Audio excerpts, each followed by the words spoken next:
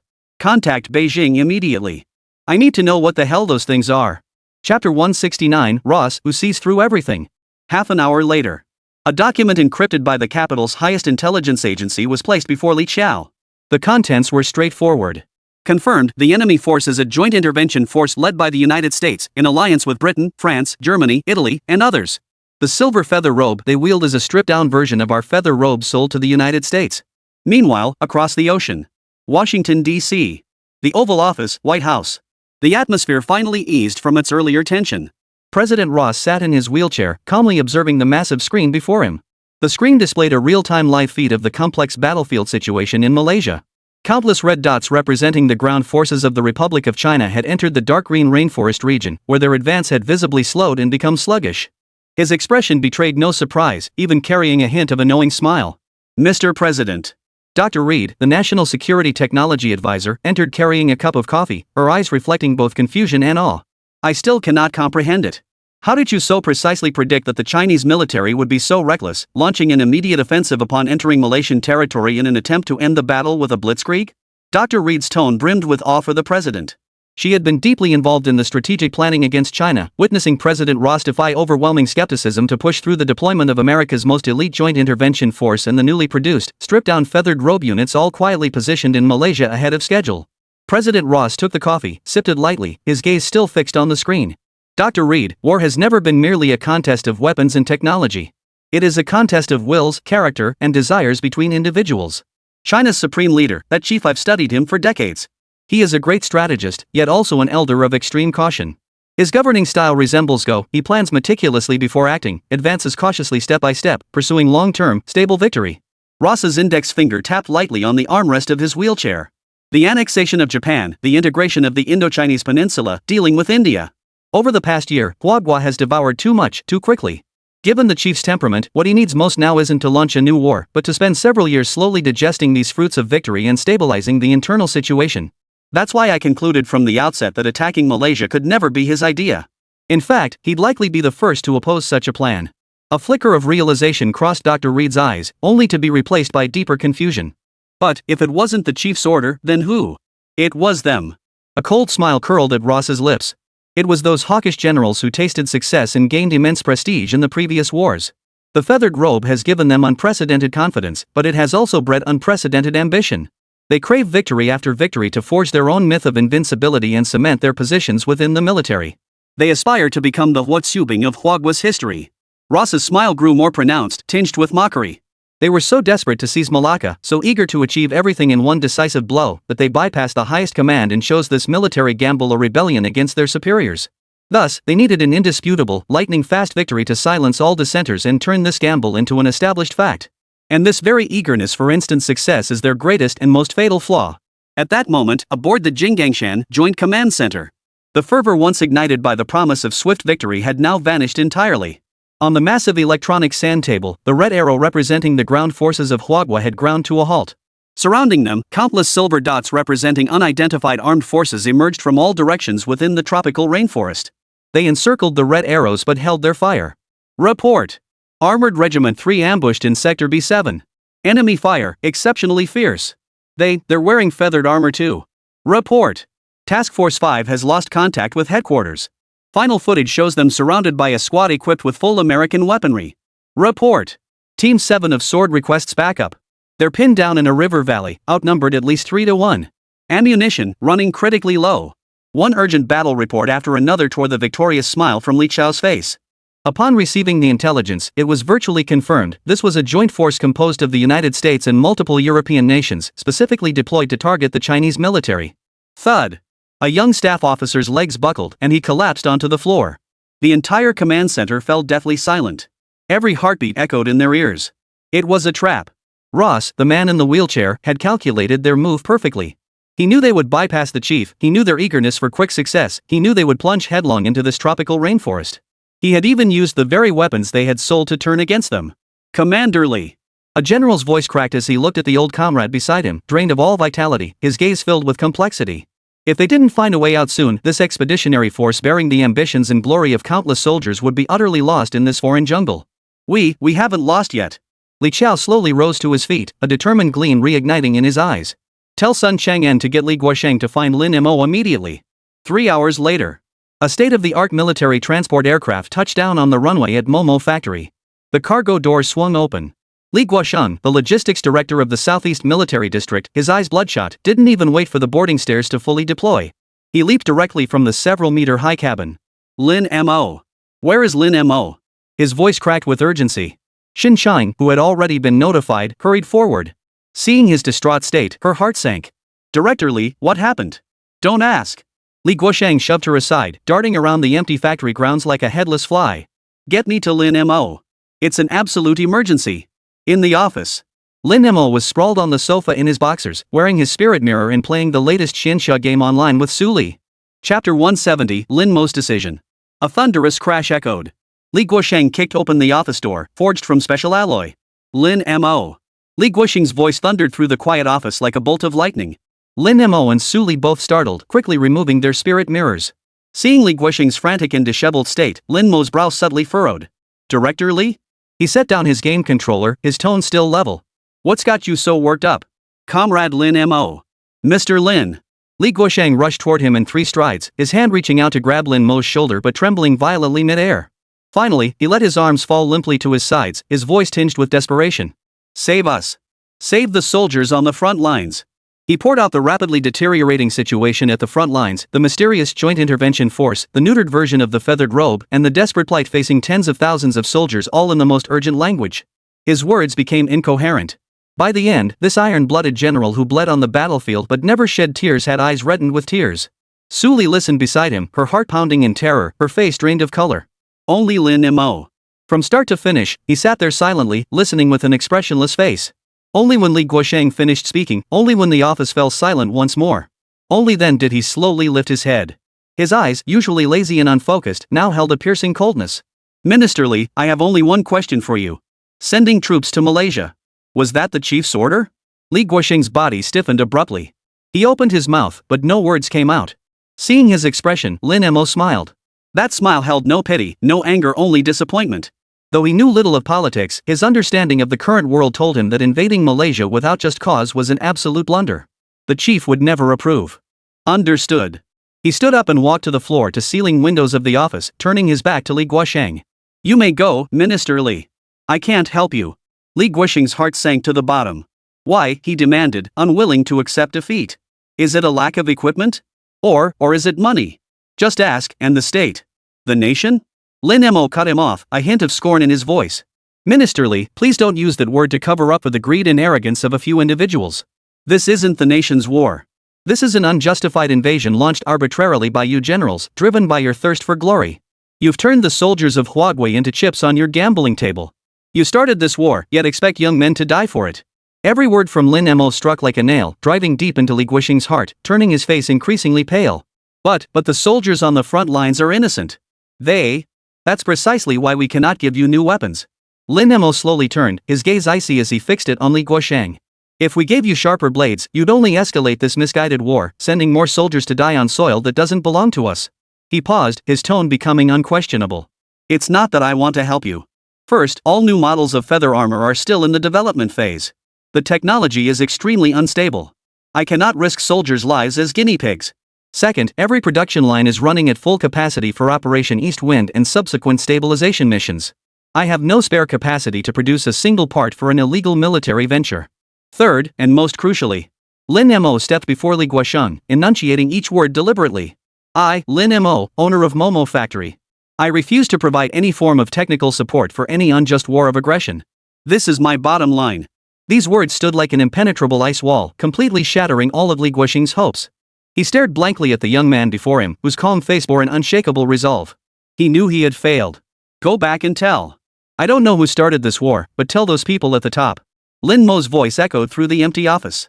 Take responsibility for your mistakes. This is the most basic responsibility of a soldier, of a politician. With that, he turned away from Li Guosheng without another glance, walked back to the sofa, and picked up the game controller once more. Outside the office, Xin Chang watched Li Guosheng's dazed figure slowly fade into the night. Beijing, Xishan, the highest strategic command center. The air here was worlds apart from the acrid smoke lingering in the humid rainforest thousands of kilometers away. Only the dry air from the constant temperature air conditioning system filled the space. Yet the oppressive atmosphere was shared. Sun Chang'an hadn't left this office for 2 days. On the computer screen, the blue dot representing the Kuala Lumpur Expeditionary Fleet had come to an eerie standstill after initially sweeping through Malaysia's coastline like a tidal wave. Yet the battle reports from the front lines remained the same familiar, official rhetoric brimming with optimism and unwavering confidence in victory. Our forces are advancing smoothly and have successfully crippled multiple key enemy military ports. Harassment from small enemy units remains within our controllable range. Morale is high, and victory is within reach. Sun Chang'an's brow furrowed deeper as he studied these reports personally signed by Li Qiao. As a seasoned politician, he could detect an unusual scent, the scent of lies, deliberately painted over to create an illusion of peace. He had experienced war. He knew that real warfare could never be as effortless and straightforward as these reports portrayed. Even the campaign to seize the 5 central southern provinces back then had been far more complex. His fingers tapped the desk unconsciously as unease rapidly spread through him. Just then, a red encrypted phone signifying the highest military security clearance suddenly rang. Sun Chang'an's heart sank. A strong premonition gripped him. He answered the call. What came through, however, was not Li Qiao's booming, confident voice. Instead, a voice hoarse with suppressed emotion spoke. Deputy Director Sun, this is Wei Zhang. Wei Zhang, Deputy Commander of the Southeast Fleet and one of the Deputy Commanders of the Kota Plan, was a veteran officer renowned for his steadiness and pragmatism. Commander Wei? Sun Chang'an's heart instantly leapt to his throat. What's happened at the front? On the other end of the line, a long, suffocating silence hung heavy. Then came Wei Zhang's low growl. We fell for it. Chapter 171, Li Qiao's decision. This is a trap. A massive trap meticulously planned by the United States, specifically targeting us. We're surrounded. Deputy Commander Sun. The entire Expeditionary Force's ground troops are trapped in this damn rainforest. Casualties, heavy casualties. Li Qiao. Li Qiao has been hiding the truth from you all along. He's gone mad.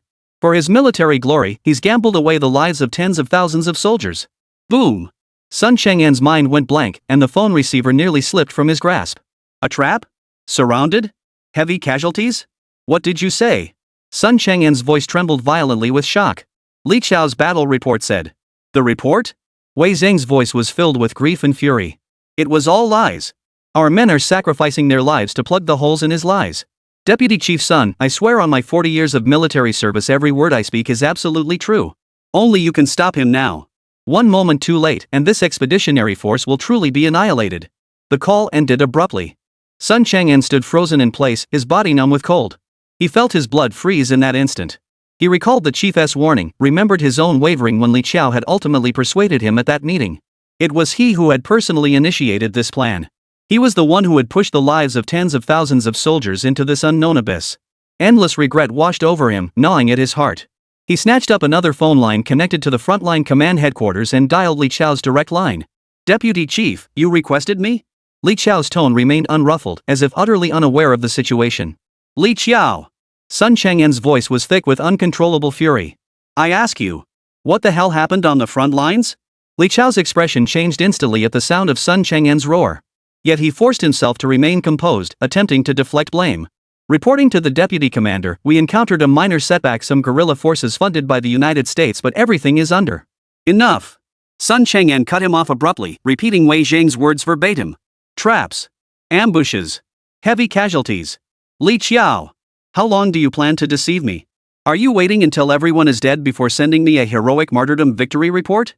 Out of Sun Chang'an's sight, Li Qiao's expression finally shifted completely. From bewilderment to shock, it ultimately settled into a pallid, lifeless gray. He knew everything had been exposed. After a long silence, his usually resonant voice grew hoarse. Second in command, I admit, the battle has proven far more difficult than anticipated. The United States deployed their joint intervention forces prematurely. We have fallen into a trap. But we haven't lost yet. His voice suddenly rose, tinged with a hint of madness. Just give me 2 more army groups. And air support from the South Sea Fleet. I guarantee, within 3 days, I will break through their encirclement, strike at the heart of their command, and capture all of Malaya. Reinforcements? Sun Chang'an trembled with rage at his words. Li Qiao! You still refuse to repent? This isn't about repentance.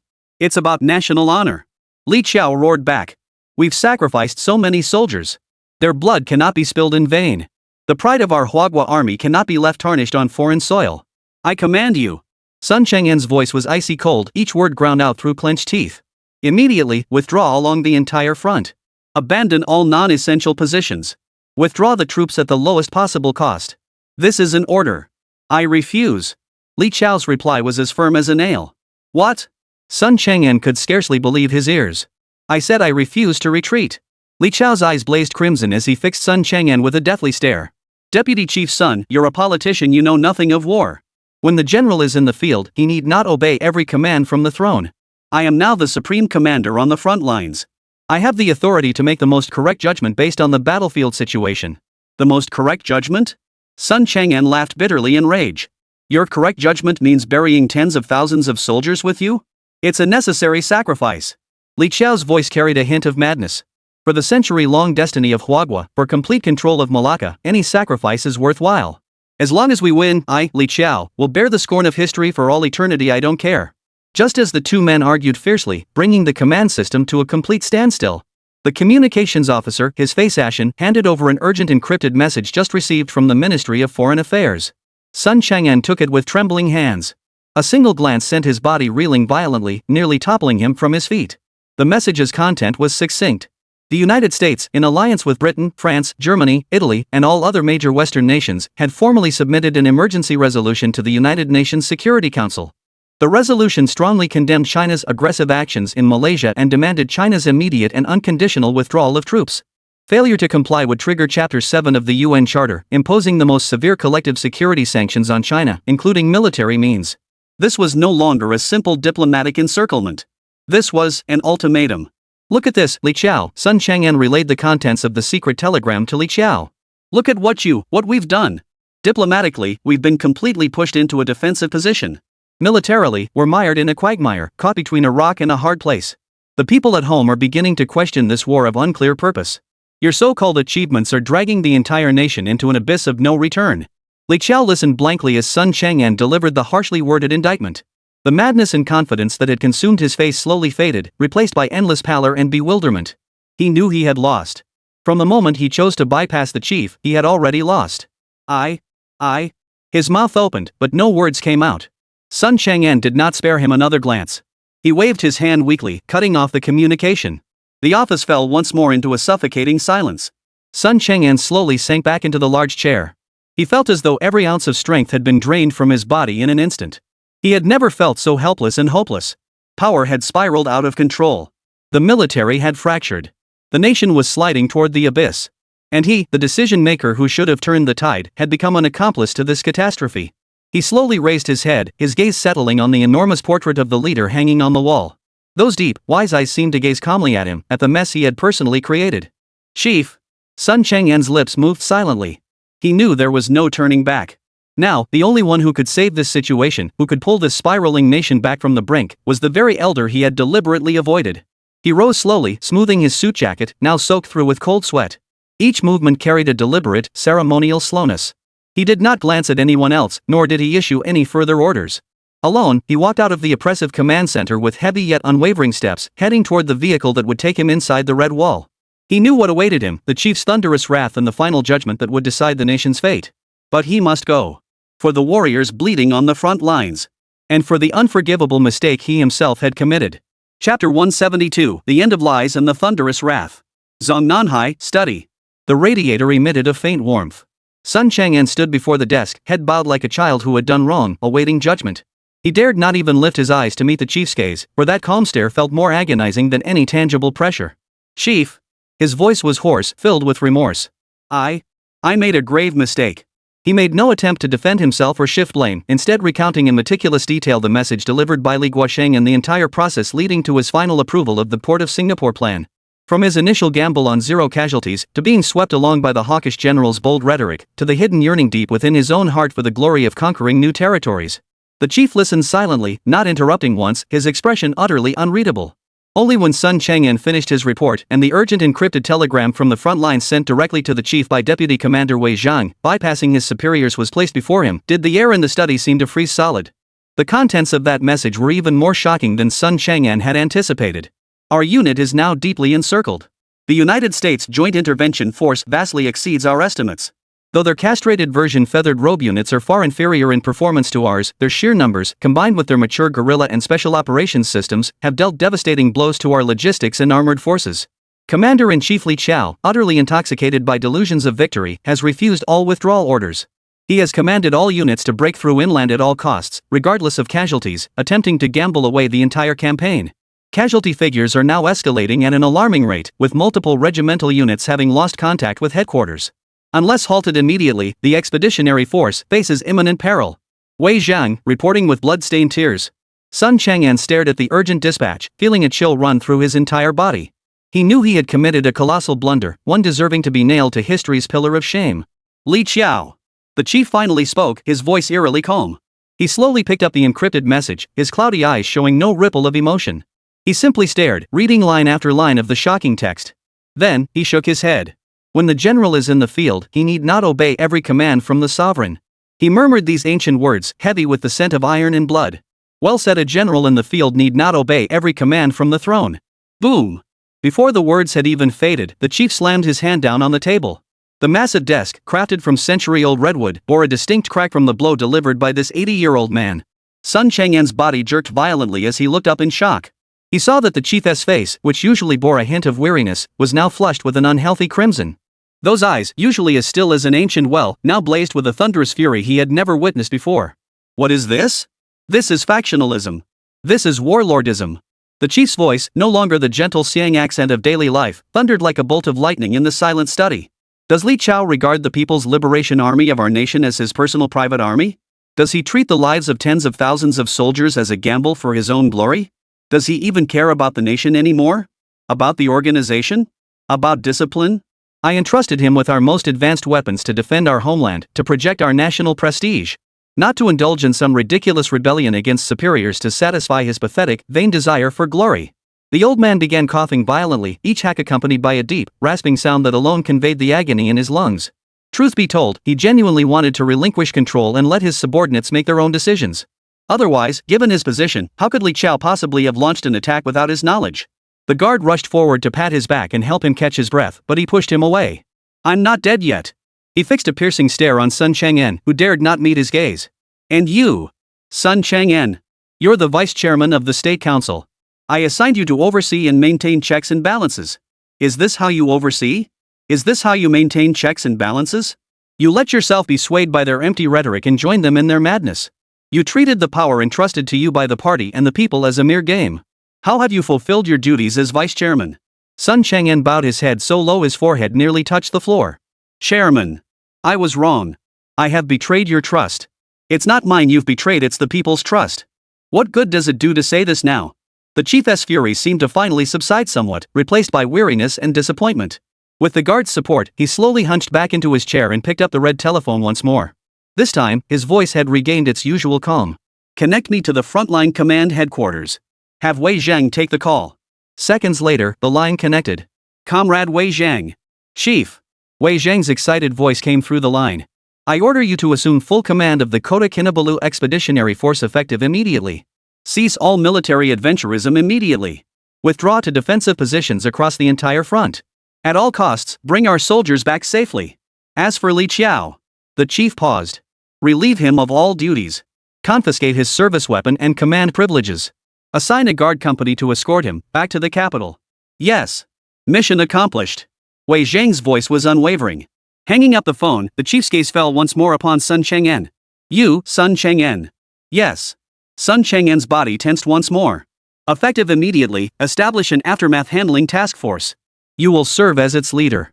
Wei Zhang will handle the military mess. But diplomatically, politically, and in terms of public opinion, every single mess created by this war I need you to personally clean it up, piece by piece. Yes. Chief. Sun Chang'en's voice was hoarse. He understood this was the chief's punishment and also his final test. One more thing. The chief's gaze grew profound. That young man named Lin Mo has done well. At a time when everyone else was intoxicated by victory, he alone remained clear-headed. He held his own line, and in doing so, indirectly safeguarded our final line. You are to go to Haicheng. The chief looked at Sun Chang'en and spoke slowly. Go personally. On my behalf and on behalf of the nation, offer him an apology. Tell him we made a mistake. But this nation, this people, need his strength and even more, his wisdom. We must find a new way to collaborate with him, a way that allows this 1,000-mile horse to gallop freely without breaking free from the reins. This is your new assignment and your most crucial one. Chapter 173, The Interrogation. When Sun Chang'en emerged from his study, the night had grown as dark as ink. Snow and wind still lashed the courtyard's pine and cypress trees, producing a muffled sound. He felt no chill. The turmoil and weight within him were enough to make him oblivious to everything outside. Guard, notify the General Staff Headquarters immediately to convene an emergency meeting at the highest level. Order the Capital Defense Command to place Commander Li Qiao and all participating generals of the Jiaogan Plan under the strictest military control effective immediately. Sun Chang'en's voice was low, but every word was clear. The guard stiffened. Though bewildered by the sudden order, years of training instilled in him an instinctive professionalism that left no room for hesitation. He turned and departed without delay to carry out the command. Sun Chang'en remained rooted to the spot, gazing upward at the swirling snowflakes as if witnessing a tragedy long foretold.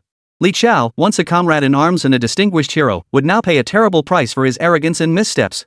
He knew this punishment was not just for Li Qiao personally, but a thunderous warning against the reckless adventurism spreading through the military. Hours later, deep within the Malaysian rainforest, thousands of miles away. Commander, request withdrawal. If we don't retreat now, we'll be wiped out. Wei Zhang's voice, filled with unprecedented urgency and anguish, tore through the radio. Li Qiao's communication channel now echoed with the relentless crackle of gunfire, the deafening roar of explosions, and the agonized screams of soldiers facing their final moments. He stared intently at the electronic sand table before him, where the red dots representing the Huagua military were fading one by one at a visible pace. His face, bathed in the dim light, appeared unnaturally pale. Sweat mingled with rainwater, streaming down his cheeks. He knew he had lost. Lost utterly and completely. He wanted to order a retreat, to pull these young lives from hell, but the word stuck in his throat like a fishbone, impossible to utter. He couldn't lose. He couldn't afford to lose.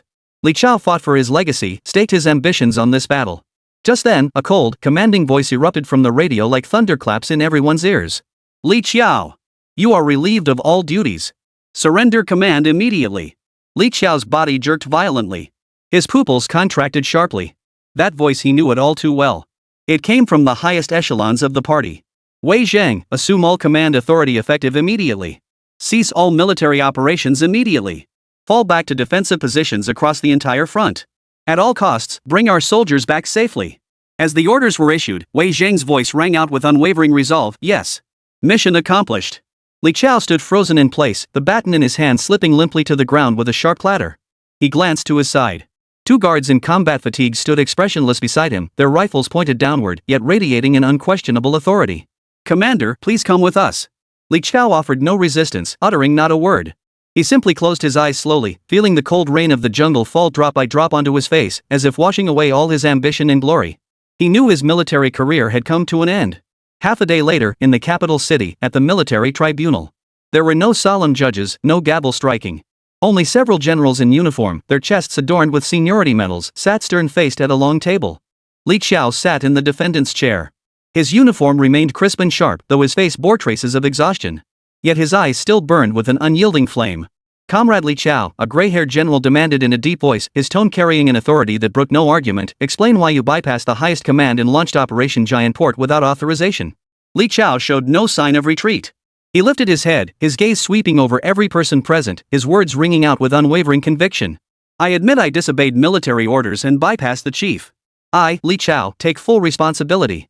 He paused, then his voice rose sharply, brimming with defiance and stubbornness. But I have no regrets. Malaya and Malacca are the vital pathways for our nation to reach the oceans and the world. This is a once-in-a-thousand-years strategic opportunity. The moment must not be missed, it will never come again. You only see the battlefield defeats, the tens of thousands of casualties.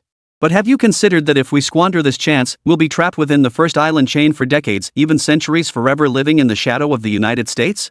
He slammed his fist down on the table with a dull thud. I am fighting for China's eternal peace. I am fighting for the rejuvenation of our nation. I am staking our nation's destiny. If I win this gamble, I shall be a national hero. If I lose, I, Li Chao, shall accept death 1,000 times over. The conference room fell into a deathly silence. Everyone was stunned by the near-fanatical fervor radiating from Li Chao. No one doubted his loyalty. No one questioned his courage. Yet his actions were like a double-edged sword, capable of bringing glory, but equally capable of plunging the nation into ruin. Finally, the white-haired general sighed deeply and shook his head.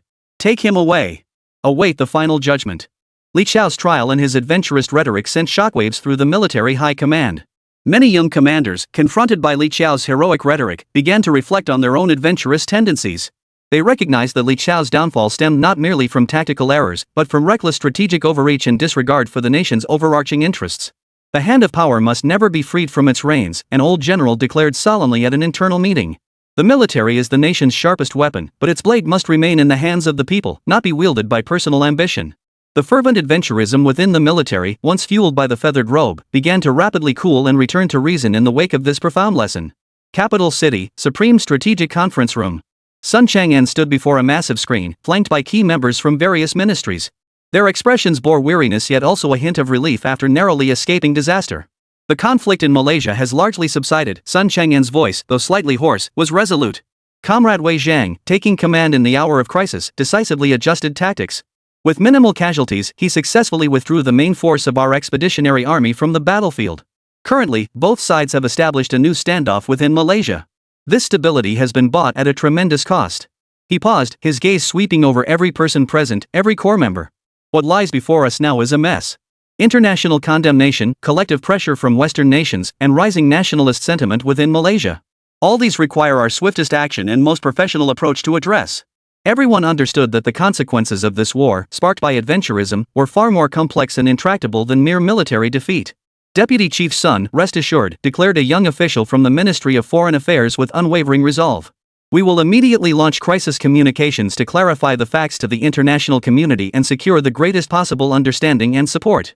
Chapter 174, Chief Technical Advisor. Haicheng, Momo Factory. In stark contrast to the stormy tension brewing in the capital, here though still winter, the sun shone brightly, and the sea breeze carried a gentle warmth.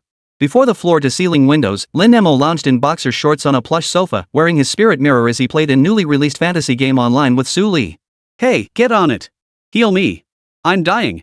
Lin Mo's character was being chased frantically around the arena by a massive boss. He dodged desperately while shouting in the party chat. What's the rush? Su Li's character, a fairy in a pink silk robe, was leisurely gathering herbs in the distance. Once I harvest this 9-turn resurrection herb and refine it into a grand restoration pill, I could revive you even if the boss reduced you to ashes. Lin Mo. Just then, a soft knock sounded at the office door. Mr. Lin, Vice President's son is here. Xin Xing's voice came from outside, tinged with a hint of tension she hadn't even noticed herself. Deputy Chairman's son. Sun Chang'an, the one frequently seen on TV?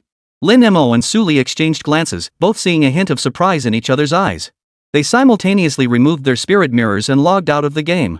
This factory had seen its share of high-ranking military officials, but a political figure of this caliber? This was a first. Sun Chang'an entered the office. Unlike Li Guosheng before him, he wore no trace of anxiety or exhaustion. Instead, his face bore a profound sense of apology, coupled with an unprecedented solemnity. He did not sit down but walked straight to Lin Mo, standing upright before him. Comrade Lin Mo. Under the stunned gazes of Lin Mo and Su Li, this vice chairman of the State Council, a man of immense influence in China's political arena, slowly and deeply bowed to him. On behalf of the nation and myself personally, I offer you my most sincere apology. Sun Chang'an's voice was hoarse, yet every word resonated with sincerity. We have erred. We have betrayed your trust and dishonored the sacrifices of our soldiers on the front lines. Lin Mo looked at him, a flicker of surprise in his eyes, but he said nothing. He knew what Sun Chang'an was about to say would be the crux of the matter. The chief himself personally instructed me to come apologize to you. Sun Chang'an straightened his posture, a wry smile touching his lips. He said the nation needs your strength, but even more so, your wisdom. We cannot, and should not, continue to treat you as merely a weapons supplier. He paused, his gaze intense as he fixed it on Lin Mo. Comrade Lin Mo, I've come to discuss a completely new model of cooperation with you and Momo Factory. Henceforth, we will no longer issue orders dictating what to produce. Instead, we will present requests outlining the challenges we face. The nation's strategic challenges spanning economics, public welfare, and national defense will be presented to Momo Factory as research projects. You, however, will possess complete autonomy over whether to accept these assignments. Should you decide to take them on, the state will provide resource support and the highest level of security guarantees, but will never interfere with any technical details or your RD direction. Sun Chang'an took a deep breath and spoke deliberately. In other words, you are no longer our armory director. You are now the chief technical advisor, operating independently of both military and political systems. Lin Mo fell silent after hearing this. He looked at Sun Chang'an's face, etched with exhaustion yet radiating anticipation. He understood this was more than just Sun Chang'an's personal apology. It represented the deepest reflection and transformation undertaken by the nation's highest leadership after enduring this bitter lesson. This was an unprecedented trust, but also a weighty responsibility. So, Lin Mo's lips curved into a playful smile, from now on, you're the client, but you can't make demands? You just have to wait for me, the contractor, to provide solutions? Sun Chang'an nodded solemnly. Yes. We trust your judgment. This trust was personally granted by the chief. Lin Mo smiled. This was precisely the collaborative approach he desired.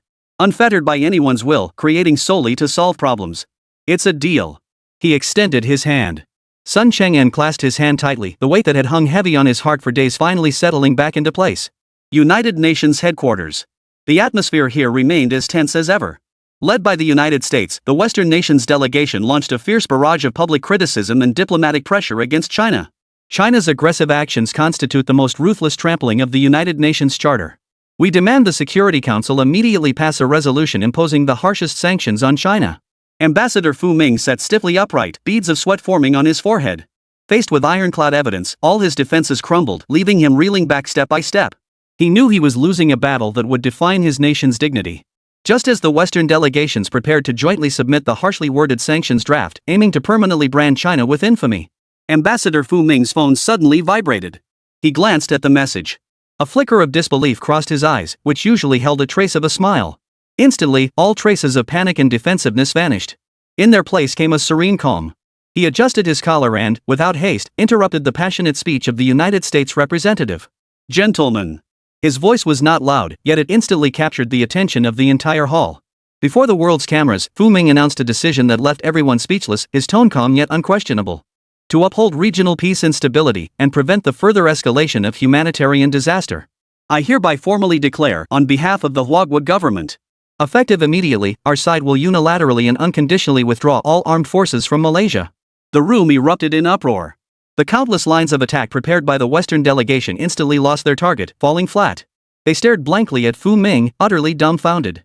The chief delegate of the United States delegation, Secretary of State Crummy, froze in place, his mouth agape, utterly speechless. They had orchestrated a grand trial, intent on crushing their adversary completely. Yet their adversary had stepped down from the defendant's bench before the proceedings even began and casually closed the courtroom door behind him. This The European allies exchanged bewildered glances, chaos reigning among them. They had intended to join the United States in exerting pressure and sharing in the fruits of victory, but now found themselves utterly at a loss. Representatives from Malaysia and neighboring smaller nations, after a moment of stunned silence, breathed a long sigh of relief. But immediately, a deeper fear settled over their hearts. It came as suddenly as it departed. China had already demonstrated through action that these waters had long since become their backyard. Chapter 175. No need for further trial. White House, Oval Office. President Ross watched the chaotic scene unfolding in the United Nations Hall on the newsfeed, a meaningful smile curling the corners of his mouth. He knew full well that China's sudden withdrawal of troops wasn't a sudden pang of conscience, but rather the result of major internal turmoil. That military gamble had exacted a devastating toll. This was a sign of surrender. The Chinese are scared. Rolling his wheelchair toward the massive world map, Ross fixed his gaze on the narrow, throat-like Strait of Malacca. But the entrance to Malacca can no longer remain unguarded. He issued new orders to his staff behind him. Draft a plan. I will establish a Malacca Strait Demilitarization Oversight Committee. Our beautiful nation shall provide permanent peace and security for this golden waterway. While the United Nations continued to debate over interests in the Malayan region, within China, the final trial date for Li Qiao had arrived. Military Court, Western Suburbs, Capital City. Li Qiao sat silently in the dock. In just a few short days, his hair had turned mostly white, yet he wore his gray prison uniform stripped of all military insignia with unwavering composure. His back remained as straight as a spear throughout. The prosecutor's voice, cold and hard as a hammer striking steel, echoed through the empty courtroom as he recited each irrefutable charge. Bypassing the highest command system, mobilizing the Jupong Expeditionary Force, and launching unauthorized military operations against a sovereign nation. Falsifying military intelligence, deceiving superiors and subordinates alike, leading our forces into enemy traps and causing massive casualties and immeasurable damage to state assets. His actions gravely violated the fundamental principles of the People's Liberation Army of China, severely damaged our nation's international reputation, and posed a grave threat to national security. Each charge, each clause, backed by irrefutable evidence. From the gallery, Sun Chang'an gazed at that familiar yet unfamiliar figure, his heart filled with a complex mix of emotions. This once fierce commander who had fought side by side with him across the nation's battlefields now stood as a criminal against the state. The presiding judge turned to Li Qiao, his voice authoritative. Defendant, do you admit guilt to the charges above? All eyes focused on the silent figure. Li Qiao slowly raised his head. His gaze swept calmly over every person present, finally settling on Sun Chang'an's face. I plead guilty. His voice was unusually calm, devoid of any defense or resentment. However, I have one final request. The presiding judge nodded. Li Qiao rose slowly. He did not look toward the bench, but instead turned toward the gallery. Facing Sun Chang'an and all his former colleagues, he bowed deeply. All responsibility lies with me alone. There is no need for further proceedings. Please pronounce the sentence immediately. After a brief, solemn recess, the final verdict was announced in court. Defendant Li Qiao's actions constitute dereliction of duty and abuse of power, with particularly severe circumstances causing irreparable and immense losses to the nation and the military. Considering his distinguished military service in safeguarding national sovereignty and defending national dignity, and taking into account that his subjective intent was not treason, the military tribunal has reached the following verdict after deliberation. First, the defendant Li Qiao is stripped of his political rights for life. 2. All military ranks, medals, and honorary titles are revoked. Third, he shall be exempted from imprisonment but sentenced to life confinement to be served at Sanatorium No. 1 in the suburbs of the capital. The moment the verdict was announced, Li Qiao slowly closed his eyes. A single tear slid silently from the creased corner of his eye. As the bailiffs approached to escort him away, he suddenly turned his head, casting one final glance at Sun Chang'an. His lips moved silently. Sun Chang'an understood. Deputy Chief, take care of the chief. As Li Qiao's trial verdict, along with the deliberately concealed truth behind the Port of Singapore project, was gradually disclosed through official channels, the entire online world of Huaguo erupted in chaos. Netizens who had just been immersed in the fervor and pride of punishing the guilty no matter how far they flee were, for the first time, doused from head to toe with a bucket of cold, harsh reality. Public opinion erupted with unprecedented intensity. Weibo, Shihu, major military forums. Every platform capable of voicing opinions became a fierce battleground. Two starkly contrasting voices clashed fiercely. On one side were the hawks who lamented Li Qiao's fate and resented the missed opportunity. Why sentence him? What crime did Commander Li commit? He was expanding our nation's borders. We possess the feathered robe and the world's mightiest army. Why hesitate to fight? Why retreat? This is cowardice. What a waste. What an absolute waste. We were so close. Malacca was ours for the taking. Now all our efforts are lost.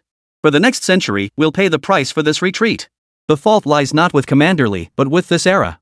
with those doves who know only stability. On the other side were the doves who supported the high command's decision, feeling chilled to the bone by the potential consequences of war. Are you crazy? Is war a game? You only see the arrows on the map but not the cold, hard casualties behind them? Li Qiao's reckless push was gambling with the lives of tens of thousands of soldiers and the nation's future. This is criminal.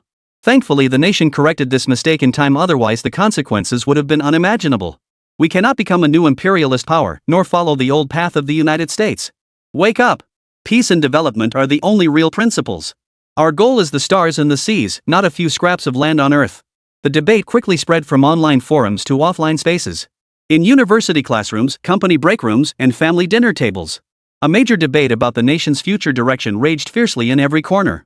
After enduring prolonged, triumphant marches forward, people began for the first time to truly contemplate the weight of war and peace, to ponder how a rising great power should coexist with the world. A complex and subtle mood permeated society. It was a sense of loss, having just grown accustomed to pride and confidence, yet now compelled to re-examine oneself and return to caution. It was the pang of a strategic contraction period. The snow and wind ceased. A black sedan slowly drove into the depths of the Beijing suburbs under the bleak winter afternoon sun. This was Sanatorium Number 1. No high walls or barbed wire, no armed guards on duty, only an endless expanse of snow-covered gardens and several gray buildings nestled among pine and cypress trees. It was quiet here, so quiet you could hear the snow sliding off the branches. Li Qiao stepped out of the car. He was dressed in plain gray civilian clothes, carrying a simple suitcase. Gazing at the silent grounds that would imprison him for the rest of his life, his face bore neither the calm composure seen in court nor the former vigor and ambition. Only one thing remained in endless desolation, the kind that belongs to heroes at the end of their road. Without looking back, he walked alone, his steps heavy, slowly making his way toward the depths of the gray building. Chapter 176, The Demilitarized Supervision Committee of the Strait of Malacca. The internal strife within China had ended, but the United Nations War of Words was far from over. Geneva, Palais des Nations.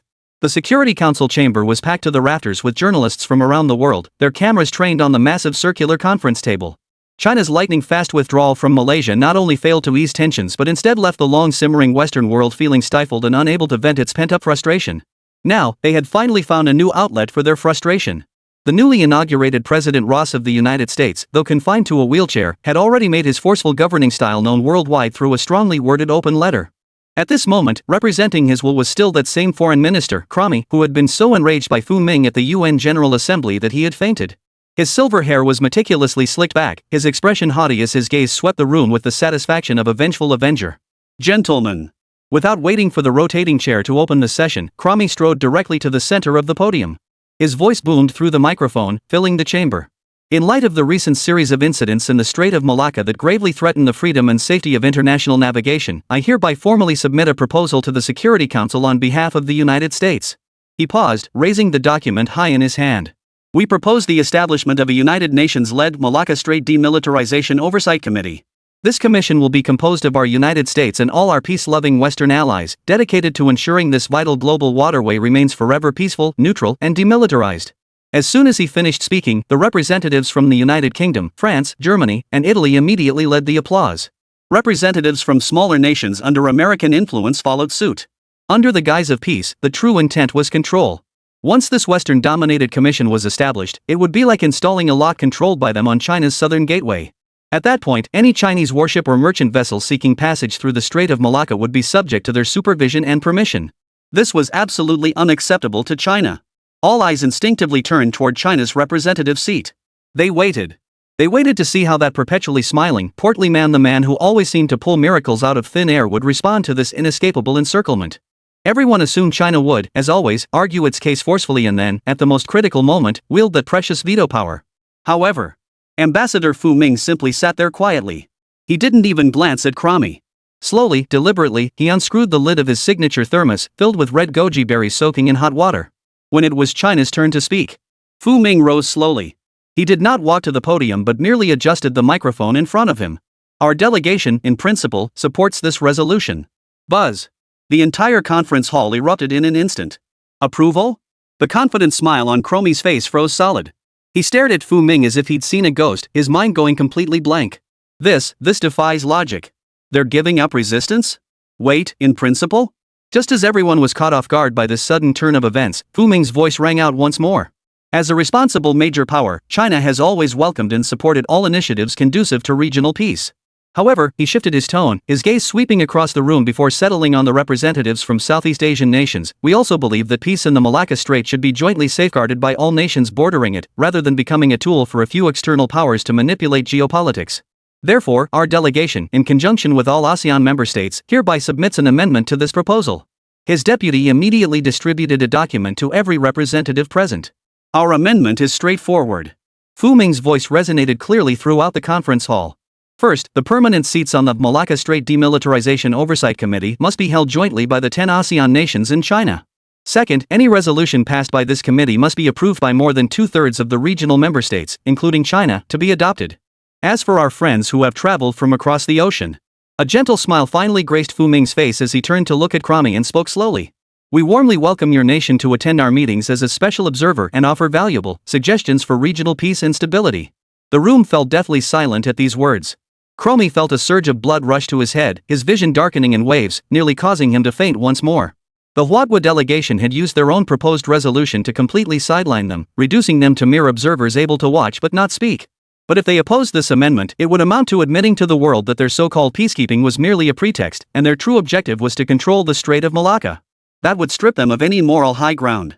If they agreed, then this so-called supervisory committee would become nothing more than China and the ASEAN nation's own backyard, leaving the United States as the outsider left out in the cold. Damn those Chinese bastards. Ultimately, with the collective backing of ASEAN nations and developing countries, the amendment spearheaded by China passed with an overwhelming majority. Cromie slumped lifelessly in his chair, his face ashen. He knew this meticulously orchestrated encirclement had once again ended in utter defeat. China, once again, had achieved an epic diplomatic reversal by retreating to advance. Meanwhile, in Huadwa, Haicheng Momo Factory, a black Hongqi sedan glided silently into the factory grounds, finally coming to a stop before a two-story building. Sun Chang'an stepped out of the vehicle, a rare look of ease on his face. These past few days, he had remained stationed in the capital, personally handling the mess left behind after the failure of the Port of Manado project. Li Chao's trial, the military purge, managing international public opinion. Each task had left him utterly drained. It wasn't until just now, when Fu Ming sent back that confidential cable from Geneva announcing the diplomatic triumph, that the weight on his shoulders finally lifted a little. Pushing open the office door, a familiar, almost infuriatingly relaxed atmosphere hit him. Lin Mo was still lounging on the sofa in his boxers, playing an online game with Su Li. Deputy Secretary Sun? Seeing Sun Chang'an enter, Lin Mo took off his smart glasses with a hint of surprise. Why are you here again? Sun Chang'an didn't respond immediately. He simply stared intently at the young man. It was this man who, with his unfathomable technology, had given this nation the confidence to stand toe-to-toe with the world's top powers. And it was he who, with that detached clarity, had refused the misguided war at the most critical moment, pulling the entire nation back from the brink. He walked up to Lin Mo and solemnly placed a tablet on the coffee table. Comrade Lin Mo, I have come here for one reason only. Sun Chang'an's voice was utterly solemn. I'm here to deliver a new order to you. Lin Mo raised an eyebrow, saying nothing. He knew this order would be far from a simple weapons procurement. He opened his tablet. The screen lit up, revealing a line of bold black text. Project title, Long-Term Governance and Cultural Identity Construction Plan for New Territories 5 Central Southern Provinces, Fusong Province. Chapter 177, Lying Low, Digesting. Within the silent factory, the conversation between Sun Chang'an and Lin Mo remained unknown for the time being. All that was known was that Sun Chang'an left with a smile. Expanding the view to the global stage, all nations believed that although China had suffered a setback in Malaysia, it was merely the tip of the iceberg. In the new year, they were certain China would ride the momentum of its victory to continue its expansion, extending its red territory to every corner of the globe. Yet, to everyone's surprise, after concluding the struggle in Malaysia, China, this war machine that had once operated at breakneck speed, suddenly slammed on the brakes. There was no pursuit of victory, no further military operations. Overnight, the entire nation transformed from a sharp-edged conqueror into a construction maniac bent on farming. And thus, a massive internal consolidation and integration process, unprecedented in scale, quietly commenced. The once chaotic borderlands of the 5 provinces in central and southern China were completely leveled. In their place, smooth, wide highways now stretched like silver veins, tightly connecting this humid land to the heartland of Huadwa. High-speed rail projects undertaken by the China Infrastructure Group operated around the clock. Giant gantry cranes, like steel behemoths in the night, hoisted 100-meter-long bridge piers into place amidst towering mountains. Local residents watched as the rugged mountain paths that once required days of treacherous travel transformed into accessible thoroughfares within mere months. Their expressions shifted from initial numbness and wariness to gradually embracing a glimmer of light called hope. Fuso Province, Tokyo Bay. The Yokosuka Naval Base, once home to the Izumo, now has a new occupant. Massive gantry cranes and floating dry docks are transforming this aging port beyond recognition.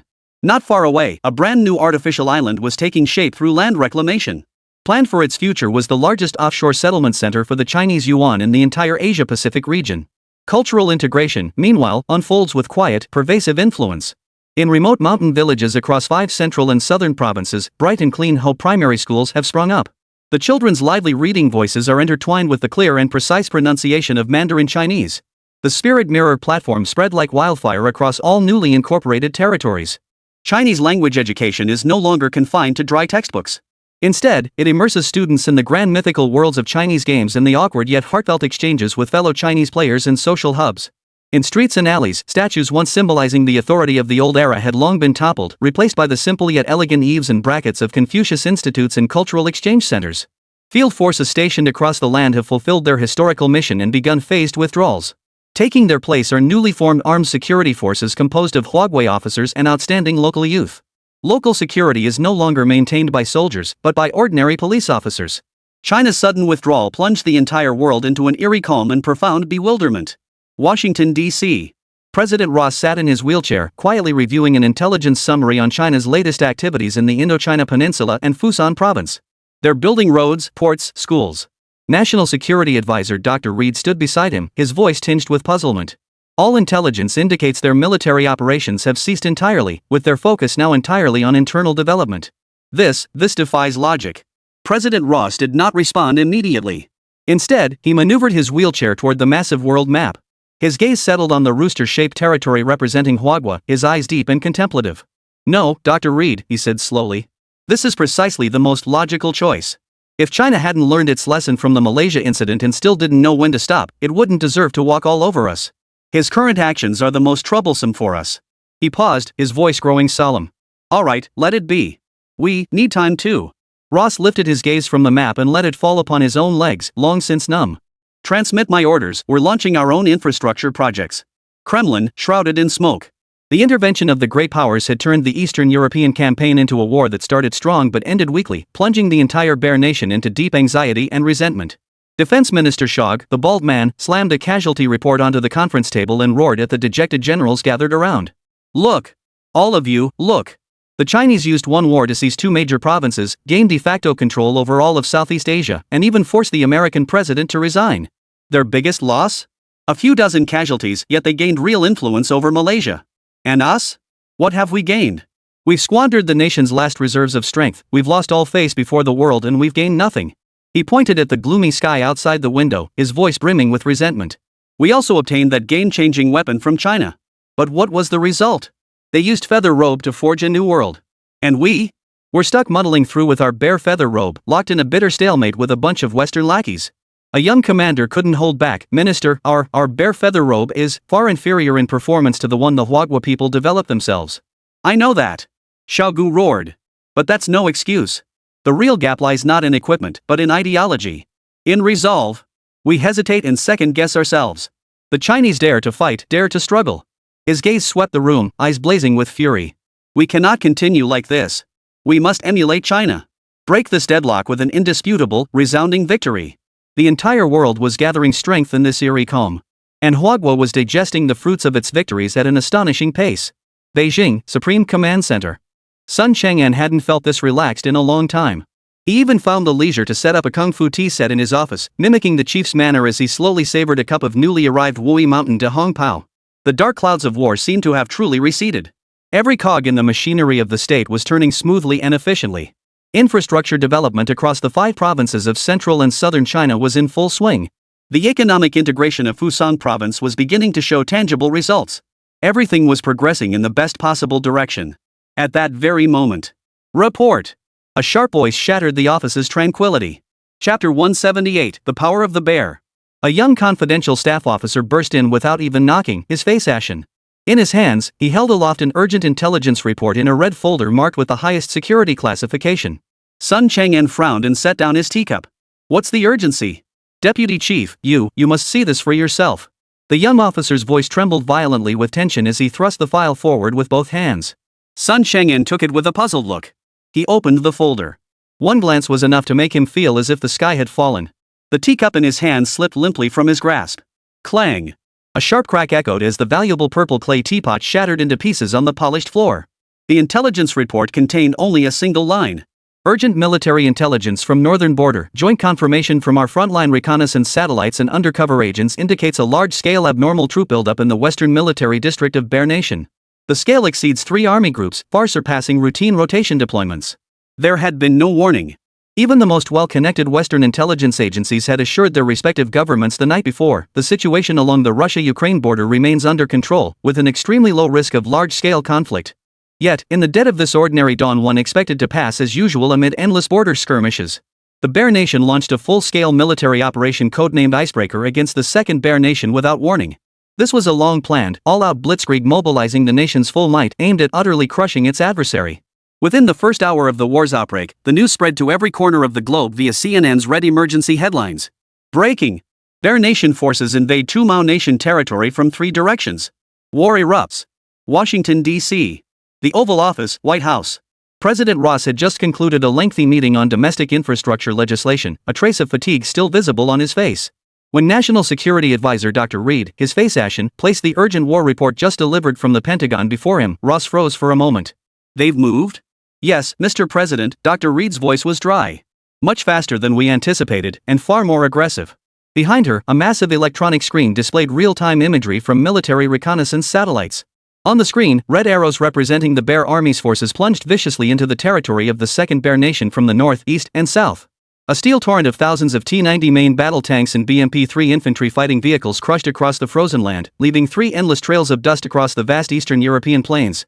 The sky was rent asunder by the deafening roar of Su-57 fighters and Terminator attack helicopters. Within a mere 30 minutes of hostilities commencing, Chu-Mao Nation's border defenses were utterly shredded, as fragile as paper. Their aerospace forces crippled over 70% of Chu-Mao's air defense positions and radar stations in the first wave of strikes, the Pentagon Chief of Staff reported to Ross via video link, his voice thick with disbelief. But what sent a bone-chilling chill through everyone present were the images from the ground battlefield. A burst of machine gun fire, every bullet hitting its mark, struck a Russian soldier charging at the forefront. Amid the flashes of fire, the soldier stumbled back several steps. Then, brushing dust from his heavy dark brown combat uniform, he continued charging forward, seemingly unscathed. Bear feather robe. President Ross murmured the words slowly. Yes, sir. Dr. Reed's expression darkened further. According to intelligence from the front lines, the Bears have deployed their entire stockpile of bear feather robes. Those soldiers clad in feather robes are walking fortresses of steel. Chu-Mao's forces crumble before them like a group of infants.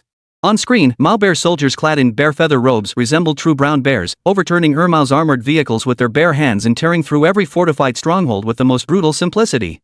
Sweeping away the withered and decayed. Unstoppable. Yet, bound by the treaty previously signed with China, they couldn't immediately send troops to intervene. They had to go through the United Nations first. Europe, Brussels, NATO headquarters.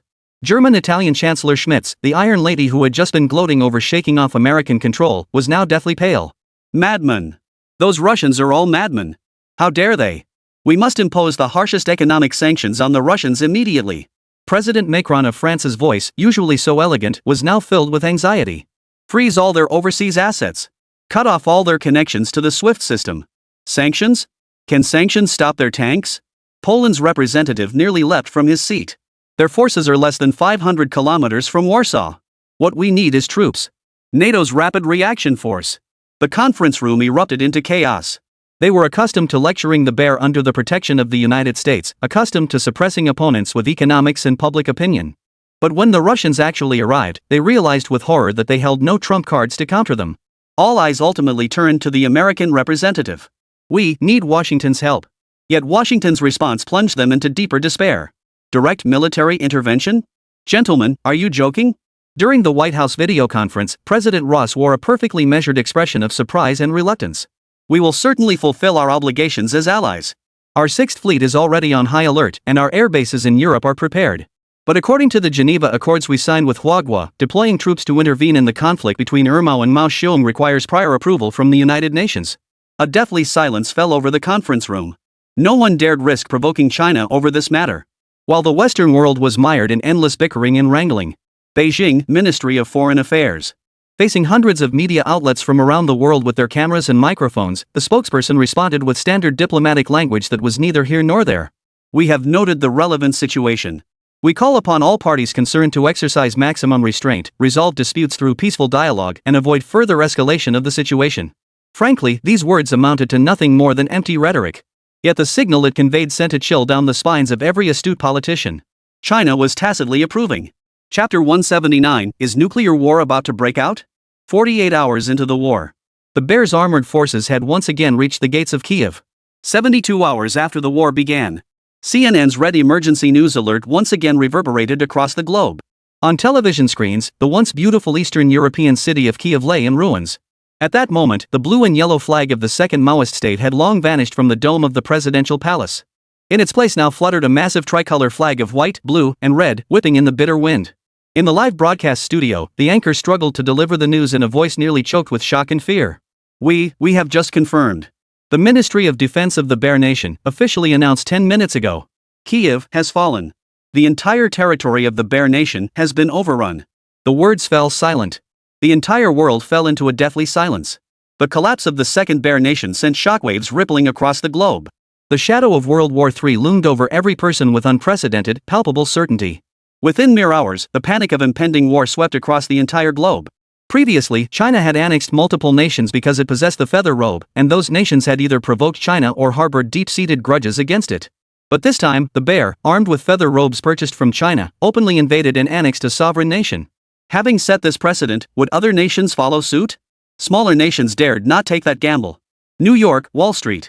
On the massive electronic screens, the Dow Jones Index's precipitous green curve pierced the nerves of every trader. Sell. Sell everything. God. Circuit breaker. Another circuit breaker.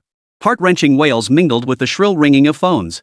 A lifetime's worth of wealth vanished in an instant. Trafalgar Square, London. Citizens who once leisurely fed pigeons now stormed supermarkets like madmen, grabbing everything in sight from the shelves. Canned goods, bread, bottled water. In the face of fear for the unknown, the veneer of civilized decorum proved woefully fragile. Tokyo, Paris, Berlin.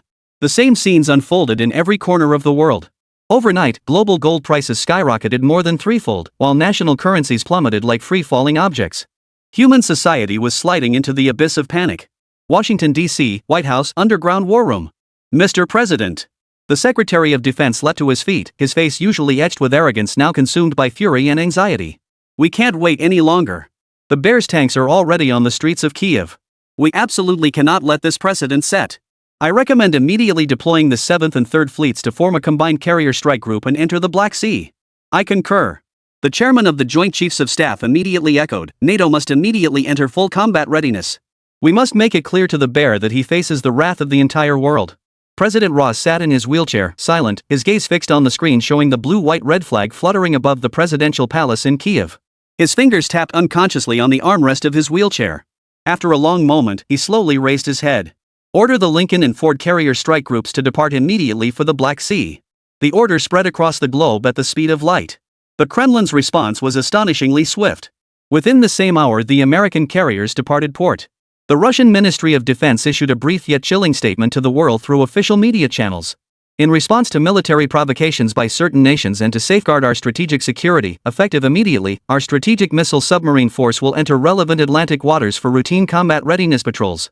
The fists of two giants were already raised. Only one final step remained before they would strike each other with devastating force. The shadow of nuclear war had never felt so palpable. United Nations Security Council. Chaos reigned within. The representative of the United States was vehemently condemning the Bear's aggressive actions, spittle flying from his mouth. The Russian ambassador sneered in response, mocking the other side's hegemonic arrogance. Representatives from Britain, France, Germany, and Italy stood by, frantically attempting to mediate, but their voices sounded feeble and powerless amid the furious roars of two nations already blinded by bloodlust. The entire world resembled a giant ship teetering on the brink of capsizing in a raging storm. Yet, just as the entire world plunged into panic and despair, 10,000 miles away, in the capital's Supreme Strategic Command Center, the atmosphere here was starkly different from the outside world. No arguments, no panic. Sun Chang'an stood with his hands behind his back before a massive screen. On the screen, countless points of light representing global military forces surged wildly in chaotic, disorderly patterns. He watched silently. On his face, which usually bore a trace of worry, a meaningful smile slowly spread. They're all afraid. He murmured. They fear us, they fear the Bear, they fear us joining forces to completely overturn the old order they built. But at the same time, they fear themselves. They fear war spiraling out of control, fear nuclear missiles taking flight, fear the comfortable lives they've enjoyed for decades vanishing overnight. He turned, his gaze sweeping over the senior commanders present, all unsettled by the global situation. Fear is the best weapon. Sun Chang'an walked to the conference table and sat down. Comrades, his voice grew unwaveringly firm, we must learn from Malaysia's lesson. Rashness and fanaticism will only lead us to repeat their mistakes. But fear and retreat are equally not our options. The entire world now stands on the edge of a precipice, with no one knowing the next step. This is the finest hour. Late that night. 4 private letters, meticulously worded to avoid any official stance and bearing no national insignia even on the stationery, were dispatched through the highest-level secret diplomatic channels to Washington, London, Paris, and Moscow. The contents of the letters were nearly identical. Dear Sir. The world stands at a perilous crossroads. One misstep could spell eternal ruin. I believe neither you nor I wish to see the flame of human civilization extinguished in our generation. To avert the worst-case scenario, I believe it is imperative that several major powers, those both capable and duty-bound to act, sit down for candid, private discussions. This is not about politics or positions. It concerns only our shared future. The letter concluded without a signature, bearing only a date and location. Switzerland, on the shores of Lake Geneva, at an ancient, centuries-old estate closed to the public. Chapter 180, Beneath the Card Table. 3 days later. Night enveloped the Alps. Geneva's Cointrin International Airport lay in silence. A Gulfstream G650 private jet, devoid of any national insignia, glided silently onto a standby runway hidden from public view under the cover of night. The cabin door opened. A man in a wheelchair was pushed down the boarding stairs. Pushing the wheelchair was an equally plainclothes-clad attendant with piercing eyes. Half an hour later, another identical private jet landed from the opposite direction. A short but stocky man, cigar clenched between his teeth, strode briskly toward a black sedan waiting on the tarmac, flanked by 2 burly bodyguards. Soon after, a third, then a fourth. One after another, black limousines bearing diplomatic immunity plates silently departed the airport, merging into the nightscape of Geneva. Their destination was one and the same. The estate, hidden along the shores of Lake Geneva, isolated from the world by dense forests and ancient stone walls. The iron gates of the estate slowly swung open. 5 figures representing the planet's most supreme power stepped into the ancient study, where red wine and cigars awaited, illuminated by the flickering light of the fireplace. Within the ancient study, the roaring fire cast flickering light upon the oil paintings of snow-capped alpine landscapes adorning the walls. The air was thick with the rich aroma of premium cigars and aged brandy, yet it could not dispel the tension that hung almost tangible in the room. Representatives from the 5 major powers sat around a massive mahogany round table. The first to break the silence was President Ross, seated in his wheelchair. His gaze remained fixed calmly on the dancing flames in the fireplace, not meeting anyone's eyes. Gentlemen, his voice was unruffled, I believe we are gathered here today not to savor the Swiss scenery and fine wines. He turned his head, his gaze piercing the emperor sitting opposite him, who was drinking vodka as if it were water. A sovereign nation, in the 21st century, has been utterly erased from the map by another country through the most barbaric and brutal means. This is the most ruthless trampling of the United Nations Charter. It is the most blatant provocation against the post-war world order we all built together. President Ross's voice rose sharply, brimming with moral superiority. We, along with all peace-loving nations, absolutely cannot tolerate such acts of aggression. I concur with the president's assessment. British Prime Minister Cho Pang, that cigar-chomping old codger, immediately set down his glass and echoed in a grave tone. The glory of the empire must not be challenged. The bare nation must recognize its errors. President Macron followed suit, elegantly adjusting his tie with a touch of Gallic arrogance in his voice. France's position has always been clear. We firmly oppose any attempt to alter the existing geopolitical landscape through force. This concerns not only Europe's security but the dignity of the entire civilized world. For a moment, the entire study seemed to transform into a tribunal. The 3 Western leaders spoke with unwavering conviction, their accusations firmly fixed upon the silent bear. Yet the Bear Nation's president, dubbed the Great Leader, remained seated in his oversized armchair. He uttered not a single word in his defense, merely lifting the vodka from the table, downing it in one gulp, and then letting out a satisfied sigh. This indifferent demeanor only darkened the expressions of Ross and the others. They knew conventional diplomatic rhetoric was useless against this bloodthirsty bear. Just as tensions reached a boiling point, ready to erupt at any moment, a calm voice suddenly cut through the air. Gentlemen, please calm yourselves. Sun Chang'an slowly set down the teacup in his hand. The chief's advancing age made him unable to endure long journeys, so it fell to him to convey the chief's words. Perhaps it was precisely this confidence that made his eyes, usually tinged with worry, now clear and serene as they calmly swept over every person present. I believe we are gathered here today not to repeat the meaningless platitudes we've uttered 10,000 times at the United Nations General Assembly. The collapse of Irmo is now an established fact. Whether we like it or not, it cannot be changed. And the button for nuclear war rests within reach of every one of us. I trust none of you here wish to press it yourselves, do you? Sun Chang'en's words seemed to lower the temperature in the study by several degrees. Even Ross, who had been so fiercely aggressive moments ago, now fell silent. Therefore, Sun Chang'en's gaze finally settled on the face of the bear's representative. Since the old balance of power has been shattered, what we must now discuss is how to establish a new equilibrium, one that everyone can still barely tolerate. He held up one finger. Our side can acknowledge the bear's established interests in Eastern Europe. After all, history has its own inertia. At these words, a hint of surprise flickered across the Emperor's face for the first time. Meanwhile, Ross, Chubby, and President Little Fa all instinctively narrowed their eyes. They knew the Chinese had finally revealed the purpose of this gathering. Sure enough. However, Sun Chang'en shifted his tone, his gaze drifting from the Emperor's face to the enormous world map on the wall. It finally settled upon the azure expanse of the South China Sea. In exchange, to safeguard our nation's vital strategic security and freedom of navigation in the South China Sea, we deem it both reasonable and necessary to incorporate the Philippines into our security assurance system. His voice remained calm, yet the words carried an unmistakable ambition, the unapologetic ambition of a rising superpower. I may not actively invade a sovereign nation. But since the bear has swallowed the lamb, if I don't devour a nation, I'm simply at a disadvantage. Losing ground means falling behind, and falling behind invites attack. With just a few words, Pandora's box was opened. The study fell into a deathly silence that lasted a full 30 seconds. The first to react was President Xiao Fa. His blue eyes now gleamed with the unabashed, shrewd brilliance of a businessman. I concur with Mr. Sun's perspective. If we are to establish a new balance of power, we must account for the core interests of all major powers. He rose gracefully, walked to the map, and lightly tapped his finger on the vast expanse of North Africa. For the long-term stability of North Africa and the vital energy security of the European continent, I believe it is in everyone's interest to restore Algeria's historically deep-rooted special cooperative relationship with us, France. Chapter 181, Small Nations. I have no objection. Well said. Prime Minister Chiu Pang immediately concurred, extinguishing his nearly spent cigar before joining him at the map. To uphold peace on the African continent and safeguard the freedom and security of the Cape of Good Hope, this golden waterway, I believe it is our unshirkable international duty for Great Britain to assist South Africa in stabilizing its complex domestic situation. The carve-up had begun. A naked feast of world division, cloaked in the names of peace and stability. Finally, it was the turn of President Roosevelt, who had played the role of champion of justice from the very beginning. He first adopted an expression of profound sorrow, condemning the ugly resurgence of neo-colonialism in a tone of compassionate indignation. After delivering a passionate moral condemnation, he shifted his tone, his face now bearing an expression of difficult resignation. Since everyone is only concerned with their own backyard, then, for the sake of peace and stability on our American continent, to prevent the malicious infiltration of certain external forces. He slowly maneuvered his wheelchair toward the map, his fingers settling on the small nation nestled in Central America.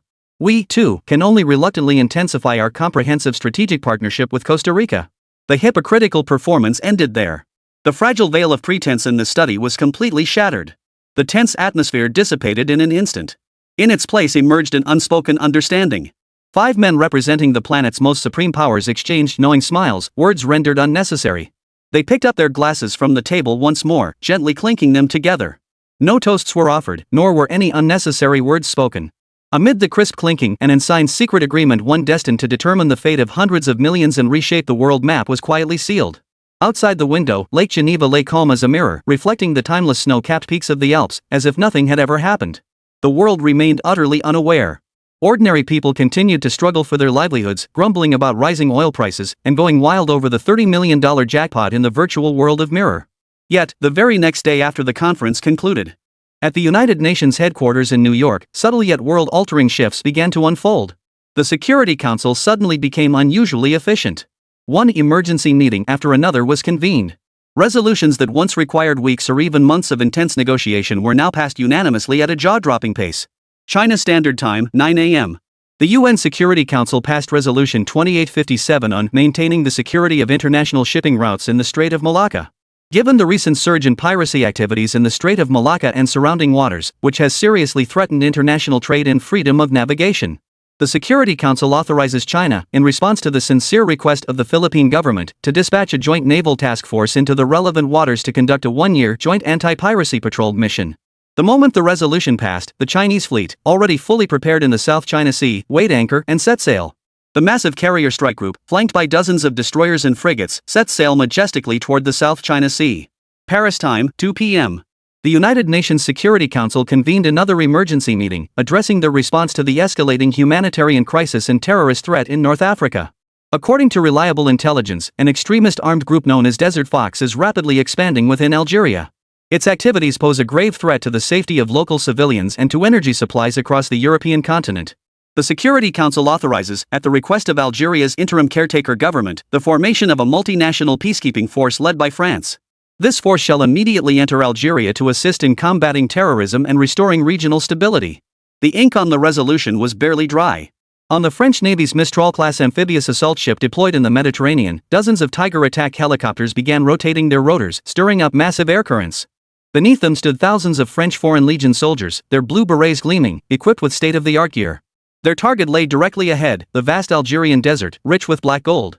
London time, 6 p.m.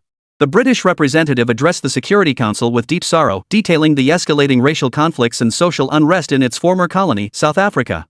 To avert a large-scale humanitarian catastrophe, to help our friends in distant Africa rebuild their homeland, the Security Council authorizes the dispatch of a peace advisory group composed of seasoned experts from Great Britain to South Africa. This group will provide comprehensive assistance encompassing social governance, economic reconstruction, and security training. Hours later, a Royal Air Force C-17 transport aircraft took off from Gibraltar Air Base. Seated inside were not experts, but dozens of elite operatives from the Royal Marines SAS and Military Intelligence Section 6 MI6. Their mission was not assistance, but takeover. Washington, D.C., 10 a.m. To enhance traditional friendship with the people of Central America and deepen strategic partnership. At the warm invitation of the Costa Rican government, the U.S. Marine Corps' 1st Expeditionary Force will proceed to its port for a 6-month goodwill visit and joint training exercise. As the resolution passed, the U.S. amphibious assault ship Wasp, already cruising the Caribbean Sea, had long since altered course. On deck, thousands of Marine Corps soldiers were inspecting their weapons. Finally, Moscow. It bypassed the United Nations. The Kremlin issued a statement directly to the world through official media. In the statement, the Bear Nation announced the formal signing of a permanent treaty of friendship, cooperation, and mutual assistance with the newly born, free, and democratic Second Mao People's Republic. The treaty stipulated that both parties would engage in unlimited military, economic, and cultural integration and cooperation. Meanwhile, the hundreds of thousands of Russian troops who were supposed to withdraw remained permanently on that land, now justified as allies and liberators. In a mere 72 hours. The 5 permanent members of the Security Council, with astonishing tacit understanding, completed a new round of carving out the world through a series of lofty resolutions. What, you ask if the people of those nations had any say? As everyone knows, the United Nations is a platform for small nations to voice their concerns. If the UN says you have no objection, then you have no objection. The entire world, especially those small and medium-sized nations left on the sidelines, understood this all too well. They are furious, they are fearful, they protest. Badong, Argentina, South Africa, Turkey, these major powers with significant regional influence have issued statements condemning this new colonialism of the 21st century and calling on the international community to jointly resist such blatant power politics. But their voices, in the face of the deterrence wielded by the 5 major powers, seemed so feeble, so powerless. The global media descended into utter chaos.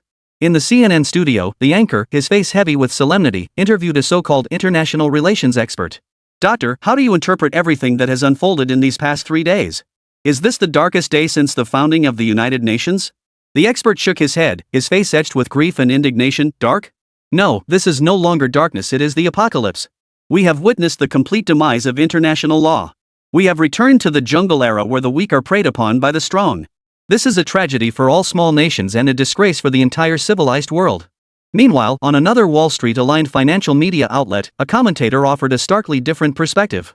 We must acknowledge that a stable multipolar world, jointly maintained by several responsible major powers, is far preferable to a chaotic, disorderly world filled with uncertainty.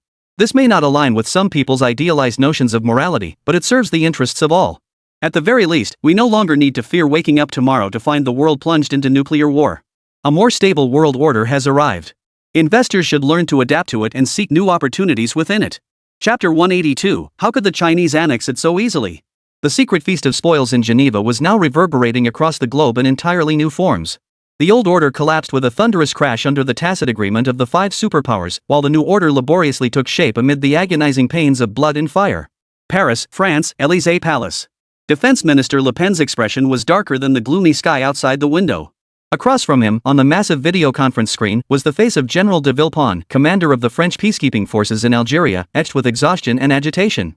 Behind him, the backdrop was a makeshift field tent. In the distance, sporadic gunfire could faintly be heard. Minister, I must reiterate. De Villepin's voice was hoarse, thick with suppressed fury. Our occupying forces are utterly inadequate.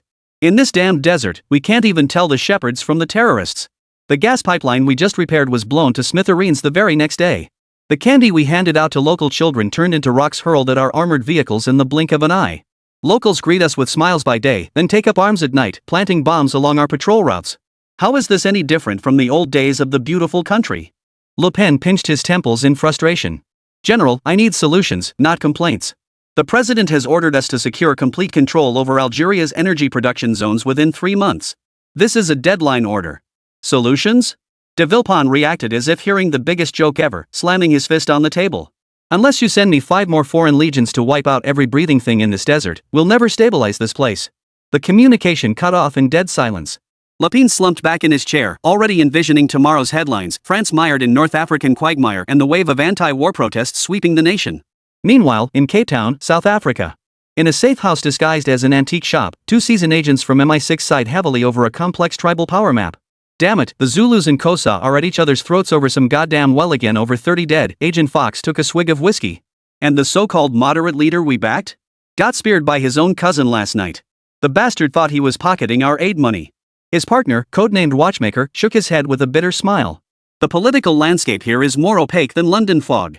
We thought we were playing Europa Universalis, but they're playing Clash of Clans. Every political party we back is entangled with a tangled web of tribes, clans, and local warlords. Our Peace Advisory Council has become a mediator for all factions, spending every day sorting out trivial nonsense. The boss sent the latest orders, Foxhunter said, his expression darkening as he studied the encrypted terminal. Those generals in the military are growing increasingly dissatisfied with the civilian government we're backing. Intelligence indicates they're secretly coordinating a military coup could erupt at any moment. What should we do? Suppress them? With what? We barely have enough men to serve as their targets. The Watchmaker chuckled bitterly. Prepare Plan B. It's time to consider which warlord leader we should back. White House, Oval Office. President Ross and National Security Advisor Dr. Reed sat in silence, watching CNN's live news broadcast. The screen showed San Jose, the capital of Costa Rica.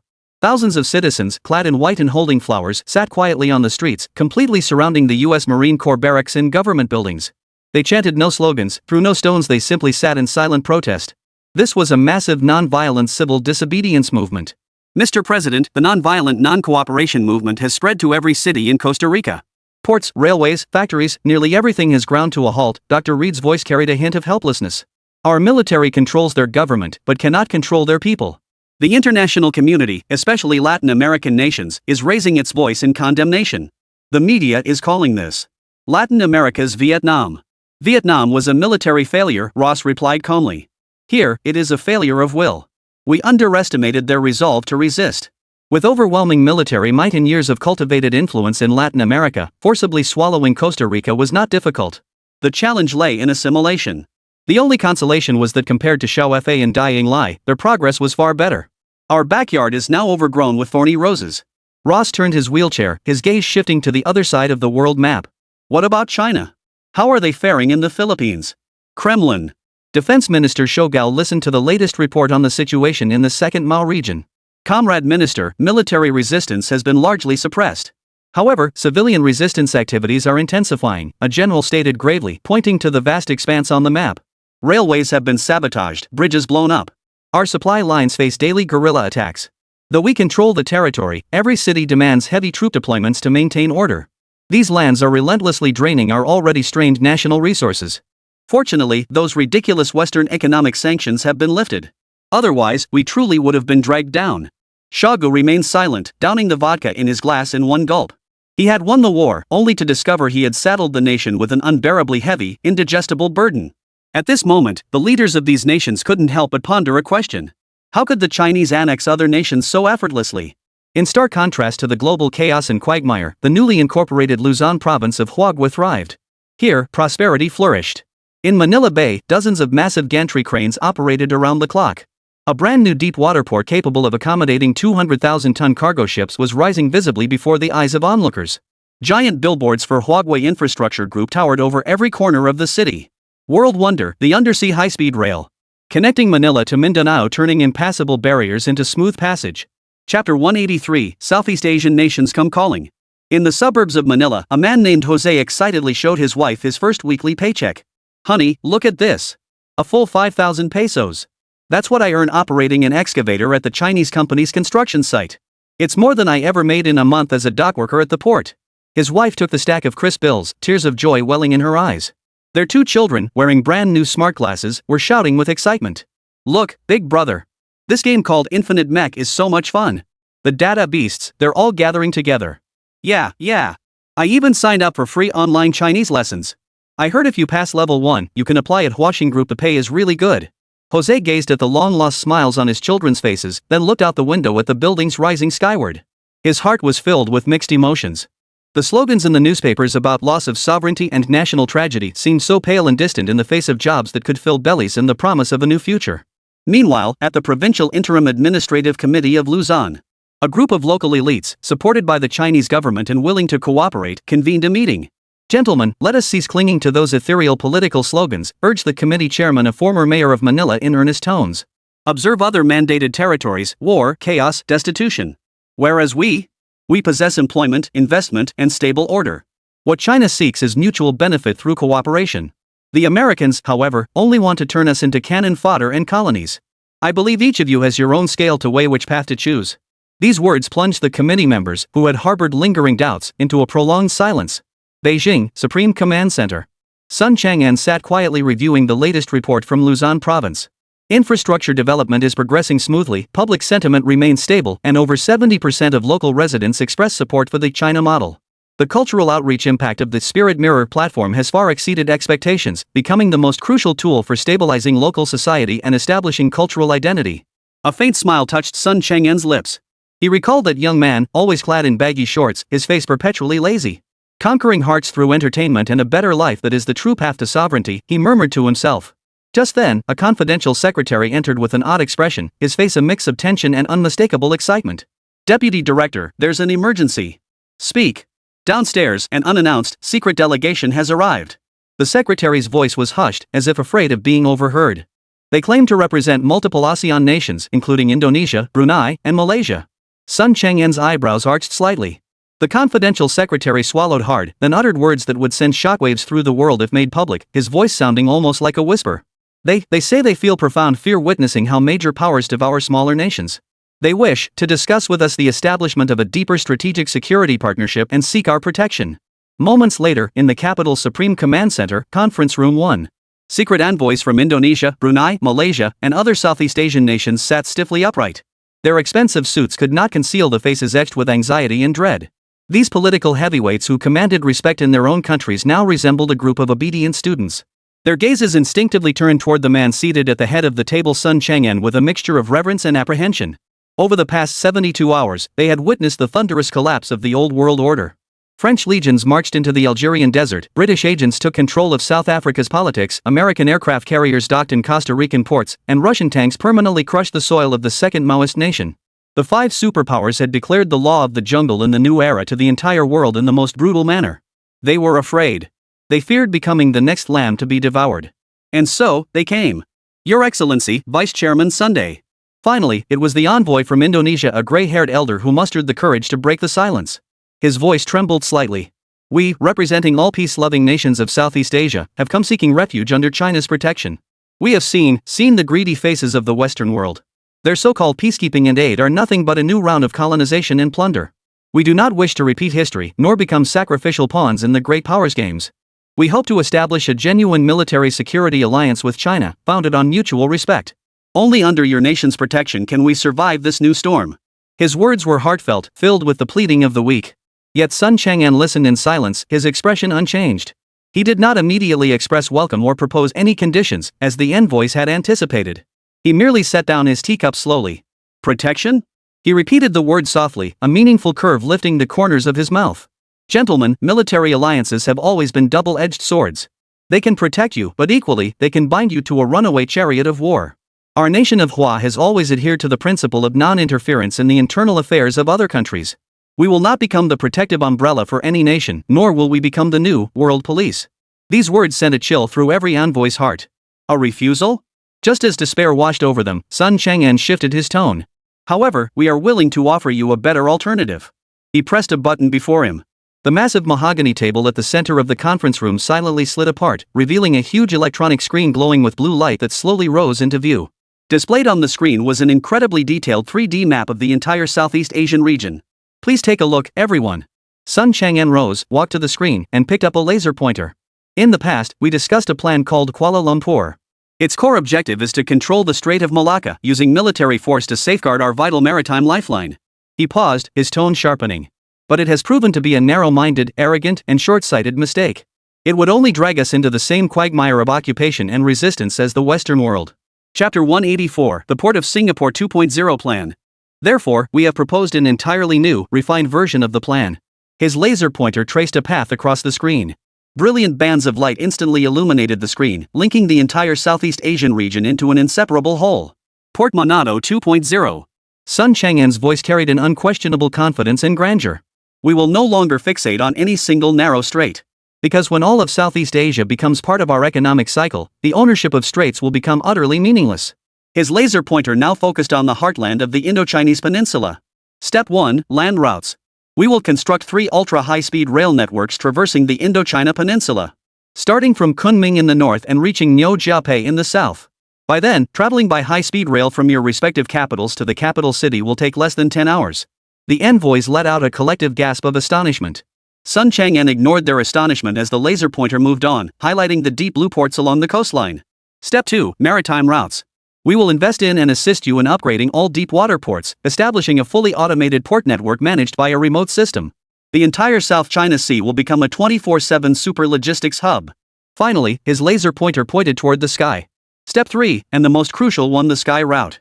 Following a comprehensive industrial assessment, our nation's civilian transportation technology has achieved rapid advancement and is poised to enter a breakthrough phase within the next decade. Once these breakthroughs are achieved, we will establish an air route network spanning the entire Pan-Asian region, using these ports and rail hubs as nodes. Your minerals, rubber, and fruits could reach any market in China within 3 hours. Likewise, China's goods, technology, and capital could reach every corner of your territories at any time. Sun Chang'an switched off the laser pointer, his gaze calmly sweeping across the faces already frozen in utter astonishment. Now, make your choice, he said slowly. You may choose to join this initiative, integrating your nations into the largest economic community in human history, centered around China. Together, we will expand the pie and achieve shared prosperity. Of course, you may also choose to remain on the sidelines. A cold curve touched the corner of his mouth. Then, when this colossal economic wave roars past your shores, your concern won't be how to develop but how to save yourselves when the Americans or Europeans swing their butcher's knife next. The path lies at your feet. How you choose to walk it is your decision. We won't interfere. Haicheng, Momo Factory.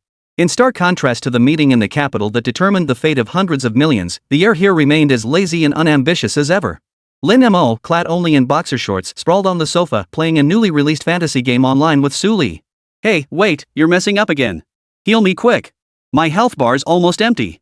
Lin Mo's character was being chased by a massive demon dragon, scrambling about in utter disarray.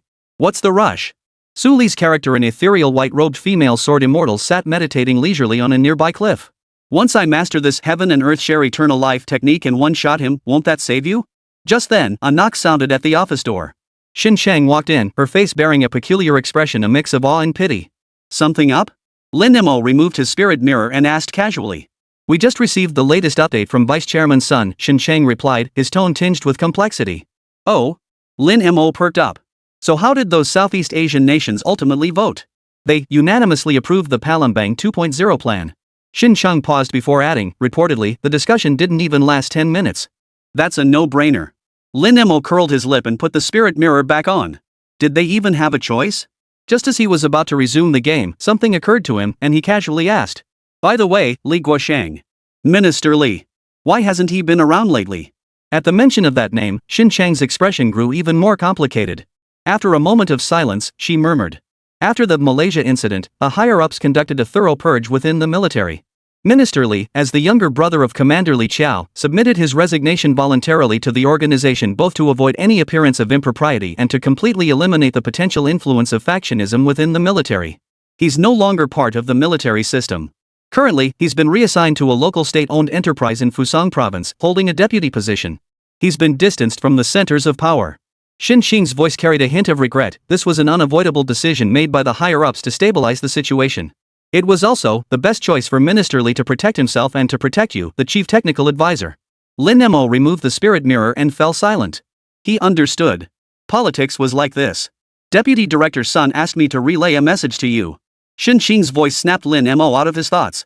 Clearing her throat, she repeated Sun Chang'en's exact words with an unprecedented solemnity, enunciating each syllable carefully. Comrade Lin Mo, for a considerable time to come, the prevailing theme in the world will be peace and consolidation. Military confrontations will significantly decrease, and accordingly, the demand for military equipment will enter a period of stability. Therefore, the state hopes you can fully unleash your potential. To research anything that interests you, anything you believe could change the world and benefit the people, civilian technology. Budget, unlimited.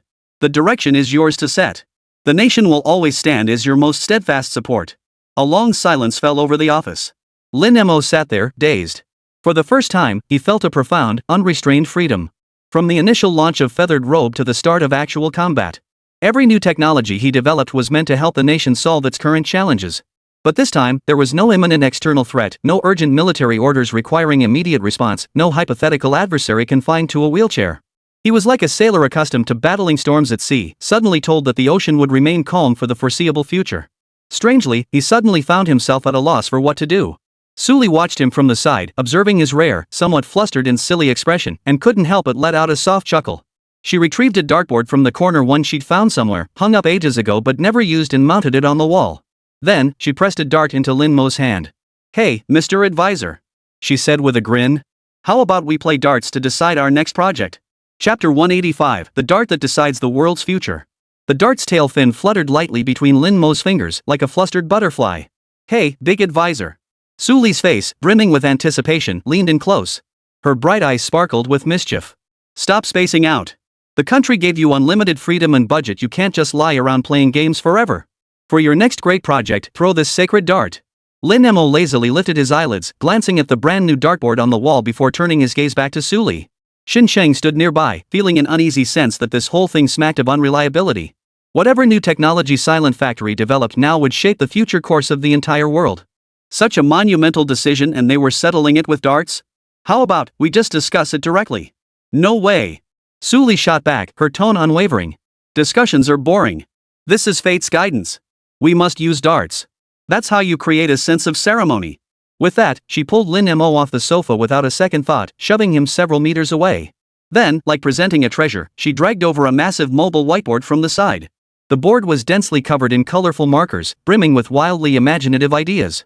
Each concept was accompanied by one of Suli's signature, adorably quirky doodles. 0-calorie fried chicken illustrated with a drooling angel chicken. Non-stick stir-fry spatula illustrated with an egg ice skating in a wok. Fully automatic manicure machine illustrated with 10 sparkling fingers. Hair growth helmet illustrated with a bald head topped with a lush forest. Automatic bed making machine. Personal flying pod. Bionic companion robot. Lin Mo stared at the whiteboard filled with these grand blueprints, his eye twitching. "Can I just vote for that 0-calorie fried chicken?" he asked helplessly. "I think that one contributes more to human civilization." Rejected. Suli crossed her arms, standing like an uncompromising queen. "Hurry up and vote. Stop dawdling." Fine. Lin Mo sighed, pinched the dart, and flicked it casually. Whoosh. The dart traced a crooked arc through the air. Clunk. It hit the automatic bed making machine dead center. This is pretty good. Lin Mo nodded solemnly. "It can effectively boost human happiness levels. I get to sleep 5 extra minutes every morning." Suli, though she was too lazy to make her bed herself, she usually didn't bother anyway. This machine was pointless. Wind blown doesn't count. Try again. She tossed another dart over. Lin Mo tossed it again casually. Clunk. This time, it stuck into the fully automatic nail machine.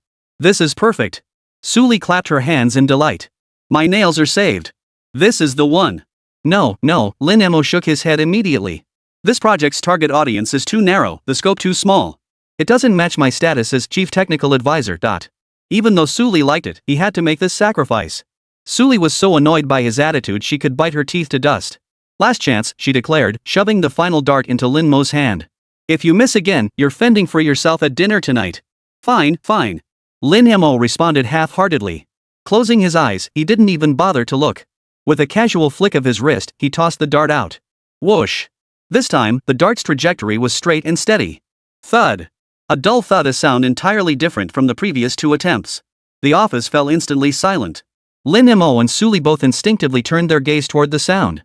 There, the final dart sat perfectly centered, its tail feathers still quivering slightly as it remained firmly embedded in the 5 large characters.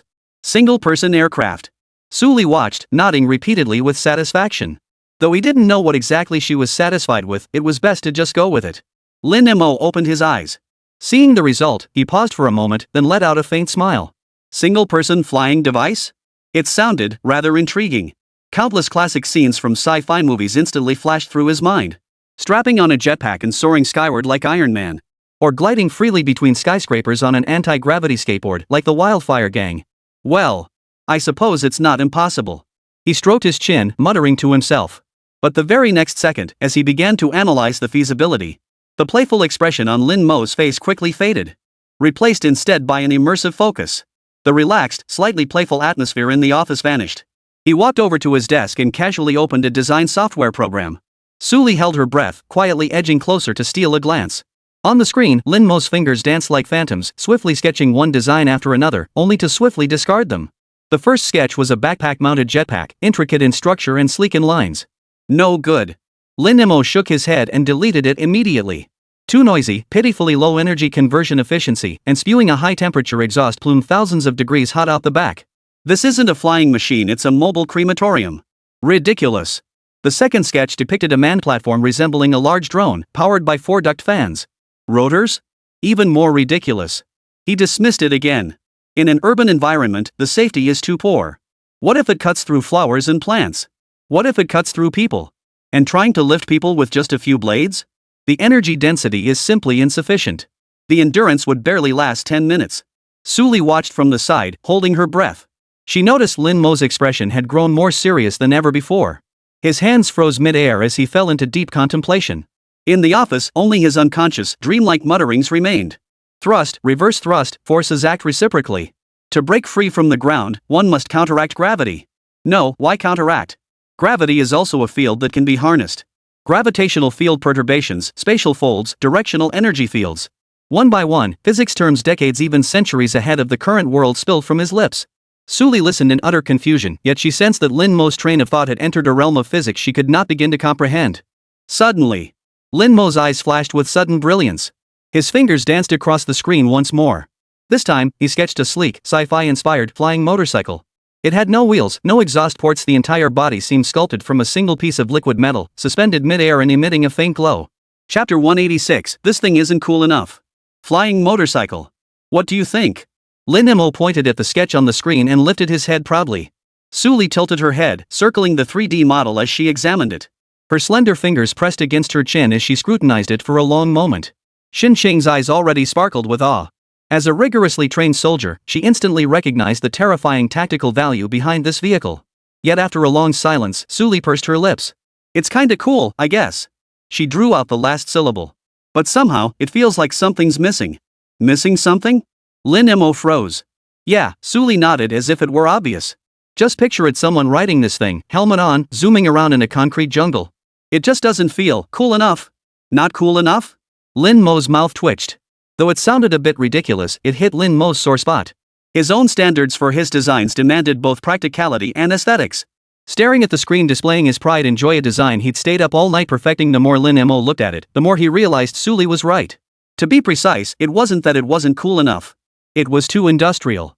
It was cool, hardcore, brimming with postmodern mechanical aesthetics. But it lacked the distinct flavor of Huagua. You're right. Lin Mo's gaze suddenly grew distant. This thing is the dream of Blade Runner and Ghost in the Shell. It's the Western imagination of the future. In his mind, countless classic scenes from wuxia games and movies flashed unbidden. A disciple of Mount Shu, soaring above the sea of clouds on a sword, robes billowing, a trail of radiant light trailing behind. It was the Taoist master of Qing Yun sect, stepping on an ancient immortal sword, plucking the enemy commander's head amidst a sea of soldiers. That was the ultimate romance ingrained in the very bones of the Chinese people. That was the Chinese people's dream of flight. A thought, like a bolt of lightning cleaving the primordial chaos, instantly crystallized with crystal clear clarity in his mind. I get it. Lin Mo slapped his thigh hard. In front of Suli and Xinqiang, he dragged the entire flying motorcycle project folder into the recycle bin, then emptied the entire recycle bin. Deleted? Suli covered her mouth in shock. Lin Mo didn't respond. He merely took a deep breath. His fingers danced across the virtual keyboard and drawing tablet once more. This time, he didn't sketch any complex mechanical structures. He directly accessed the computer's database and, using the simplest lines, combined the ancient, majestic cloud and thunder patterns of Huagua's bronze swords with the rhythmic, streamlined aesthetics of futuristic technology. On the screen, he reconstructed an entirely new creation. It was a three-dimensional model of a flying sword. Entirely silver in color, its blade was slender yet substantial. From the pommel to the tip, faint energy patterns flickered like breath, slowly circulating within. It possessed no superfluous structures, no nozzles, no rotors, a truly seamless work of art. Su Li and Xinsheng were both transfixed. They couldn't even find words to describe the awe this object inspired. If the flying motorcycle before had been the pinnacle of industrial design, then this flying sword before them belonged to the realm of myth. This is what we should have. Lin Mo surveyed his masterpiece, nodding with satisfaction as a pleased smile spread across his face. Yet, a new problem arose.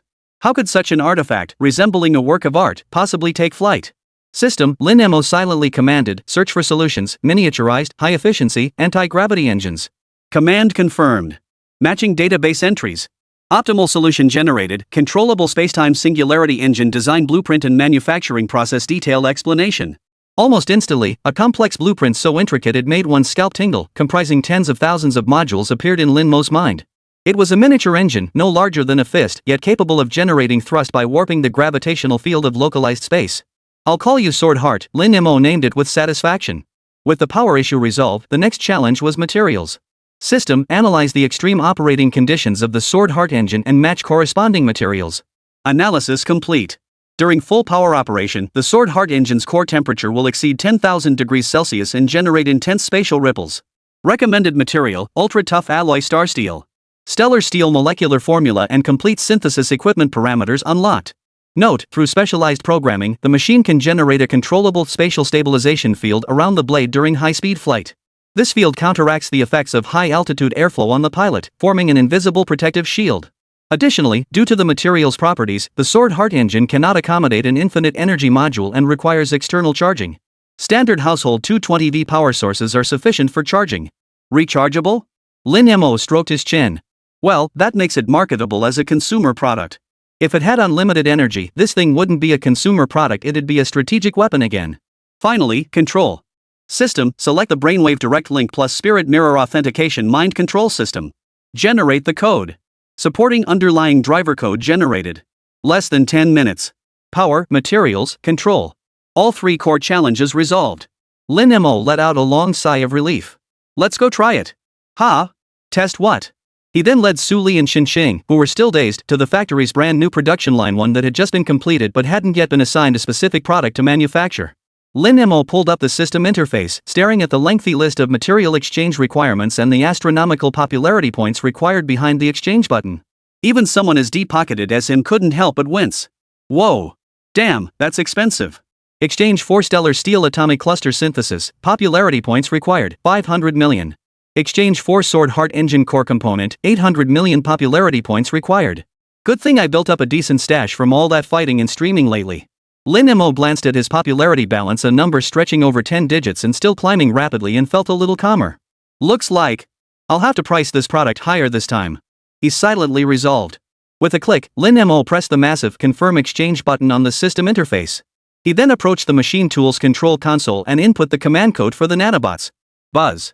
The entire dormant production line instantly sprang to life. Countless precision robotic arms descended from above, and the long dormant nanomachine clusters on the assembly line instantly commenced their tasks. Chapter 187, Su Li, I want a pink one. Su Li and Xinsheng held their breath, standing by as they watched this futuristic scene unfold before them like something straight out of a sci-fi movie, their hearts pounding uncontrollably.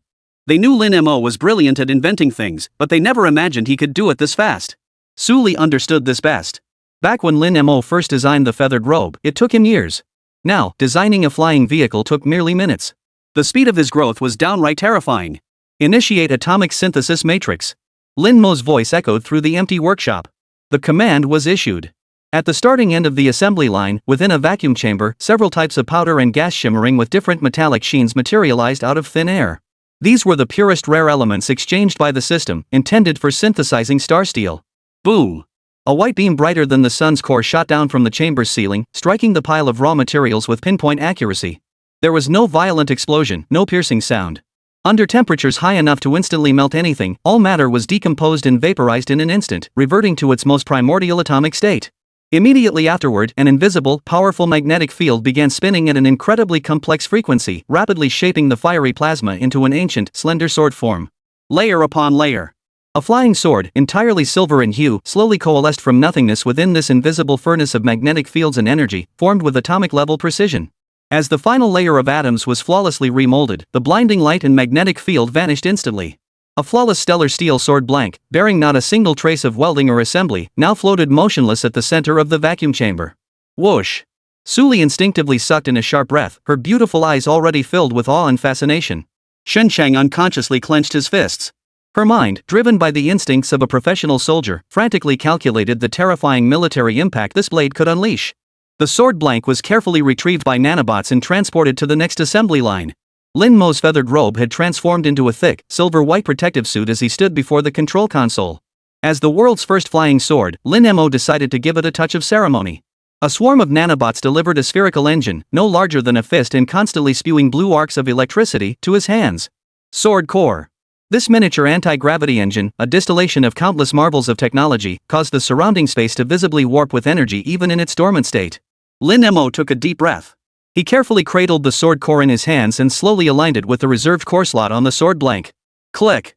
A faint, almost inaudible click. The sword core settled perfectly into place. The next second. Hum. The entire silver flying sword, as if infused with a soul, suddenly emitted a clear, piercing sword cry. The sheath, which had been a dull silver, instantly transformed into a brilliant silver. Blue energy patterns, flickering like breath, spread from the soul of the sword to cover the entire blade. The ancient blade and the futuristic energy patterns merged together in perfect harmony. Classical and sci-fi. Myth and reality. In this moment, they merged perfectly. Lin Mo then pulled the spirit mirror from his pocket and slipped it on. Remote debugging mode, activate. Before his eyes, the flying sword's first-person perspective instantly materialized. A strange sensation surged through his heart. The sword seemed to become an extension of his body, an extension of his will. He needed no controller, no commands. He only needed to think. Rise. With a flicker of his thoughts, the newly born flying sword silently and slowly rose from the metal platform. Not a single tremor marred its ascent, steady as if held aloft by an invisible hand. Suli and Shinchan watched the scene with bated breath. Accelerate. Lin Mo's thought flashed again. Whoosh! The flying sword instantly transformed into a silver streak of lightning, leaving a trail of afterimages across the vast workshop. Its speed was so immense that the naked eye could scarcely track its trajectory. Stop. The silver lightning bolt halted abruptly. From a speed exceeding 100 km per hour to absolute stillness, the entire process took less than a second. Inertia and deceleration were negligible. What followed was an even more astonishing maneuver. A sharp angled turn, a 360-degree high-speed spin on the spot, aerodynamically defying S-shaped maneuvers. Under Lin Mo's mental command, the flying sword danced freely within the workshop like the most agile Swift, transforming flight into an art form. Wah-ah! Suli could no longer contain her excitement. She threw her arms around Lin Mo's arm, shaking him vigorously, her eyes sparkling with excitement. I want one too. I want one too. Lin Mo, Lin Mo. Hurry up. Make me one too. I want it pink. Faced with Suli's relentless pleading, what else could Lin Mo say? He could only smile helplessly and restart the production line. With formidable industrial capabilities, once the complete data of the first finished product was available, replication became the simplest task imaginable. A mere hour later, a female-style flying sword emerged, its entire body a delicate cherry blossom pink. The blade itself was more petite and dainty, and Lin Mo had ingeniously carved an exquisite rose pattern onto the guard. At dusk, the setting sun's afterglow bathed the entire cloudscape over Haicheng in a magnificent orange-red hue. On the rooftop helipad of the silent factory. After notifying the military in advance that a high-altitude test would be conducted here, Lin Mo and Suli each stood atop a flying sword, slowly ascending into the sky. Wow! I'm flying! I'm really flying! Suli let out an excited shriek. At first, she swayed unsteadily like a toddler learning to walk, but soon, under Lin Mo's remote guidance, she grasped the knack of mental control. Hey! Dopey! Come chase me! She let out a playful giggle as the pink flying sword beneath her feet suddenly accelerated, transforming into a streak of light as it shot toward the distant sunset. Hey, you little thing! Lin Mo chuckled softly, spurring his own flying sword to chase after her. One silver, one pink, two streaks of light chased and played freely beneath the magnificent sunset sky, its hues melting into gold. They circled around the factory, soared toward the clouds, then dove back down, trailing a string of crisp, joyful laughter and shrieks. At the edge of the helipad, Shinxing stood silently. Her face bore an unshakable look of awe as she gazed upward at the mythical scene unfolding in the sky. Chapter 188, Never Flying a Sword to Take a Head. It was a sunny and breezy afternoon. Following the secret conference in Geneva that reshaped the world order, a period of turbulent calm descended upon the globe. The once hostile superpowers were now each buried in cleaning up the mess in their newly administered territories. The French Legion played hide-and-seek with guerrillas in the Algerian desert, British agents were overwhelmed by tribal conflicts in South Africa, the US Marines were rendered helpless by non-violent non-cooperation in Costa Rica, while the Bear struggled to contain relentless sabotage across the vast lands of the Second Bear. The entire world assumed that for the foreseeable future, the dominant theme would be prolonged digestion and strategic maneuvering. Until this afternoon. Without warning, a window popped up before the eyes of billions of Spirit Mirror users worldwide. Silent Factory Livestream now active.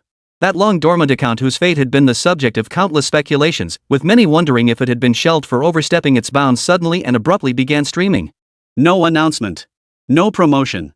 The stream's title displayed only a single line of poetry steeped in ancient Eastern elegance.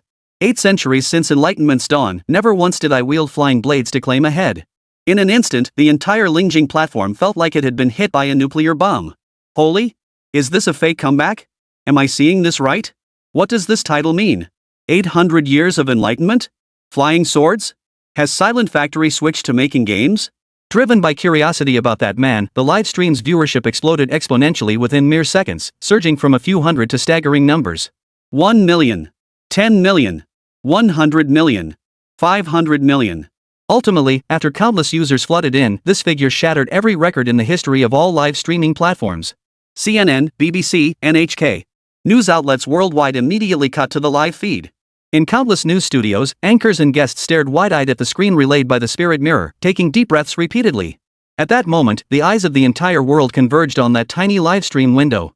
The live feed finally cleared. The camera revealed neither the grand press conference nor the lavish stage everyone had imagined. Only a lush green lawn stretched out, with the familiar two-story building of Momo Factory visible in the distance. Lin Mo stood lazily before the camera, clad in his ever-present baggy shorts and flip-flops. His hair had been slightly tidied for the broadcast, but he remained unkempt. Beside him, a long sword dark silver throughout, its design both ancient and futuristic floated silently in midair. Holy crap! That sword is so cool! New merchandise? So it really is a game promo? This modeling is impressive, looks just like the real thing. Lin Mo yawned, waving sleepily at the camera. Ahem. Well, good afternoon, everyone. Since I'm just hanging around, I'll show you all something new. No sooner had the words left his mouth than, under the stunned gaze of billions worldwide, he casually stepped onto the hovering flying sword. The next second, he shot skyward. No flames, no air currents, not even a whisper of sound. He simply transformed into a silver streak of light, vanishing into the horizon in an instant, a feat that defied all known laws of physics. The live stream's chat exploded into chaos after 5 seconds of collective dead silence. Holy! What did I just see? Sword flight? Fuck! What kind of special effects are these? Hollywood couldn't pull off CG this realistic. God! Is that the legendary immortal? The live stream switched to the Spirit Mirror worn by Lin Mo, capturing everything with an incredibly stable and smooth first-person perspective.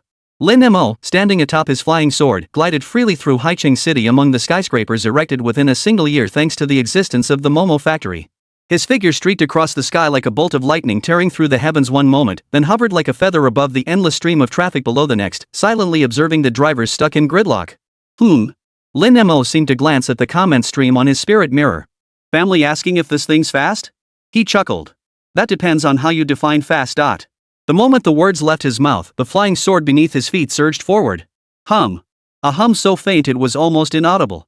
His figure blurred in the camera's view, and the next second, he appeared on the horizon several kilometers away. Holy crap!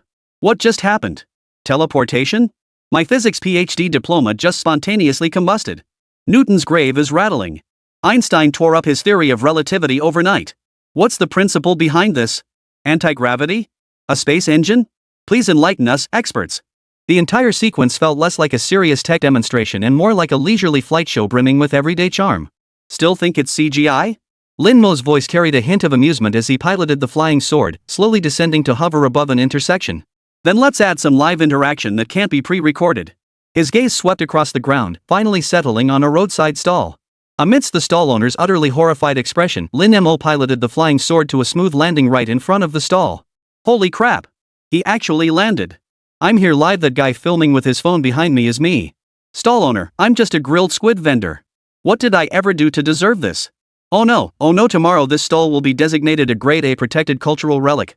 Amidst the vendor's utterly horrified expression, he pulled out his phone, scanned the QR code, and bought a skewer of grilled squid. Boss, extra spicy please. Then, amid the frenzied screams and camera flashes of onlookers, he once again soared into the sky on his sword and rode off into the distance. Just then. Hey, wait for me. A sweet, high-pitched cry echoed from behind. The camera pulled back, revealing a cherry-pink streak of light catching up.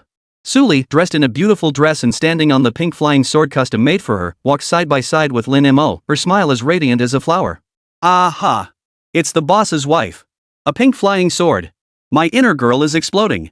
I'm dead. Is this even a tech launch? It's pure public PDA in front of billions. So jealous, I admit it. Sword riding dual cultivation, divine lovers, what kind of fantasy novel is this? The pair once again played chase and frolic above the vast river expanse. One silver, one pink, two streaks of light trace dazzling paths in the sunset's glow, like mythical celestial lovers. The livestream's comments section had completely transformed into an ocean of holy crap, OMG, for sale, and various currency symbols. Audiences worldwide, regardless of skin color or nationality, expressed the same sentiment in their own languages. My God! Could this be the Eastern Immortals? Chapter 189, Contact China, I want to visit. At the same time, montage-like scenes unfolded silently across the highest centers of power in nations worldwide. The White House, Oval Office. President Ross stared intently at the figure flying on a sword on the screen, his fingers gripping the wheelchair armrests, trembling slightly. Dr. Reed beside him dropped the freshly brewed coffee in his hand, spilling it directly onto the newly laid carpet. Ross's lips moved, but only a muttered whisper escaped. How did they do it? Even with his limited understanding of technology, he could tell that creations of this caliber were far beyond what current science could produce. Paris, Élysée Palace. President Fa had just concluded an emergency meeting on how to respond to the Algerian resistance forces. Leaning wearily back in his chair, he watched the mythical scene unfold on television. His thoughts drifted to his own peacekeeping forces, mired in quagmire with logistical support proving an uphill battle. A grimace twisted his face into a smile that looked more like a grimace than a smile. London, 10, Downing Street. Prime Minister Chubby extinguished his cigar, silently watching the two figures playing freely in the sky. After a long moment, he addressed his staff. Tell those idiots in South Africa to stop fighting over a damn well and end the battle immediately. If this continues, Britain truly has no chance of revival. Kremlin. The Emperor silently turned off the television, picked up the vodka on the table, and downed it in one gulp. For the first time, he felt profound doubt about the victory he had achieved by crushing the Second Republic's soil with tanks. They were still fighting with bayonets and tanks, clinging to the land and glory of an old era. Yet that nation seemed to have already begun entering the next era. At the end of the livestream, Lin Mo and Suli returned to the factory lawn. He took a bite of the steaming grilled squid on a skewer, oblivious to the camera, then mumbled the final line that would make every arms dealer and automotive giant worldwide want to spit blood. Not bad. Pretty convenient, this thing. If I'm in the mood in a couple days, maybe I'll list a few on the official website for fun. Alright folks, see you later. With that, the live stream abruptly ended. On the black screen, only that line of poetry remained. Having attained enlightenment 800 autumns ago, I have never wielded a flying sword to take a life. Billions of viewers worldwide, along with the stunned leaders of various nations, remained frozen in deathly silence, unable to recover for a long time. The lingering afterimages of two streaks, one silver, one pink tearing across the sky still haunted their pupils, while their minds remained blank. Only after a full dozen seconds did chaos erupt with a thunderous roar. The global internet exploded simultaneously. Every social media platform, Twitter, YouTube, Facebook, every known human social network saw its servers crushed under a weight beyond endurance within that single second. Countless programmers were urgently recalled from their sleep, from dinner tables, from dates. As they stared at the exponentially surging traffic spike, enough to overwhelm any system, despair was all that remained on their faces. Is this real? So this isn't CGI? Not movie special effects? It's real? Mom asked why I was kneeling while watching the livestream. I hereby declare, from this day forward, Lin Mo is my God. The one and only true God. Who's in favor? Who opposes?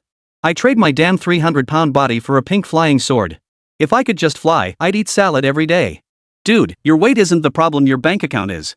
If I could wield a flying sword, I'd gladly drive luxury cars and live in mansions every day. And at the epicenter of this storm, that obscure grilled squid stall in Haicheng County, within just 10 minutes after the livestream ended, it was swamped by a frenzied crowd rushing to the scene. The stall owner, a middle-aged man in his 40s, stood utterly bewildered amidst a sea of cameras and microphones, still clutching the few yuan Lin Mo had just scanned and paid. Uncle! What flavor is Mr. Lin's squid? How did you feel at that moment? Did your legs go weak when you saw the flying sword? Uncle! Is your stall for sale? I'll pay $1 million. I'll pay $5 million. And establish a squid grilling cultural heritage preservation fund in your name. The grilled squid vendor stared at this crazed crowd, trembling as he lit a cigarette. He took a deep drag, exhaled a smoke ring, and spoke in a voice weathered by years, uttering words that would later be recorded in history. I am just an ordinary squid god. If the public sentiment was a mix of fervor, adoration, and disbelief, then within the highest centers of power across nations, only helplessness lingered. The White House. President Ross had maintained the same posture for a full 5 minutes while watching the video replay. On the screen, Lin Mo soared skyward from the grilled squid stall, his feet planted firmly on a flying sword. No sonic boom. No exhaust trail. Silent. Graceful. Any results from the analysis? Not yet, Mr. President. Dr. Reed's expression was paler than the cold coffee stain beneath her feet. Technical experts from the CIA and the Pentagon have slowed the footage down 1,000 times for frame-by-frame analysis. They can't even comprehend the propulsion mechanism of that thing. Ross slowly closed his eyes and leaned back in his wheelchair. Reed. Yes, sir. Do you recall our meeting in Geneva? I do. A deeply self-mocking smile spread across Ross's face. Looking back now, we were truly off the mark back then. Suddenly, he slapped his numb thigh hard. Contact our diplomatic channels. Highest priority. At any cost. Whatever terms they demand. Even if it means withdrawing from Costa Rica. We must get our hands on one. Even just one. We must know what this thing truly is. Meanwhile, in the capital city, at the highest command center, the atmosphere here stood in stark contrast to the panic at the White House. Sun Chang'an stood with his hands behind his back, also watching the live feed replay. Unlike Ross, he didn't replay it repeatedly. He watched it once and then turned off the screen. Then, he fell into a prolonged silence. Inside the office, senior military and political figures from Huagua held their breath, not daring to make a sound. They stared at Sun Chang'an's face, calm to an almost unnerving degree, while their own emotions churned violently within. Shock, wild elation, and a hint of lingering dread. They had indeed given Lin Mo free rein to develop civilian technology. But they had forgotten that feathered robe was originally a civilian technology developed by Lin Mo. Speak up. After a long silence, Sun Chang'an spoke slowly. Chapter 190, 100,000 per unit, sold by lottery. This is an epoch-making revolution. A general in charge of equipment development was so excited his face flushed crimson. Second in command. If this thing can be deployed to our troops, our individual soldier mobility will instantly enter the realm of legend. Special operations? Enemy infiltration?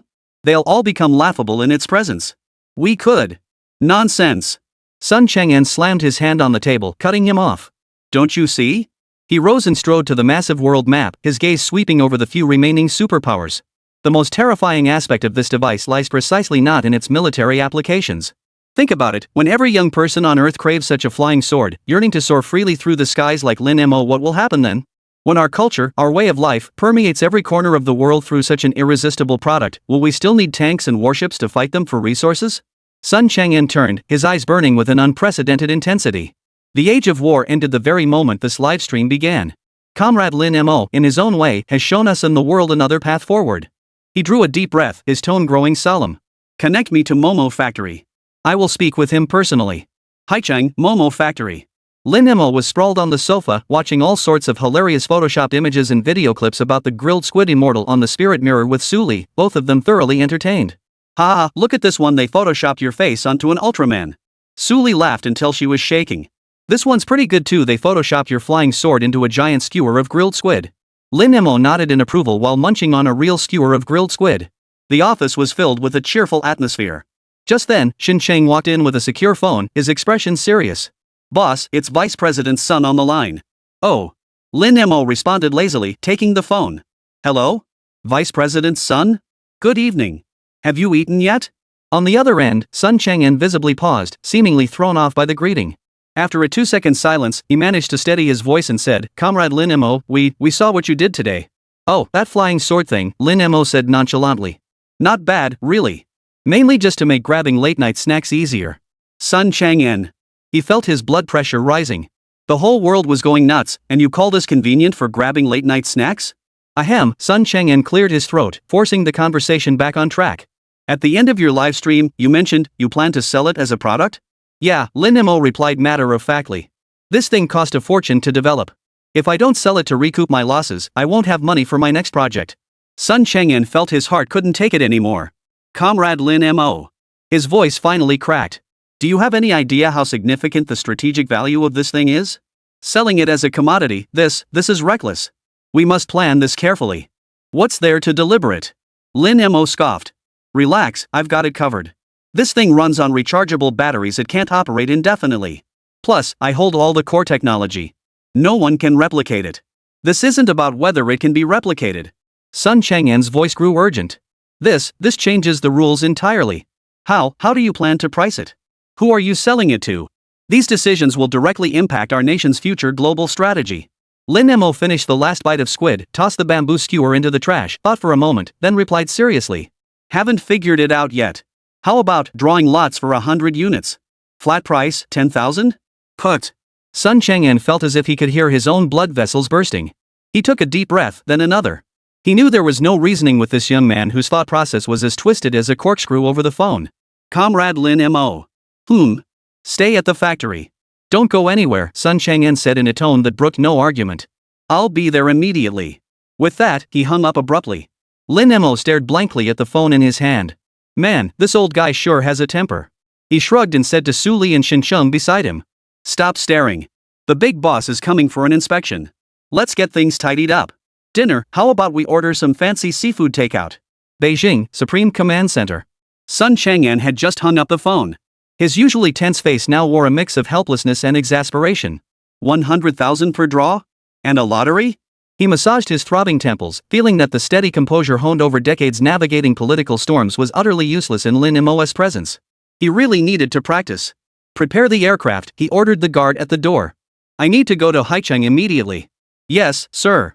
The guard turned and sprinted away. Soon, a top priority flight route began clearing urgently. A specially modified military transport aircraft, capable of reaching any corner of the country within 3 hours, had already begun preheating its engines.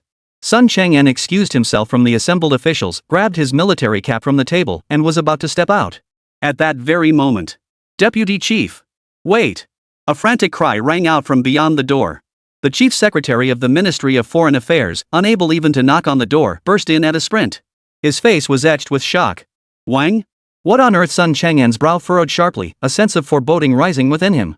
For this chief secretary who handled the foreign ministry's most sensitive matters and had weathered countless international storms, to lose his composure like this meant the situation was nothing short of extraordinary.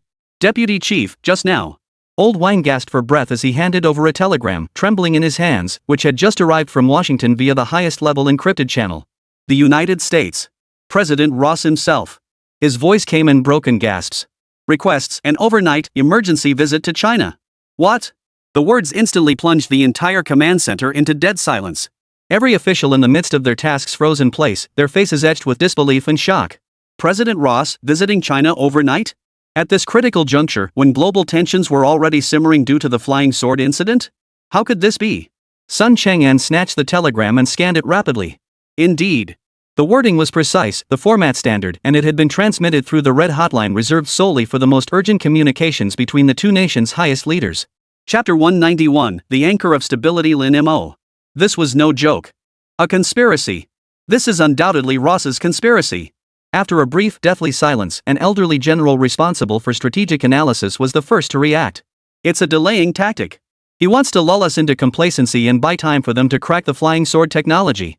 I agree, another general in charge of intelligence immediately chimed in. This feels more like a trap. Is he trying to divert our attention to the diplomatic front, then pull some underhanded maneuvers in Costa Rica or elsewhere? Exactly. Ross has always been cunning and treacherous, he never acts without gain. There must be some scheme behind this that we haven't uncovered yet. For a moment, the entire command center buzzed with discussion. Almost everyone instinctively attributed Ross's actions to some deeper strategic intent. Sun Chang'an remained silent. He simply paced back and forth across the command center with his hands behind his back. Ross's character. Lin Mo's livestream. The flying sword. And finally, that line of poetry. Having attained enlightenment 800 autumns ago, I have never once used my flying sword to take a life. Suddenly, Sun Chang'an's footsteps halted. He slowly turned around. In his bloodshot eyes, bleached white from a sleepless night, a flash of understanding gleamed. He understood. No, he began slowly, you've all misunderstood. He walked to the conference table, pointing at the looping footage of Lin Mo flying on his sword displayed on the screen. We all underestimated Ross. We assumed he saw a more advanced weapon, a more powerful force. So instinctively, we approached him with a mindset of confrontation. But Ross, he didn't see power. Sun Chang'an's gaze swept across all his colleagues, who remained utterly perplexed. What he saw was momentum. A momentum called the future, one powerful enough to crush all tanks, aircraft carriers, and nuclear bombs. He understood that when a nation can turn myth into reality, when it holds the dreams of the world's youth in its hands, any form of military confrontation loses its meaning. 800 autumns since the path was attained, yet never once did a flying sword claim ahead. A smile that held both admiration and emotion spread across Sun Chang'an's face. Ross is a smart man, but also a gambler. He knows he can't win this bet. So he refuses to be the mantis trying to stop the chariot. He chose to go with the flow. He's not here to make a show of force, nor to scheme. He came to surrender.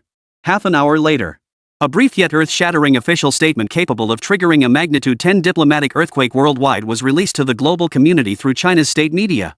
At the request of President Ross of the United States of America, and following friendly consultations between both parties, President Ross will pay an informal visit to our country in the near future. The news sent shockwaves across the globe.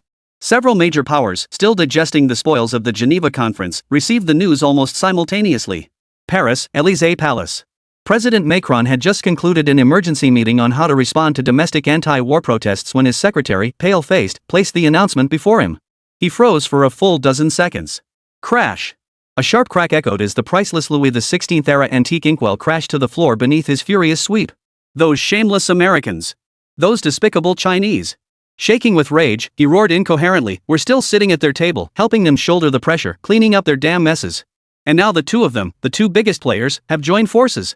London, 10, Downing Street.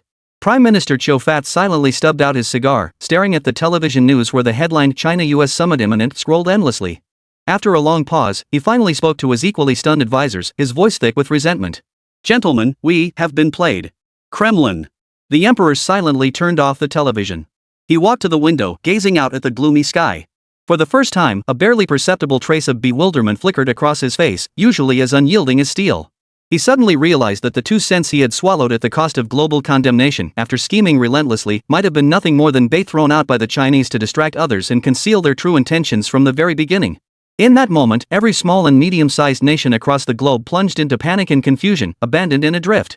Countless foreign ministries around the world spent that night utterly sleepless. Telephone lines were on the verge of collapse as they frantically scrambled to gather any scrap of information, desperately seeking a reliable anchor for themselves and their nations amid the impending storm. At the eye of the storm, Haichang, Momo Factory. Here, stillness reigned. Sun Chang'an had finally arrived.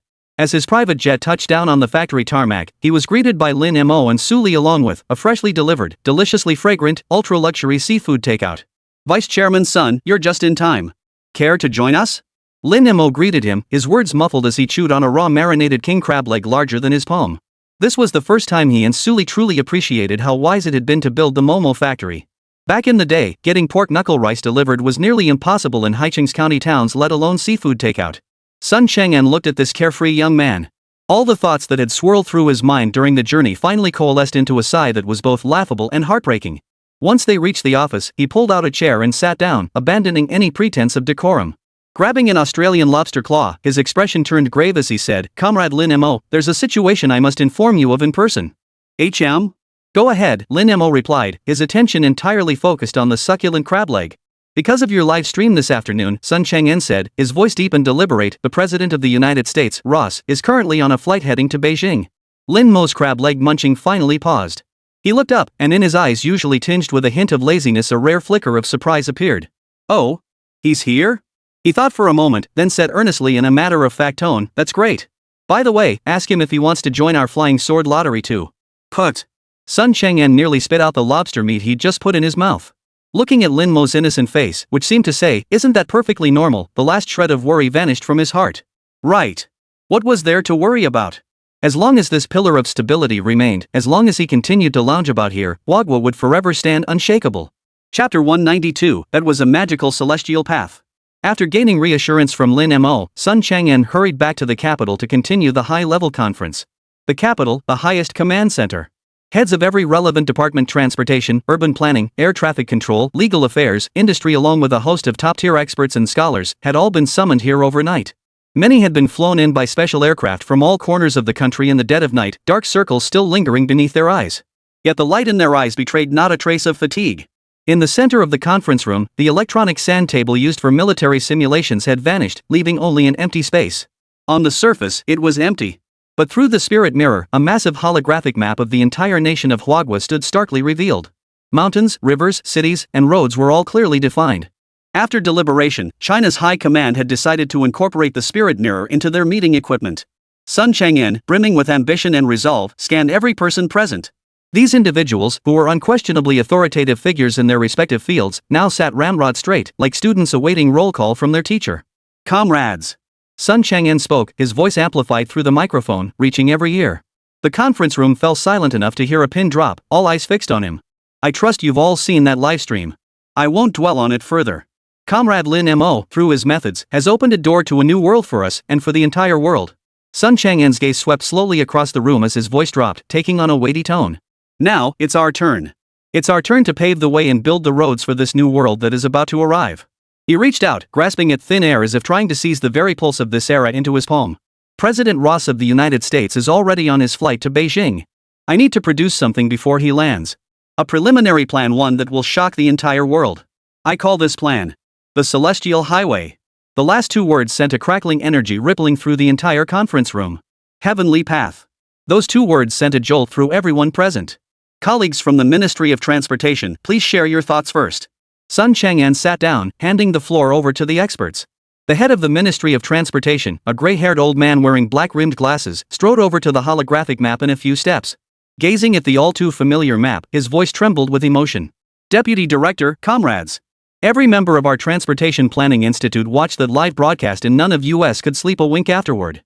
He activated the spirit mirror's drawing function and began sketching entirely new lines across the vast map. This flying sword technology will revolutionize every existing transportation model. Ground traffic jams and detours will become ancient history. Our city will grow upward a complete, three-dimensional expansion. His fingers traced several layers of differently colored virtual light bands across the sky above the capital. This is the aerial highway system we've engineered. We've sliced the city's airspace into distinct altitude base lanes. Below 500 meters is for low-speed sightseeing and short-distance transfers. Citizens can pilot flying swords at speeds not exceeding 60 kilometers per hour, leisurely gliding between buildings to enjoy the scenery or flying directly from their balconies to the nearest subway entrance or shopping mall. From 500 to 2,000 meters lies our future urban transportation artery, the high-speed commuter corridor. His voice suddenly rose as his light pen traced sweeping, one-way loops of brilliant blue light across the map. These main arteries will operate as one-way loops with strict speed limits and no lane changes. If technology permits, all flying swords should be managed by a central system upon entry, cruising at 300 km per hour with point-to-point automation. The journey from Tongzhou to Haidian must take no more than 10 minutes. As for areas above 2,000 meters, his finger pointed upward toward higher elevations. That zone will become the domain of intercity logistics and ultra-high-speed passenger transport. Soon, deliveries from Beijing to Haicheng might take less than an hour. These words sent a rush of excitement through the audience, their minds already conjuring scenes from sci-fi blockbusters. Yet an expert from the Air Traffic Control Bureau furrowed his brow and posed a very practical question. The minister's idea is sound, but what about safety?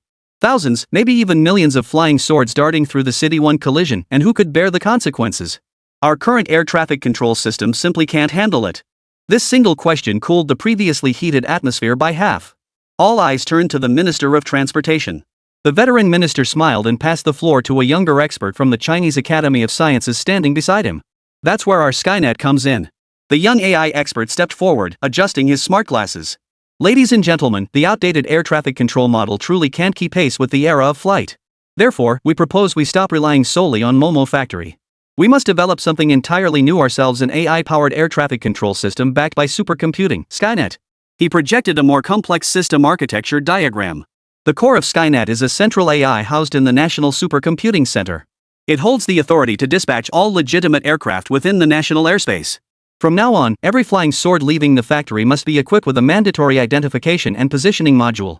Each module is unique and permanently linked to your Lingjing account. The moment a flying sword takes to the skies, it automatically connects to Skynet. The pilot simply taps their destination on the spirit mirror. Skynet then takes over the navigation system, calculating the optimal flight path to ensure zero collisions. From takeoff, acceleration, cruising, to landing, it handles everything. Put simply, piloting a flying sword won't require any piloting at all. You just hop in, tell the AI where you want to go, and then relax, listen to music, watch a movie, or catch some shut-eye. The Skynet system is the brain of future urban transportation. It guarantees absolute safety and absolute speed for every journey you take. This Skynet concept has completely eliminated everyone's safety concerns. A chief engineer from the National Urban Planning Institute stepped back to the map. With Sky Road and Skynet in place, the very shape of our city must transform accordingly. With a wave of his hand, the structures of the skyscrapers on the holographic map began to undergo a remarkable transformation. We've coined a new term: vertical airports. Future skyscrapers won't need massive underground parking garages anymore. Instead, we'll design independent hovering platforms at different heights similar to balconies for flying swords. Chapter 193, Airports and Airspace Law. Going home won't mean taking the elevator up from the garage anymore. Instead, you'll pilot your flying sword directly to a landing pad outside your living room window that's called aerial entry. Through the spirit mirror's perspective, a model suddenly materialized in the air, a futuristic skyscraper slowly rotating. Countless streaks of light could be seen flying in from all directions, landing precisely on the airports at different heights of the building. The scene shifted indoors. A white-collar worker stowed the flying sword beneath his feet. The thing took up no space at all, leaning against the charging station by the entrance like a sleek decorative piece. This transformation completely liberates ground-level space, freeing up vast areas for green spaces in parks and cities. The very concept of floor levels needs rethinking. Top-floor residents won't necessarily be the most prestigious. True luxury homes will be defined by which family's airport has the best orientation and largest area.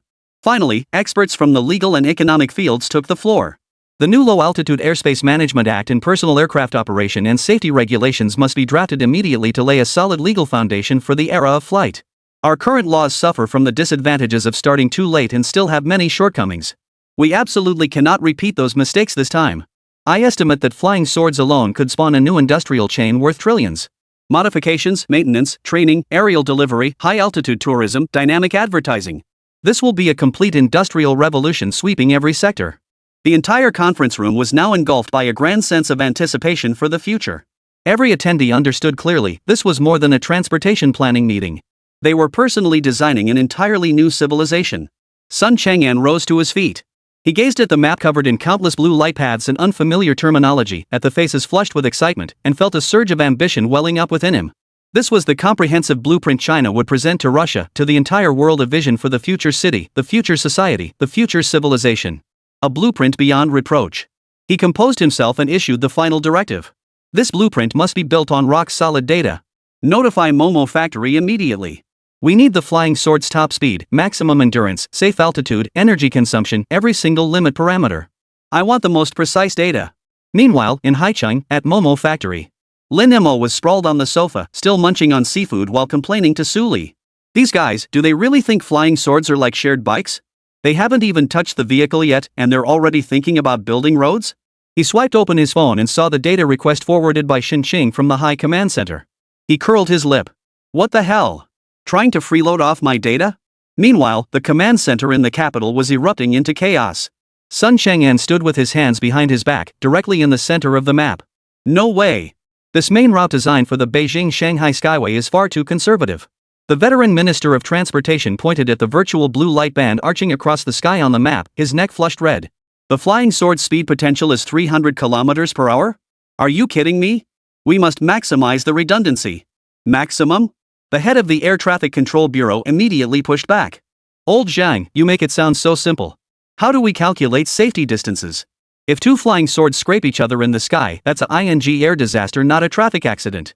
Without precise data from Lin Mo, our Skynet system can't even build the most basic collision avoidance model. This is just pie in the sky. Exactly. We can't draft laws based on thin air. A legal luminary chimed in. What's the actual range of that spatial stabilization field? Could it affect ground structures or human bodies? These are prerequisites for legislation. Without data, arguing ourselves hoarse here is pointless. Data. The moment those two words were uttered, the entire conference room fell silent. Everyone understood that without that man's core data, all their grand plans were nothing but empty talk. Sun Chang'an's brow furrowed into a knot. He glanced at his secretary beside him. Have you made contact with Momo Factory yet? The secretary's expression was a veritable kaleidoscope of emotions. He leaned close to Sun Chang'an's ear, his voice barely above a whisper. We got through, but what? The factory replied that Comrade Lin Mo is currently occupied with a critical new technological breakthrough and is unavailable at the moment. Sun Chang'an's heart skipped a beat, a wave of shock washing over him. New technology? More critical than flying swords? The secretary's expression grew even stranger. He cleared his throat, his voice sounding slightly unsteady. It's supposedly a new sauce for grilled squid, honey mustard flavor. Put. In the conference room, someone couldn't hold back and spit out a mouthful of hot tea. Sun Chang'an pressed his fingers to his throbbing temples. What else did he say? He also said. The secretary steeled herself to repeat, presenting a bunch of dry data is so boring and uninspiring. Want to know more? Come see the live broadcast tomorrow. He assured us that guests traveling from afar would see everything clearly. The words fell, and the entire command center fell deathly silent. Everyone was stunned by Lin Mo's bizarre train of thought. Yet after a moment of bewilderment, a flicker of excitement shone in Sun Chang'an's bloodshot eyes. He understood. He burst into laughter. Excellent. Brilliant, Lin Mo. He slammed his fist on the table and barked orders at the bewildered experts still staring blankly around the room. Stop standing around like zombies. Comrade Lin Mo was right. Instead of feeding Ross a pile of cold data reports, let's give him a visual spectacle he can't argue with. This kid is telling us to move the negotiating table straight to his home turf. Sun Chang'an's gaze swept across the room as his voice grew solemn. Notify Haicheng, activate level 1 combat readiness. Effective immediately, the airspace within 50 kilometers of the Momo factory is designated a maximum no-fly zone. Security, logistics, communications, whatever Comrade Lin Mo needs, give it to him. Additionally, he picked up the red encrypted phone. Immediately notified the American delegation, due to technical reasons, the originally scheduled meeting location in Beijing is being changed at short notice. The new location is Haicheng, Momo factory. Meanwhile, at 30,000 feet, Air Force One, President Ross's presidential aircraft, glided smoothly above the clouds. Inside the cabin, Ross sat quietly in his wheelchair, listening to the final briefing from his accompanying technical advisory team. Mr. President, rest assured. A physicist from MIT, his hair combed immaculately, pointed at the magnified model of a flying sword on his tablet screen, declaring with an air of authority. Chapter 194, No politics, no economics, only the future. Based on repeated calculations from our model, for a vehicle of that size to achieve anti-gravity suspension and perform supersonic maneuvers, the energy density of its core engine would be sufficient to instantly boil all the seawater in Haicheng. This is unscientific, it defies every known law of physics. Our conclusion is, another aerospace expert added, that live broadcast was a meticulously orchestrated hoax.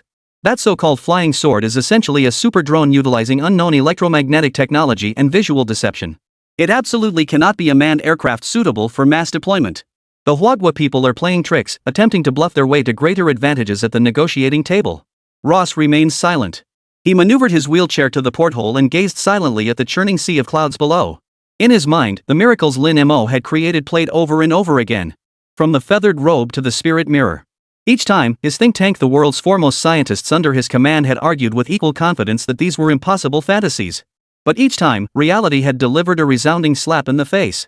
The unease in his chest grew heavier and heavier.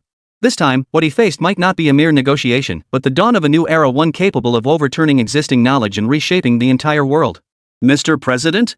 National Security Advisor Dr. Reed observed his silent silhouette and offered a quiet reminder. We are about to enter Chinese airspace. Should we reiterate our pre-established negotiation proposal? Ross turned around. He looked at Reed, then at the experts still immersed in their sense of technological superiority, a smile of ambiguous meaning playing on his lips. Reed. Yes, sir. Inform our team to abandon all pre-established negotiation proposals. Dr. Reed's breath caught. Sir? This trip to China we won't discuss politics. We won't discuss economics. We'll discuss only one thing, the future. Ross's voice was soft, yet it carried the resolve of staking everything on the line. This is a gamble, Reed. If I lose this bet, all we stand to lose are some political leverage and my personal reputation. But if I'm right? His gaze seemed to pierce through the clouds, fixed upon the eastern continent undergoing profound transformation. We might secure a seat for the beautiful country at the threshold of the new world. He no longer intended to regard China as an enemy. That was too exhausting, too hopeless. With a nation like this, the only viable path was to become allies. For that, he was willing to sacrifice certain things. Early the next morning. Haicheng, Momo factory, helipad.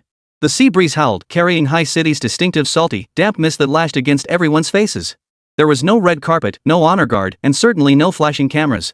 Only 2 rows of solitary chairs stood before a gathering of subplanetary and even planetary-level figures, individuals whose mere stamp of a foot could send tremors rippling across the planet. Sun Chang'an stood at the edge of the tarmac with President Ross and his entourage. This makeshift viewing platform had been hastily cleared for the occasion. Behind President Ross stood a team of top experts recruited from MIT, Caltech, or the Pentagon. Their gazes were critical and arrogant, as if they could dissect the 2 hovering flying swords nearby and examine them under a microscope. This is utter nonsense. A physicist wearing gold-rimmed glasses muttered under his breath to a colleague. This thing doesn't even have a wing surface. How does it generate lift? It completely defies aerodynamics. At high speeds, this shape will only create deadly turbulence. I'm more curious about its propulsion system, another aerodynamics expert remarked, arms crossed and chin tilted up in undisguised contempt. No exhaust nozzles, no duct fans in sight. Magnetic levitation? Maybe it works on the ground, but at 10,000 meters altitude?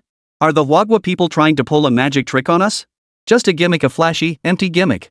The murmurs carried the distinctive air of superiority unique to technical experts. They didn't believe it, or rather, they refused to believe it from the bottom of their hearts. Meanwhile, the two at the center of the discussion, Lin Mo and Su Li, were dressed in ordinary casual clothes, each holding a box of rice noodle rolls, eating with relish. This rice noodle place is no good. Blacklist it. Lin Mo's mouth was stuffed full as he mumbled his verdict. Exactly. Exactly. Su Li nodded vigorously. They actually use pickled beans? That's downright unorthodox. Their obliviousness to their surroundings added an inexplicable absurdity to what should have been a tense standoff. Finally, Sun Cheng'en glanced at his watch and shot Lin Mo a discreet look. Lin Mo finished the rice noodles in his hand and handed the box to a nearby staff member to dispose of. Let's go for a drive, he said to Su Li. The two shared a knowing smile, their movements effortless as each stepped onto their respective flying swords. The next second, amidst the stunned gazes of the world's top scientists, the two flying swords rose silently from the ground, soaring straight into the clouds. No roar of engines, no jet streams of air. Not even a ripple of air pressure disturbed the air. They hovered steadily in midair, as if supported by an invisible hand. This feat alone silenced the murmurs of the American expert team. This extraordinary performance test was simultaneously broadcast via military-grade encrypted satellites to the highest command center in Beijing and the Situation Room at the White House. On the large screens at the two most powerful locations on Earth, the figures of Lin Mo and Su Li were clearly visible. Ladies and gentlemen, Lin Mo's voice boomed across the entire helipad through the flying sword's built-in amplifiers. Welcome to the inaugural MomoCup Flying Sword Grand Prix. No sooner had he finished speaking than the silver blade beneath his feet hummed into motion, streaking forward at a speed so rapid it was barely discernible to the naked eye. The American technical team on the tarmac erupted in chaos. Radar. What's the radar reading? Report. Ground radar has completely lost lock. Signal signature, 0. God. This can't be. Amidst the collective howls of disbelief, Lin Mo's figure materialized at the opposite end of the tarmac, as if he hadn't moved at all. Ahem, sorry, forgot to turn on the speedometer. His lazy voice sounded once more. Immediately, a line of numbers flashed onto the temporary speed display screen at the center of the tarmac, causing everyone to hold their breath. Maximum speed, 612 km/h, 0.5 Mach. Sonic boom effect, 0 decibels. The entire team of experts fell into a deathly silence. Some removed their glasses, wiping the lenses repeatedly, doubting whether they were experiencing a hallucination. Chapter 195, Navigating Cumulonimbus Clouds. Others were dumbfounded, muttering over and over, impossible. This defies the second law of thermodynamics. Subsonic flight, yet no sonic boom. This meant it wasn't compressing the air ahead of it at all. It had completely ignored air resistance. Next up is maneuverability testing in complex urban environments. Lin Mo's voice crackled through the microphone, tinged with amusement. Demonstrated by my lovely girlfriend, Miss Su Li. Su Li flashed a playful kiss toward the viewing platform below. The next instant, the pink sword beneath her feet whirled sharply, transforming into a graceful streak of pink light that plunged headlong into the concrete jungle of Haicheng. The next few minutes became a scene etched into the memories of everyone present for the rest of their lives. That streak of pink light performed a series of unimaginable feats of flight between skyscrapers. At times, it screeched past at 300 km/h through gaps less than 10 meters wide between two buildings. At other times, it spiraled upward with gyroscope-like precision around the towering television mast. But the most astonishing feat came when, in the midst of its high-speed flight, it executed a perfect 90-degree turn directly above a cumulonimbus cloud. No deceleration, no curve, just a crisp, clean 90-degree drift. For this maneuver alone, Su Li had practiced repeatedly through the night yesterday. Her movements were so light and effortless, so free-spirited, that they turned everyone's preconceived notions about aircraft upside down. This wasn't flying. It was dancing. My God. The physicist who had earlier dismissed the flying sword as a flashy gimmick now collapsed to the ground, legs buckling beneath him, eyes vacant. President Ross gripped the wheelchair armrests with white knuckles. Watching the pink silhouette on the screen, he who had never personally encountered Momo Factory's technology before tasted the meaning of generational gap for the very first time. Final demonstration, safety and comfort. Lin Mo's voice sounded again as he piloted the flying sword, lowering its altitude to hover over the river dozens of kilometers away. Deputy Chairman's son, would you kindly lend your phone to the president? Seeing the message appear on his phone, Sun Cheng'en smiled and handed his device to the pale-faced Ross beside him. The screen lit up, displaying a video call request. It was Lin Mo. Ross's fingers trembled as he pressed the answer button. Lin Mo's enlarged face appeared on the screen, still wearing that lazy smile. Good afternoon, Mr. President. How's the scenery in Haichang? Ross understood Mandarin, but his mind was spinning. He instinctively scanned the background behind Lin Mo. The flying sword sped along at high velocity, the scenery on both banks rushing past. Yet in the video feed, not a single sound of wind could be heard. Not even the hem of Lin Mo's simple t-shirt fluttered. He stood perfectly still on the flying sword, as if he were on his own balcony. This. Ross's throat went dry. Oh, this? Lin Mo guessed what he was thinking and casually explained. A spatial stabilization platform, just a little gadget. Its main function is to counteract air currents and inertia. Otherwise, when you're flying fast, your hair tends to get messed up. His hair gets messed up? Ross stared at Lin Mo's face, a wave of sweetness flooding his throat, nearly knocking the wind out of him. He finally understood. This was pure showing off. Call ended. Ross slowly returned the phone to Sun Chang'an. He remained silent for a long while, then turned to look at the group of experts beside him, their expressions frozen in utter bewilderment. He forced a smile whose meaning was unclear. Gentlemen. Well. Soon, the group of experts representing the pinnacle of human intellect was escorted off the tarmac, their spirits utterly crushed. President Ross did not accompany them. He merely waved his hand, signaling Dr. Reed to withdraw as well, then rolled his wheelchair over to Sun Chang'an with a clunk. Mr. Sunday. Ross's voice was slightly hoarse. He tilted his head back, and in those eyes that had once concealed countless schemes, there was now no trace of sharpness. He spoke in fluent Chinese. I wonder if I might speak privately with you and Mr. Lin. The meeting wasn't held in some heavily guarded conference room. It was held in Lin Mo's office, crammed with gaming consoles, snacks, and various figurines. This place didn't even have a proper conference table, let alone seats arranged according to status. Just a few plush sofas so soft you'd sink in and struggle to get up. President Ross's wheelchair was parked in front of a screen connected to the spirit mirror. On the screen, an ethereal-looking game character floated motionless atop a vast sea of clouds. Sun Chang'an and Lin Mo each claimed a sofa, slumped half-reclined in utter casualness. The scene felt far too mundane for a meeting that was supposed to decide the fate of the world. It carried an indescribable absurdity, yet it was frighteningly real. Ross cut straight to the chase, bypassing any preamble or probing. He cut straight to the point. Mr. Sun, Mr. Lin. He looked at them both, his tone surprisingly candid. We've lost. The technological gap has grown so vast that no amount of strategy or tactics can bridge it. So I'm not here today to negotiate. He paused, enunciating each word deliberately. I'm here to request cooperation. A look of I knew it spread across Sun Chang'an's face. He didn't rush to respond. Instead, he pulled a brand new, unopened spirit mirror from his pocket and handed it to Ross. Mr. President, before we discuss cooperation, I'd like you to see something first. Ross froze for a moment before instinctively taking it. He awkwardly slipped on the seemingly ordinary pair of glasses. The next instant, the entire world unfolded before his eyes with breathtaking clarity. Sun Chang'an's meticulously prepared master plans for the Skyway and Sky Network filled the entire room with breathtakingly immersive holographic imagery.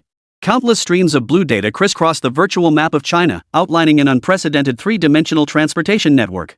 City models materialized out of thin air, while countless points of light simulating flying swords traversed the planned skyways with remarkable speed and stability. President Ross, this is not merely China's plan. Sun Chang'an's voice carried an ethereal quality yet radiated formidable authority. This is a future plan for all of humanity. We welcome any nation willing to embrace the future to join this system. There are no barriers to entry, nor any political conditions attached. Together, let us establish new rules for this new era. Chapter 196, We Must Join the Celestial Path Initiative. This was an open strategy. The kind laid bare on the table, leaving Ross unable to refuse or find even a shred of justification to do so. Just as Ross was reeling from the grandeur of this blueprint, a lazy voice, punctuated by a yawn, broke the silence. Cooperation? We can talk. Lin Mo stretched, finally sitting up a little straighter on the sofa. We'll grant you the technology license. Flying swords? We can sell those to you too. But I have two conditions. Ross and Sun Chang'an's gazes instantly converged on him. First, Lin Mo held up one finger. There can only be one Skynet system worldwide. Its core database and root servers must remain in China, monitored around the clock by our personnel. No other reason, just to prevent certain individuals from botching the technology and causing a chain reaction disaster in the skies, tarnishing Flying Sword's reputation. Second, he raised a second finger. The core sword heart engine in every flying sword sold must never be dismantled. Moreover, I'll embed a backdoor within it. If anyone tries to use it for nefarious purposes. Lin Mo grinned, his expression utterly harmless. I'll make it automatically transform into a beautiful firework mid-air. Again, no other reason, purely for safety. Ross removed the spirit mirror. He stared at Lin Mo's non-threatening face, yet a chill shot up his spine. He understood all too well what these two clauses so grandly phrased, so thoroughly cloaked in safety truly signified. It meant that in the future, the skies across the entire world would have to obey this young man and the nation behind him. Yet he hesitated not even for a second. I agree. Ross nodded firmly. As a former arch-rival who had fought him to the bitter end, this was the best outcome he could secure for the United States and for himself. Hours later, in an unprecedented move, the Ministry of Foreign Affairs of China and the White House of the United States jointly held a global online press conference. The figures of Sun Chang'an and President Ross appeared side by side on screens watched by billions worldwide. This image alone served as an explosive signal, brimming with significance. To jointly address the technological transformations of the new era and propel a comprehensive leap in humanity's transportation paradigm, China and the United States, through friendly consultations, have decided to establish a strategic partnership for future transportation. When both sides jointly announced that they would unveil the grand blueprint of the Skyway project to the world and invite all nations to participate in its construction, the world went wild.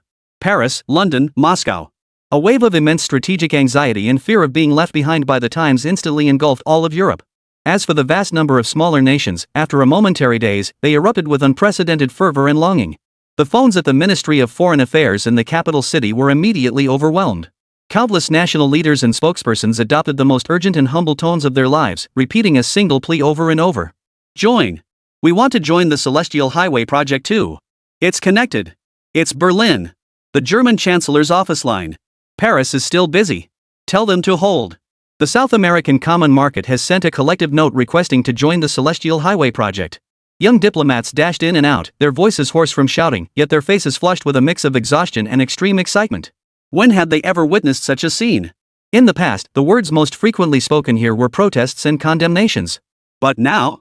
From every corner of the globe, in every language, came almost the same phrase, tinged with a hint of flattery. What, exactly must we do to join your Celestial Path initiative? This tidal wave, ignited by the flying sword and fully unleashed by a joint statement, perfectly validated Sun Chang'an's assessment. The tide of history rolls onward, and no one can stand in its way. Rather than exhausting oneself trying to stop it, it's wiser to open one's arms and embrace this new era. 3 days later, a global future transportation summit, an event never before seen in history, was convened under the leadership of Huagua. There was no formal conference hall, no throngs of vehicles, and no security detail. The entire summit unfolded within a virtual space on the Lingjing platform, secured with maximum encryption. The pure white dome-shaped hall radiated an otherworldly futuristic aura. Around a massive circular conference table, delegations from over 190 countries and regions were all seated there in unison via holographic projections. Every detail of their attire and the subtlest expressions on their faces were as clear as if they were sitting right across from you. This spectacle itself was the most unapologetic display of China's technological prowess. Sun Chang'an's holographic image appeared on the main podium. He didn't even bother with a polite opening remark, merely scanning the room with a calm gaze. In those eyes, there was anticipation, there was skepticism, but above all, an anxiety impossible to conceal. Ladies and gentlemen. His voice, amplified through the virtual conference hall speakers, penetrated each ear with crystal clarity. Welcome to the conference. Behind him, a massive holographic screen illuminated, slowly unfolding a document titled the Celestial Path Project White Paper. We are not here today to discuss a business deal, nor to carve up territories. What we are discussing is a shared blueprint concerning all of us, concerning the future of human transportation on Earth. Sun Chang'an's voice was neither hurried nor slow, yet it carried an oppressive weight that made breathing difficult. He began detailing the grand blueprint crafted by the capital's highest command center over 72 hours of relentless, sleepless work. First, the Skyway, a tiered air corridor system. No sooner had he finished speaking than the dome of the virtual hall vanished with a whoosh, replaced by a three-dimensional model of a future city so realistic it was frightening. Countless streaks of light, representing flying swords, crisscrossed the city sky. The airspace below 500 meters is reserved for low-speed sightseeing and short-distance transfers. You can pilot your own flying sword at speeds not exceeding 60 kilometers per hour, admiring the scenery between skyscrapers or flying directly from your balcony to the nearest shopping mall. The scene shifted, revealing broad, one-way blue light bands looping through the city's mid-air. The 500 to 2,000 meter zone is the high-speed commuter artery. Once any flying sword enters, it's fully managed by the central AI, enabling point-to-point autonomous driving to minimize traffic jams and accidents. Finally, Sun Chang'an's finger pointed higher. Above 2,000 meters lies the exclusive zone for intercity logistics and ultra-high-speed passenger transport. From Huagua's capital to Haicheng, a 1-hour living circle. This is no longer just bragging. A wave of unstoppable gasps filled the virtual conference hall. Immediately after, Sun Chang'an unveiled the most pivotal element of the entire plan. Chapter 197, the Skyway Convention. To To ensure all this operates safely and efficiently, we need a unified global intelligent protocol, the Skynet. Henceforth, every legally manufactured flying vehicle worldwide must be equipped with an identification and positioning module compatible with the Heavenly Net system. The moment any flying vehicle takes flight, it will automatically connect to Heavenly Net. AI will then plan the optimal route, enforce real-time traffic control, and ensure zero collisions. To ensure global data unity and security, the core root servers of the Heavenly Net will be located in China. Finally, he unveiled the concept of vertical airports. Towering modern structures rose from the ground, each household featuring elegant flying sword landing pads extending from their windows. An era of aerial home access is upon us. He finished speaking. The entire conference hall fell deathly silent. Every delegate struggled to process the overwhelming and terrifying information. The first to break the silence was President Ross. His holographic image rose to his feet, though in reality he remained seated in his wheelchair, and his proactive stance was unmistakable to all. On behalf of the United States, I fully endorse and support this magnificent blueprint. His voice was clear and firm, delivered in deliberate Mandarin Chinese. Furthermore, we pledge to make available to the Skynet system all management expertise, safety standards, and data models accumulated by the United States over the past century in the field of traditional aviation. We will contribute our share to this endeavor. These words were tantamount to pledging allegiance. Through his most concrete actions, Ross declared to the world his unambiguous stance. Rather than passively being dragged along, he would proactively board the train and become a co-architect of the new rules. Yet some refuse to see it that way. I object. A slightly sharp voice rang out. It was President Xiao Fa. His face, usually marked by a touch of elegance, was now entirely guarded. Handing over global airspace management to a server based in China? The data security risks are far too great. I propose establishing an independent regional server in Europe, managed solely by our European nations. The British Prime Minister and the German and Italian chancellors immediately echoed the sentiment. Exactly.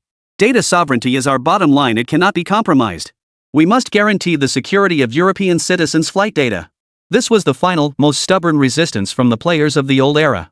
They still hoped to use the shield of data security to protect their crumbling regional influence. But before Sun Chang'an could speak, a representative from the African Union, a dark-skinned middle-aged man with eyes like knives, suddenly leapt to his feet. His voice boomed with fury. I vehemently oppose Europe's proposal. Ladies and gentlemen. He swept his gaze around the room, finally fixing it on the faces of fellow representatives from developing nations. We've had enough. Enough of these technological barriers. Enough of these so-called regional standards. For centuries, the Western world has used their patents and their rules to shut us out of globalization time and again. Today, China has given us an opportunity, a once-in-a-lifetime chance to stand on equal footing with everyone else and embrace the future. Establishing a unified global standard is the only way. Only then can we prevent a new digital divide and stop technology from being weaponized for political ends. We cannot allow this world to be carved into isolated information islands. We support Huagua's proposal. We volunteer to be among the first pilot nations. We support it. We support it too. It must be a unified standard. In an instant, representatives from Asia, Africa, and Latin America rose as one. Their voices coalesced into an unstoppable tidal wave, instantly crushing Europe's feeble opposition. President Xiao Fa stared blankly. The entire scene was overwhelmingly one-sided. His face was deathly pale. Only then did he belatedly realize that the world had truly changed. Europe was no longer the center of the world. They seemed isolated from the entire world. The summit concluded with a voting session. In the center of the virtual conference hall, a massive treaty written in multiple languages rose into view. The Global Low-Altitude Airspace Management Joint Convention. Abbreviated as the Skyway Convention. The vote commenced. Green dots representing approval lit up like mad, quickly forming a vast sea. Finally, before the grim faces of the European delegation, the vote count froze. In favor, 181. Against, 0. Abstentions, 12. Over 90% of nations jointly signed this charter determining the future ownership of the skies. Before the ink on the agreement had even dried, a colossal machine driven by the collective will of countless nations roared into action. Huagua, Haicheng. This once obscure coastal town now stood at the center of global attention, officially designated with a name that rang loud and clear, the world's first future transportation demonstration zone. Above the city, it was no longer just birds darting through the sky. Countless military swarm drones now shuttled back and forth between buildings, each towing a standardized airport module. The outer walls of old residential buildings were being peeled away layer by layer, replaced by gleaming metallic flying sword landing pads. Extending from the buildings, they resemble steel balconies. Ground traffic, conversely, flows with unprecedented ease. Everyone understood, the real roads were about to be built in the sky. Almost simultaneously, in the outskirts of Beijing, the core server room of the National Supercomputing Center Sunway Rows upon rows of black server arrays stretched into the unseen darkness. At the chief engineer's command, the indicator lights representing the core AI of the Skynet system on the massive glass curtain wall abruptly shifted from the self-check orange-yellow to a deep, mysterious blue. Skynet system, first full power activation. All data nodes self-tested normal. Integration with global meteorological, communications, and civil aviation systems complete. Central AI Mount Buzhou officially assumes control of high-altitude airspace management across the entire territory of Huaguo. Across the ocean, in the United States, New York. At the heart of Manhattan, atop the Empire State Building, that observation deck famously traversed by King Kong and bombed by aliens in movies was now entirely shrouded in massive construction curtains. Emblazoned across the curtain in hideously large yet undeniably striking letters, New York City's first public vertical airport, constructed by China's Skyway Group. This scene, broadcast live on CNN, carried more shock value and political significance than the summit itself just days prior. Countless journalists trained their cameras on the construction site, their flashes illuminating the night sky for hours on end. Viewers, we are now standing at the base of the Empire State Building. As you can see, a new era led by China is leaving its first mark upon this monument of Western civilization. Chapter 198, AI Mount Buzhou. Luzon Province, Manila. As a pivotal node in the Port 2.0 initiative, a brand new coastal metropolis was rapidly emerging from the earth at China's signature breakneck pace. From the very first blueprint, this city's design was tailored entirely for the Skyway. The wide streets weren't for cars, they were reserved for greenery and pedestrians. The true main thoroughfares were reserved in midair. Every newly topped-out building came equipped with aeroport modules distinct in style yet unified in interface. Unlike Haicheng, this place isn't a patchwork over an old city, it's a blank canvas. A blank canvas to be freely painted upon, serving as a showcase for all of Southeast Asia and indeed, the entire world. No matter how grand the blueprint, it requires hands to build it brick by brick. In the first week following the signing of the Celestial Highway Convention, teams of the Celestial Highway Technical Advisory Groups comprising China's top engineers, programmers, and project managers boarded chartered flights bound for destinations worldwide. Their mission, to assist signatory nations in establishing local data nodes for the Celestial Network System. Europe, Berlin. In a top-tier data center of Deutsche Telekom, hidden deep beneath the city, the silence was so profound one could hear the hum of server fans. Chen Hao, the young leader of the Huaguo technical team, was overseeing final equipment integration with a group of German engineers known for their meticulousness bordering on rigidity. Mr. Chen, I must double-check this again. Klaus, the senior German engineer in charge, adjusted his glasses as he raised the technical documentation for the fourth time. Are you certain this server system can handle everything autonomously just by connecting to our backbone network? No need for us to open any underlying ports? Chen Hao smiled and gestured toward the newly installed server, entirely black except for a single blue breathing light pulsing on its surface. Mr. Klaus, trust us this once. Skynet is an independent, self-contained system. Just treat it like a black box, provide sufficient power and bandwidth. It handles the rest on its own. This remark caused the German engineers present to exchange glances, their expressions a mix of skepticism and a hint of irritation at being underestimated. But an agreement was an agreement. They had no choice but to comply. Chen Hao tapped lightly on his spirit mirror interface, sending a message announcing the official activation of Node 1 in Europe. The blue breathing light on that server suddenly began flashing at an accelerated pace. Hum. A faint, heartbeat-like resonance echoed through the server room. Klaus and his colleagues nearly popped their eyes out of their sockets. On the monitoring screens before them, countless streams of golden data erupted from the server. Encrypted in a code they couldn't decipher, it instantly connected to the central AI Mount Buzhou in distant Beijing. Connection, synchronization, deployment, self-built firewall, the entire process flowed seamlessly. On the screen, the gray icon representing the European Node 1 transformed into the identical blue color of China's domestic nodes. Done. Chen Hao clapped his hands and extended his hand toward the stunned Germans. Pleasure doing business. But just as everyone thought the matter had been smoothly resolved, the true undercurrents had already begun churning deep within the unseen depths of the network. Thousands of kilometers from Berlin, in a windowless room at the headquarters of a Western intelligence agency, a hacker code-named Messenger stared intently at his screen. Green code scrolled rapidly across the screen. Boss, the fish, took the bait. He licked his parched lips, his voice trembling slightly with excitement. The Chinese are too cocky. Their node server really is a black box. That gives us a perfect window to shove the Trojan right in. Proceed. A cold voice came through the headset. Yes. The messenger exhaled heavily and slammed the enter key. A backdoor program meticulously disguised as legitimate data packets over months of effort now silently raced through the fiber optic cables toward that Berlin data center. He could already envision it. Once the Trojan was successfully implanted, they would bypass China's firewall, steal core Skynet data, and even cripple the entire European sky with a single command at a critical moment. This would undoubtedly be a textbook victory in information warfare. 3 seconds. 5 seconds. 10 seconds. On the screen, the progress bar indicating the program's implantation steadily advanced. 99%. Done.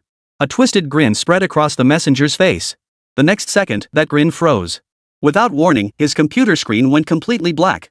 Immediately, a golden Hwagwa dragon totem began spinning in the center of the screen. Beneath the emblem, a line of bright red English text, tinged with a hint of mockery, popped up one character at a time. Dear friend from afar, welcome to Hwagwa's cyberspace. We've received your package. As a token of appreciation, we've prepared a small gift for you. Please accept it. Mount Bujo. The courier's mind went blank with a sudden buzz. Before he could react, the room erupted in a deafening, piercing alarm. Warning! Warning! Core database under violent reverse intrusion. Firewall breached. Servers in zones A, B, and C are experiencing physical meltdown. The entire intelligence center instantly descended into chaos. Meanwhile, in Berlin, the German-Italian chancellor, just off duty, was rubbing his temples wearily in his office. His chief secretary suddenly burst through the door, his face frozen in horror. Mr. Chancellor, we have a major crisis. The secretary slammed a newly delivered encrypted document transmitted through diplomatic channels directly from the Chinese embassy onto the chancellor's desk. The chancellor opened it with a puzzled look. Inside was a chain of evidence so detailed it was horrifying. From the IP address that launched the attack, to the complete structure of the attack code, to the hacker's real name, alias, and even which model he had liked on social media the night before. Everything had been laid bare, leaving nothing hidden. At the end of the document, a polite yet weighty postscript added, "We trust your government will provide us with a reasonable explanation." The Prime Minister clutched the document, his hands trembling uncontrollably. He knew that this seemingly minor incident was anything but trivial for present-day China, a nation that never lets a grudge go unavenged. While the hidden battles between great powers raged fiercely on unseen fronts. Under the sunlight, hopes for the future were sprouting wildly in every corner. In a new city under construction across the 5 provinces of central and southern China, the construction site where Wan Xiong worked was bustling with activity. He skillfully operated the excavator, precisely dumping bucket after bucket of concrete into the foundation. During lunch break, workers gather in a circle, faces flushed with excitement as they discuss the new benefits just announced on the company forum. Did you hear? Our Huajian group got the first batch of internal subscription slots for flying swords. Any outstanding employee this year gets priority in the lottery. No way. I heard those things are going for tens of millions on the black market. We get a shot at one too? You bet it's true. The notice is already posted. They say it's to thank us for sweating it out on the Skyway project. A thunderous cheer erupted across the construction site. Wan Xiong remained silent, listening intently. Then he lifted his head and gazed at the city's sky, blue and luminous. Above, several engineering aircraft moved slowly, tracing the contours of the future Skyway. He could almost see his children one day stepping onto flying swords, gliding freely between those luminous pathways to any destination they desired. Such a life was something he had never dared to dream of before. Chapter 199, 99999, Let's Be Friends. The Spartan official website of Momo Factory, bearing only a single logo, had become the busiest site on the entire internet. 24 hours a day, people refreshed the page non-stop, waiting for a miracle to happen. Amidst the frenzy, an invisible underground market emerged. Pre-order contracts for the Founder Edition flying sword were being inflated to astronomical prices in the dark currents of the internet. $1 million. $5 million. Finally, a letter of intent allegedly signed by a Middle Eastern oil prince pushed the price straight to $30 million. Even then, they remained impossible to obtain. Everyone knew this had long ceased to be about money. The entire world was simmering in a cauldron of desire, anxiety, and madness. On an ordinary afternoon, the official website of Momo Factory changed without any prior notice. No pop-ups. No advertisements. Everything vanished from the page, leaving only a minimalist countdown glowing with a faint blue light. 23 hours 59 minutes and 59 seconds. In that instant, global internet traffic seemed to be sucked into a black hole, surging madly toward that small website. Countless social media platforms' servers instantly crashed. Countless programmers' phones lit up with frantic emergency calls. Even grooms at weddings had to rush to grab their laptops for remote overtime. The countdown ticked down. 1 second, 1 second. The entire world seemed to hold its breath. The final second ticked away. The page refreshed. The release details burst into view in a manner as simple as it was impactful, capturing the attention of billions worldwide. Product name, Flying Sword Founders Edition. Global Limited Edition, 1,001 units. Official price, 99,999 Hwagwa currency. Purchase method, Global Unified Lottery via Lingjing ID real name registration. Silence. Dead silence. Whether it was the financial titans on Wall Street glued to the stock screens, or the sweat-drenched laborers on construction sites. Whether it was Ross sitting in the Oval Office or the ordinary white-collar worker crammed into the subway swiping their phone. Everyone who saw that price went blank. 99,999? Chinese yuan? Not even 100,000? The next second, the pent-up frenzy erupted with a thunderous roar. Am I seeing things? 99,000? Not 999,000? My God! I can afford it! I can actually afford it! This isn't a dream! I can have my own flying sword. This price sent everyone into a frenzy. It meant that this cutting-edge technology, the world's most advanced, wouldn't be reserved for super-rich tycoons and heads of state. It had become a tangible dream as accessible as a motorhome, even simpler than that. Ordinary working-class folks could grit their teeth, scrape together the money, or even take out a loan to reach for it. The greatest pricing strategy ever. Minutes later, these 6 blood-red characters blazed across the cover of Time magazine's emergency reprint. This move ignited the largest global buying frenzy in history. Within the first 0.1 seconds of the lottery registration opening, Momo Factory's website crashed under an unimaginable flood of traffic. Yet as countless people scrambled for a lottery spot, a decades-long, legalese-laden Founder Edition Flying Sword user agreement became an insurmountable hurdle. Top-tier legal teams and media outlets worldwide worked through the night, dissecting the agreement word by word. Soon, several clauses dubbed unfair terms by the media spread worldwide. Article 1, Absolute Binding. Upon leaving the factory, the flying sword is permanently and irreversibly bound to the purchaser's spirit mirror ID and biometric data iris, genetic sequence, etc. This flying sword may not be lent, resold, or transferred to another party for operation in any form. Should the system detect an unauthorized attempt to activate it, the core engine sword heart will lock permanently. Clause 2, Skynet Lockdown. The flying sword is mandated to carry a Skynet System Global Access Module. This module holds supreme authority and cannot be disabled or shielded. Any physical or software-level disassembly or hacking will immediately trigger the Sword Heart Engine's irreversible self-destruct protocol. Article 3, Rule Compliance. Under all circumstances, users must unconditionally adhere to the flight paths and airspace management rules established by the Skynet system in their respective regions. Any violation of these rules will result in the temporary or permanent revocation of piloting privileges. The moment these draconian terms were announced, they sent shockwaves through the highest echelons of government and elite circles worldwide. In an instant, they saw through the Chinese government's scheme. This wasn't merely selling flying swords. This was clearly selling a brand new global aerial order, one dominated by them. The rules? I make them. The servers reside in my domain. The final interpretation also rests with me. Alas, such high-level concerns proved utterly fragile and easily crushed by the overwhelming fervor of the masses. To ordinary people, these weren't restrictions at all. They were the most thoughtful security measures imaginable. With the heavenly net locked, no one could steal your flying sword. With stricter rules, there won't be reckless flying road hazards in the sky, and left-turn red lights won't be so hard to wait for anymore. This agreement is perfect. And so, an even crazier scene unfolded. Countless people couldn't even be bothered to read the terms. They dragged the agreement to the bottom and frantically clicked that agree button. I agree. I'll follow every rule. Just give me a lottery slot already. Forget binding my genes, I'd sell my soul to the silent function factory. With a flying sword, I could run aerial tours, do same-city express deliveries, or even deliver damn takeout. $100,000 investment, recouped in 6 months. This isn't buying a flying sword, it's buying my entire future. As the last person said, if you could buy a flying sword, recouping your investment would be a piece of cake. Its speed and convenience would make even the dumbest job delivery runs a breeze. No more climbing stairs or riding elevators, just fly straight to the customer's window, slashing delivery times. Owning a flying sword transformed from a pipe dream into a tangible, life-altering golden opportunity. This frenzy raged on for a full 72 hours. Finally, the lottery registration portal on the official website slowly closed. The next instant, a staggering number appeared simultaneously on screens worldwide. 21,474,836,47. 21,474,364,747. Programmers in the know instantly recognized the significance of this number. The number of applicants had long since blown past the upper limit of the server's 32-bit counter. 21 billion people scrambling for 1,010 swords. 1 in 2.1 million. The eyes of the entire world were fixed on the imminent live broadcast that would determine the fate of the 1,001 lucky winners. Chapter 200, 1001 Nights. That night, no one slept. From the giant curved screens of New York's Times Square to the crowded crossroads of Tokyo's Shibuya. From the blaring televisions in London pubs to the old tablet gathered around by a family in Rio's favelas.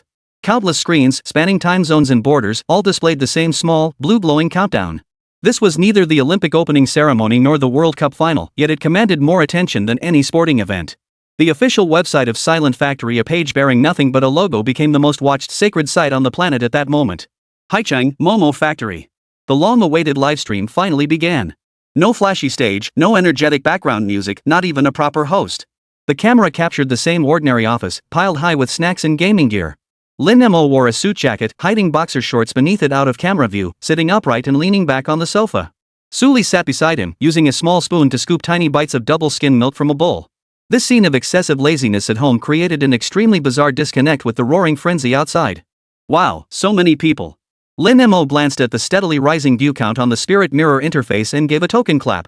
Hello, everyone. Hello, everyone. His casual opening made countless professional hosts around the world, sitting stiffly at their desks, feel an urge to smash their equipment. Alright, enough chit-chat.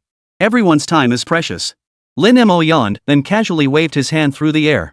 Harnessing the spirit mirror's powerful capabilities, a massive virtual globe materialized in the center of the office. Composed of blue data streams, it rotated slowly. On the globe, 21 billion points of light representing applicants clustered densely, forming a dazzling starry river. The rules are simple. Lin Mo pointed at the glowing sphere.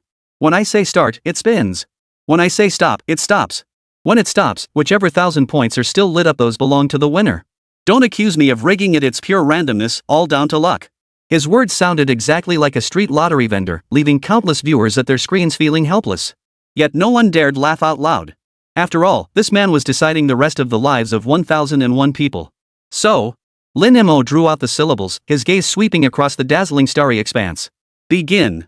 With those two words, the virtual earth suddenly accelerated, instantly blurring into a hazy blue light. The world seemed to hold its breath, as if paused. Heartbeats seemed to synchronize with the pulsing rhythm of the light column. The first light point was selected, magnified, and finally revealed as a name and address with privacy details obscured. Ruanxiong, China, Central Southern 5 Provinces, Yongnan City Construction Site Number 7. In the sweltering construction site of the Central Southern 5 Provinces, the stench of sweat mingled with dust, choking the air. Ruanxiong stood with hundreds of fellow workers, crammed before a massive makeshift screen.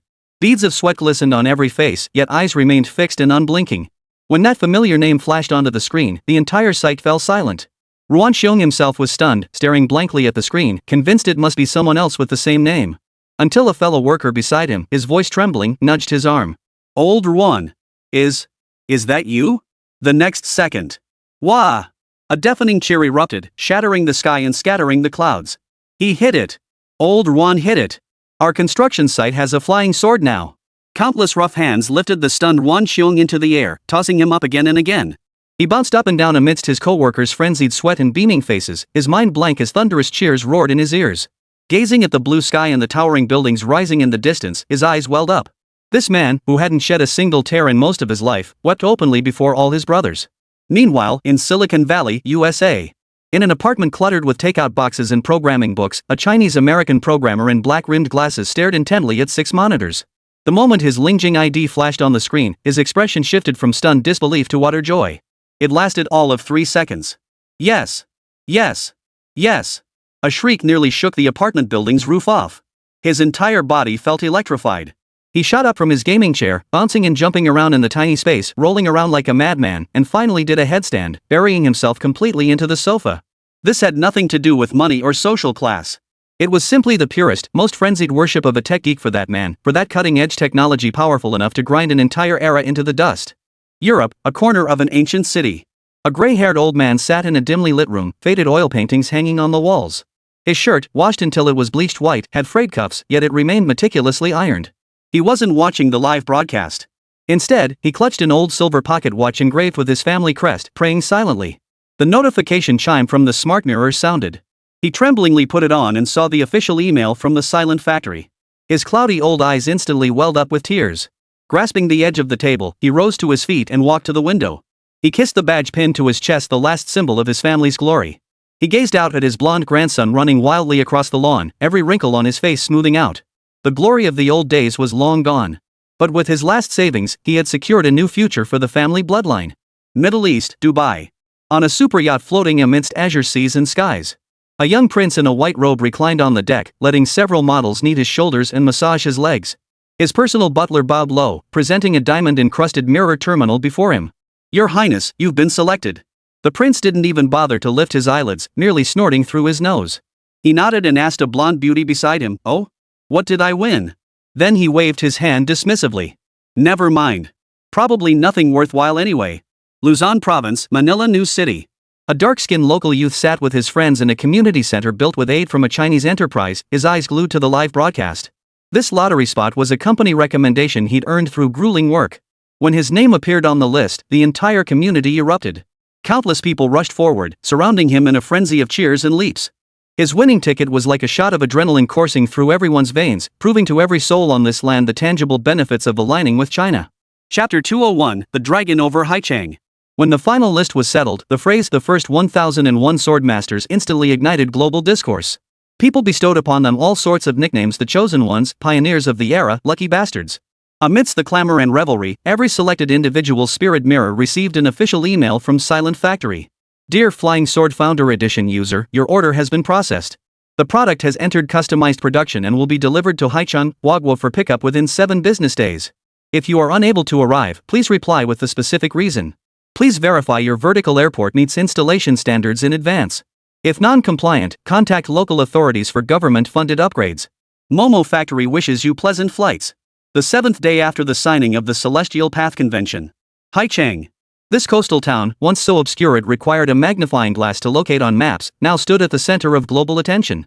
Over 100 nations, 1,001 fortunate souls, arrived en masse by chartered flights, as if rushing to a pilgrimage site. Among the crowd stood Ruan Xiong, a Chinese worker clad in faded overalls, his dark skin still bearing traces of timid reserve in his eyes. A Silicon Valley programmer in black-rimmed glasses, his t-shirt covered in cryptic code, wore the fervor of a fan meeting their idol. Then there was an elderly European gentleman in a bespoke suit, every gesture radiating the aura of old money. Their appearances, speech, and identities were all unique. Yet as they entered the vast, intimidating grounds of Momo Factory, everyone froze as if spellbound, their expressions oddly unified. Awe and reverence mingled, as if they'd encountered deities. The delivery ceremony took place in the largest assembly hall. 1,001 flying swords, brand new and gleaming, were neatly arranged on alloy racks. Most were standard models, bright silver throughout, with sharp lines radiating a technological aura of lethal intent. Others featured a cherry blossom pink finish specially designed for girls, with rose engravings adorning the pommels. A few lucky recipients even received custom-made blades, dark gold and sky blue, clearly extraordinary pieces. The soft light from the workshop ceiling lamps fell upon the blades, reflecting the cold, metallic gleam unique to their material. Energy patterns danced along the blades, flickering on and off as if breathing. The entire space was so quiet you could hear a pin drop, an atmosphere of solemn reverence. The scene was so imposing, one might mistake it for a military review. Cameras from media outlets around the world had long been trained on the scene, with billions of eyes watching through screens. Everyone craned their necks. A young man in loose shorts and flip-flops sauntered onto the makeshift stage. Lin Mo. His hands were empty, he couldn't even be bothered to grab a script. He started with a yawn, then casually waved at the crowd of over 1,000 frenzied faces below. Congratulations, everyone. His voice, amplified through the microphone, was soft but clear, carrying across the entire venue and to every corner of the world. The manual is in your spirit mirror. Take 3 minutes to glance at it. I'll keep my remarks brief. First, this thing is lightning fast, don't go speeding around recklessly. Second, absolutely no drunk driving. If Skynet catches you red-handed, you'll face the consequences. Alright, that's it. Take it for a spin. With that, Lin Mo waved his hand again. Under the stunned gazes of over 1,000 pairs of eyes, he turned and simply descended. The entire sequence took less than 30 seconds. On stage and below, 1,001 lucky souls, along with billions of viewers at home, exchanged bewildered glances. What just happened? Was that it? The launch event for what was billed as the most groundbreaking product in history, just like that? Before the crowd could recover from their stunned state, staff began guiding them to put on the spirit mirrors. A smooth, unflappable electronic voice sounded simultaneously in each person's ear. Mount Bujo at your service. Beginner flight tutorial, commencing now. Soon, under the AI's one-on-one, nanny-style instruction, 1,001 beginners wobbled and rose into the air. The vast landing pad outside the workshop instantly descended into utter chaos. Some were so nervous they didn't know where to put their hands or feet, flying all over the place. Others, overcome with excitement, accelerated too fast and nearly crashed into the rear end of the person ahead. The scene was hilariously chaotic, yet pulsing with vibrant energy. Just then, Mount Bujo's voice rang out again. Beginner tutorial complete.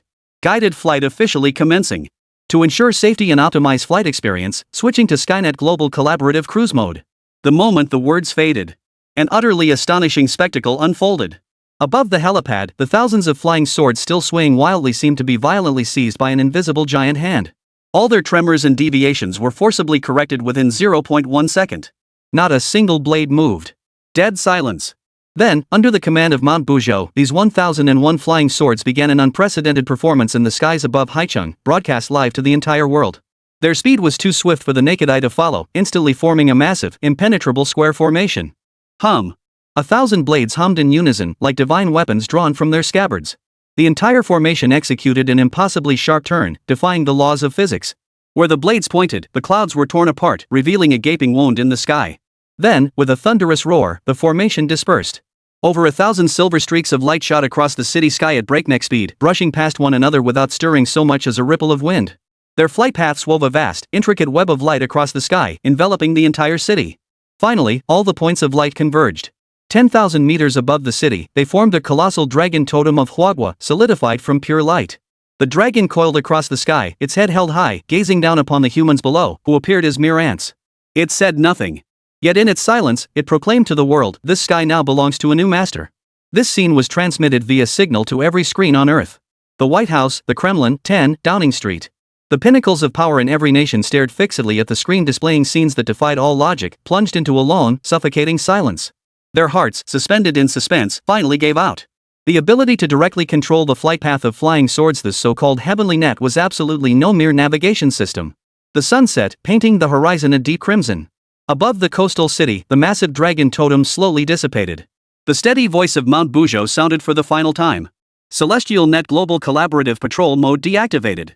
Wishing you all a pleasant flight. 1001 sword riders broke free from their controlled state, truly owning the skies for the first time in their lives. Their uncontrollable shrieks of ecstasy mingled with the thunderous gasps of the crowd below, echoing long into the night sky above Haicheng. Chapter 202, The Demise of the Automotive Industry. Ruan Xiong trembled as he gripped the flying sword, moving slowly along the makeshift flight path carved through Mount Buzhou. His palms were clammy with cold sweat as he gripped the edge of the silver flying sword beneath his feet. Despite the AI repeatedly assuring him that the spatial stabilization field was absolutely secure and he didn't need to hold on, he simply couldn't control himself. He dared not fly fast. The system's default beginner speed of 60 km per hour had been manually reduced to half by him. He looked every bit the novice driver who'd just touched a steering wheel for the first time, practically needing a trainee sticker on his forehead. The flying sword swept over the skies of Haicheng. Below, the city lay newly transformed, its lights glowing like countless stars. Countless people craned their necks out of windows, holding their phones aloft, erupting into waves of screams mingled with wonder and envy directed at them in the sky. Ruan Xiong's face flushed crimson in an instant. The sensation of being stared at by everyone made his head spin. For a common laborer who'd spent his entire life rolling in construction dust, it all felt utterly surreal. After 10 minutes, he finally spotted his own familiar apartment building. Guided by Mount Buzhou, the flying sword hovered precisely above the small, newly installed metal landing pad on the balcony. Click! The flying sword docked precisely with the magnetic charging port on the landing pad. Ruan Xiong stepped down from the sword, his legs weak. Only when his feet touched solid ground did he exhale a long breath, feeling alive again. He pushed open the living room window to find his wife and 2 children already waiting eagerly. "Daddy! Daddy! You flew back!" The children let out a whoop and pounced, clinging to his legs as they bounced up and down. They turned to gaze at the flying sword glowing faintly in the night outside the window, their eyes sparkling bright as stars. His wife, a woman of simple, unassuming nature all her life, said nothing. She simply covered her mouth, tears falling steadily, unable to utter a single word. Ruan Xiong looked at his family, then turned to gaze at the flying sword worth 100,000 yuan, yet destined to completely transform their fate. His own eyes grew hot. He knew that from tonight onward, his life and his children's future would be completely different. At the same time, atop the penthouse terrace of the presidential suite in Haicheng's most exclusive 7-star hotel, the elderly European nobleman, Sir Alexander, reclined comfortably in a lounge chair, sipping a glass of 1982 Lafite. At his feet, the custom-made dark gold flying sword engraved with his family crest hovered silently. All its sharp edges had retracted, rendering it astonishingly docile. He had just concluded an exhilarating nighttime flight around the city. Without Ruan Xiong's tension and reverence, he'd pushed the speed to the max the entire time. Under Mount Buzhou's autopilot, he'd indulged the surging adrenaline to his heart's content. Absolutely magnificent. He sipped his red wine, uttering a pure exclamation of admiration into the holographic interface of the spirit mirror. On the other end of the screen were several equally distinguished European friends.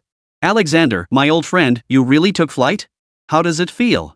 "Compared to my Gulfstream private jet," one voice demanded impatiently. "Compared?"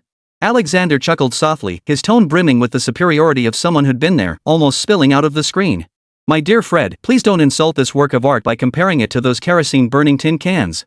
They're not even in the same dimension. He paused, his voice taking on a dreamlike quality. It makes you become the wind, become the light. You're not piloting it, you're existing within the sky. That feeling, it's addictive. A sigh of envy echoed from the other end of the line. Damn lottery. My secretary pulled every string she had, but still couldn't get me a spot. On the black market, someone's already offering 20 million euros for one and you can't even catch a glimpse of it. Alexander swirled his wine glass triumphantly, admiring the swirling crimson liquid within. His expression was pure satisfaction, as if admiring his own trophy. Gentlemen, a word of advice. Forget your yachts, sports cars, and private jets. From this day forward, the sole measure of a man's status is whether he possesses a flying sword. Welcome to the new world. The day after the flying sword delivery ceremony, global stock markets opened.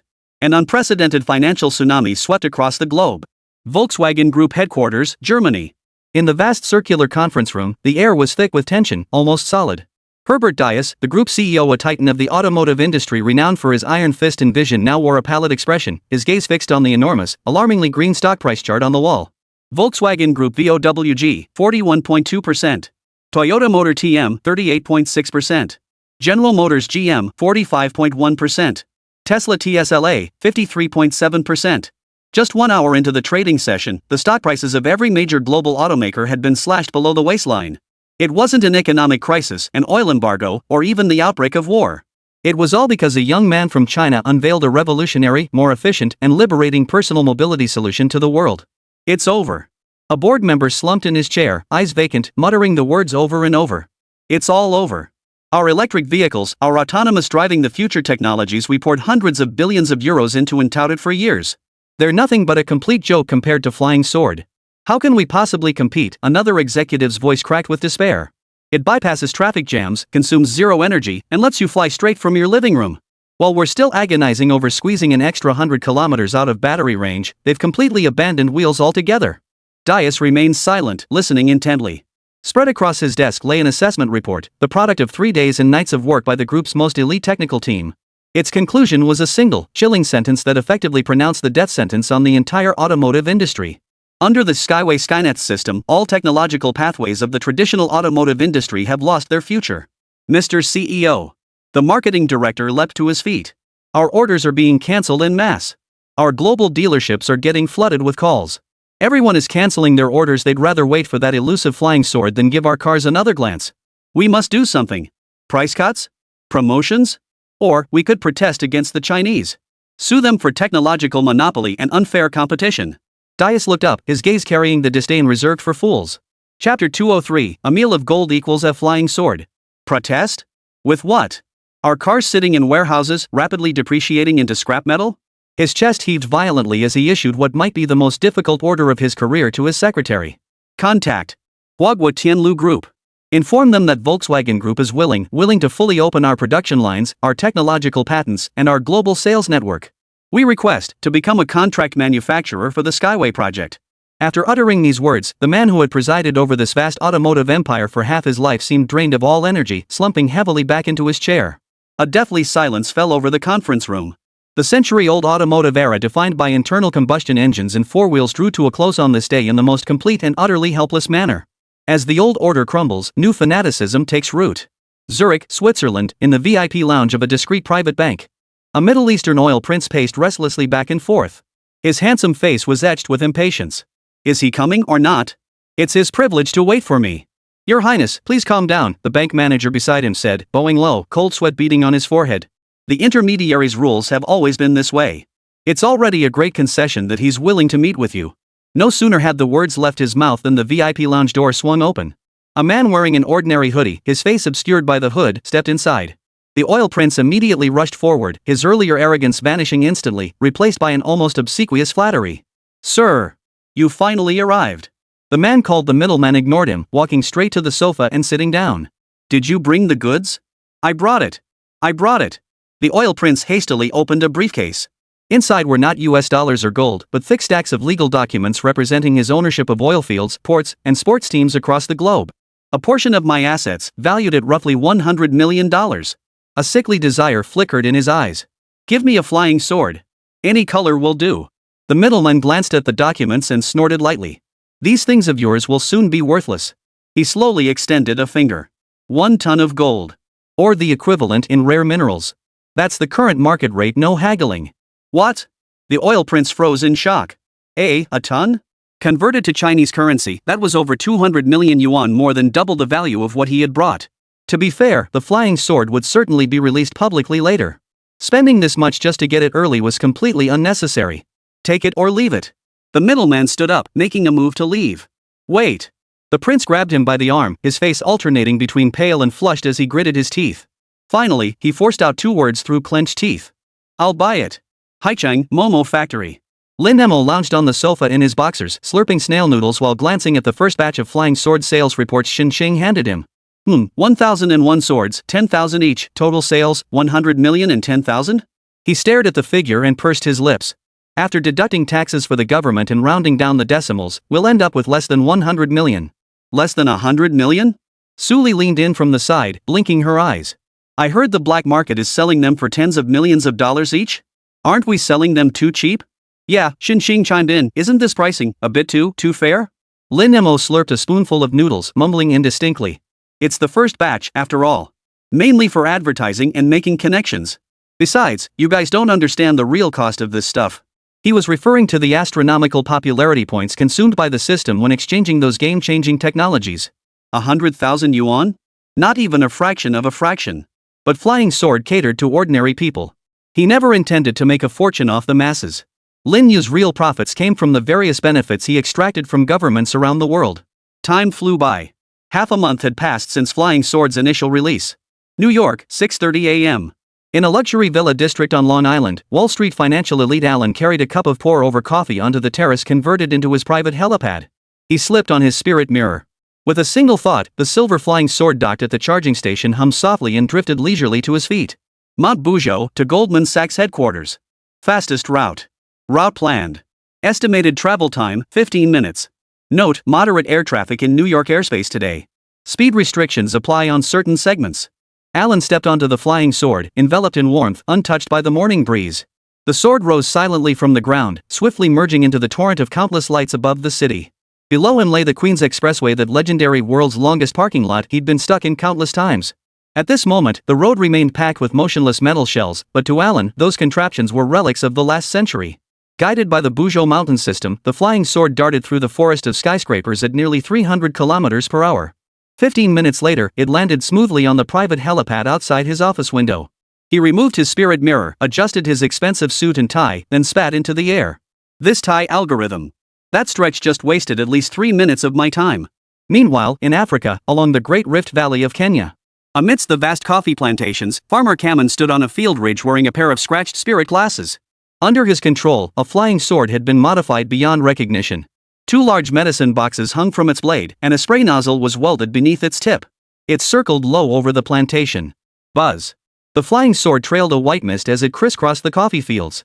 What used to take dozens of workers a week to complete, now finished by himself in a single morning. Efficiency had increased by more than 100-fold. Watching the agricultural drone darting through the sky, he touched his sun-scorched face and grinned. This contraption, a second-hand purchase from a Chinese merchant using the savings from 3 years of coffee sales, had transformed his estate and, along with it, his very life. Europe, Scottish Highlands. A centuries-old castle perched on a cliff, weathered by wind and rain. Sir Alexander, descendant of an ancient noble house, was contemplating a daring stunt. He piloted a custom-made dark old Flying Sword, intending to perform a low-altitude stunt from the highest spire of his own castle. Just as his blood surged with excitement, moments before grazing the tower's peak. Buzz. An invisible force locked onto the Flying Sword beneath his feet, pinning it rigidly mid-air. Immediately, a penalty notice from Mount Buzhou appeared in his spirit mirror's display. Warning, your actions have severely endangered the safety of a great historical protected structure. Pursuant to the Celestial Path Convention and EU regulations, your Flying Sword will be forcibly immobilized for 15 minutes, and a fine of 5,000 euros will be imposed. This is outrageous. Sir Alexander stamped his foot mid-air, cursing under his breath as the wind tossed his tailcoat wildly. Chapter 204, Wings of Freedom.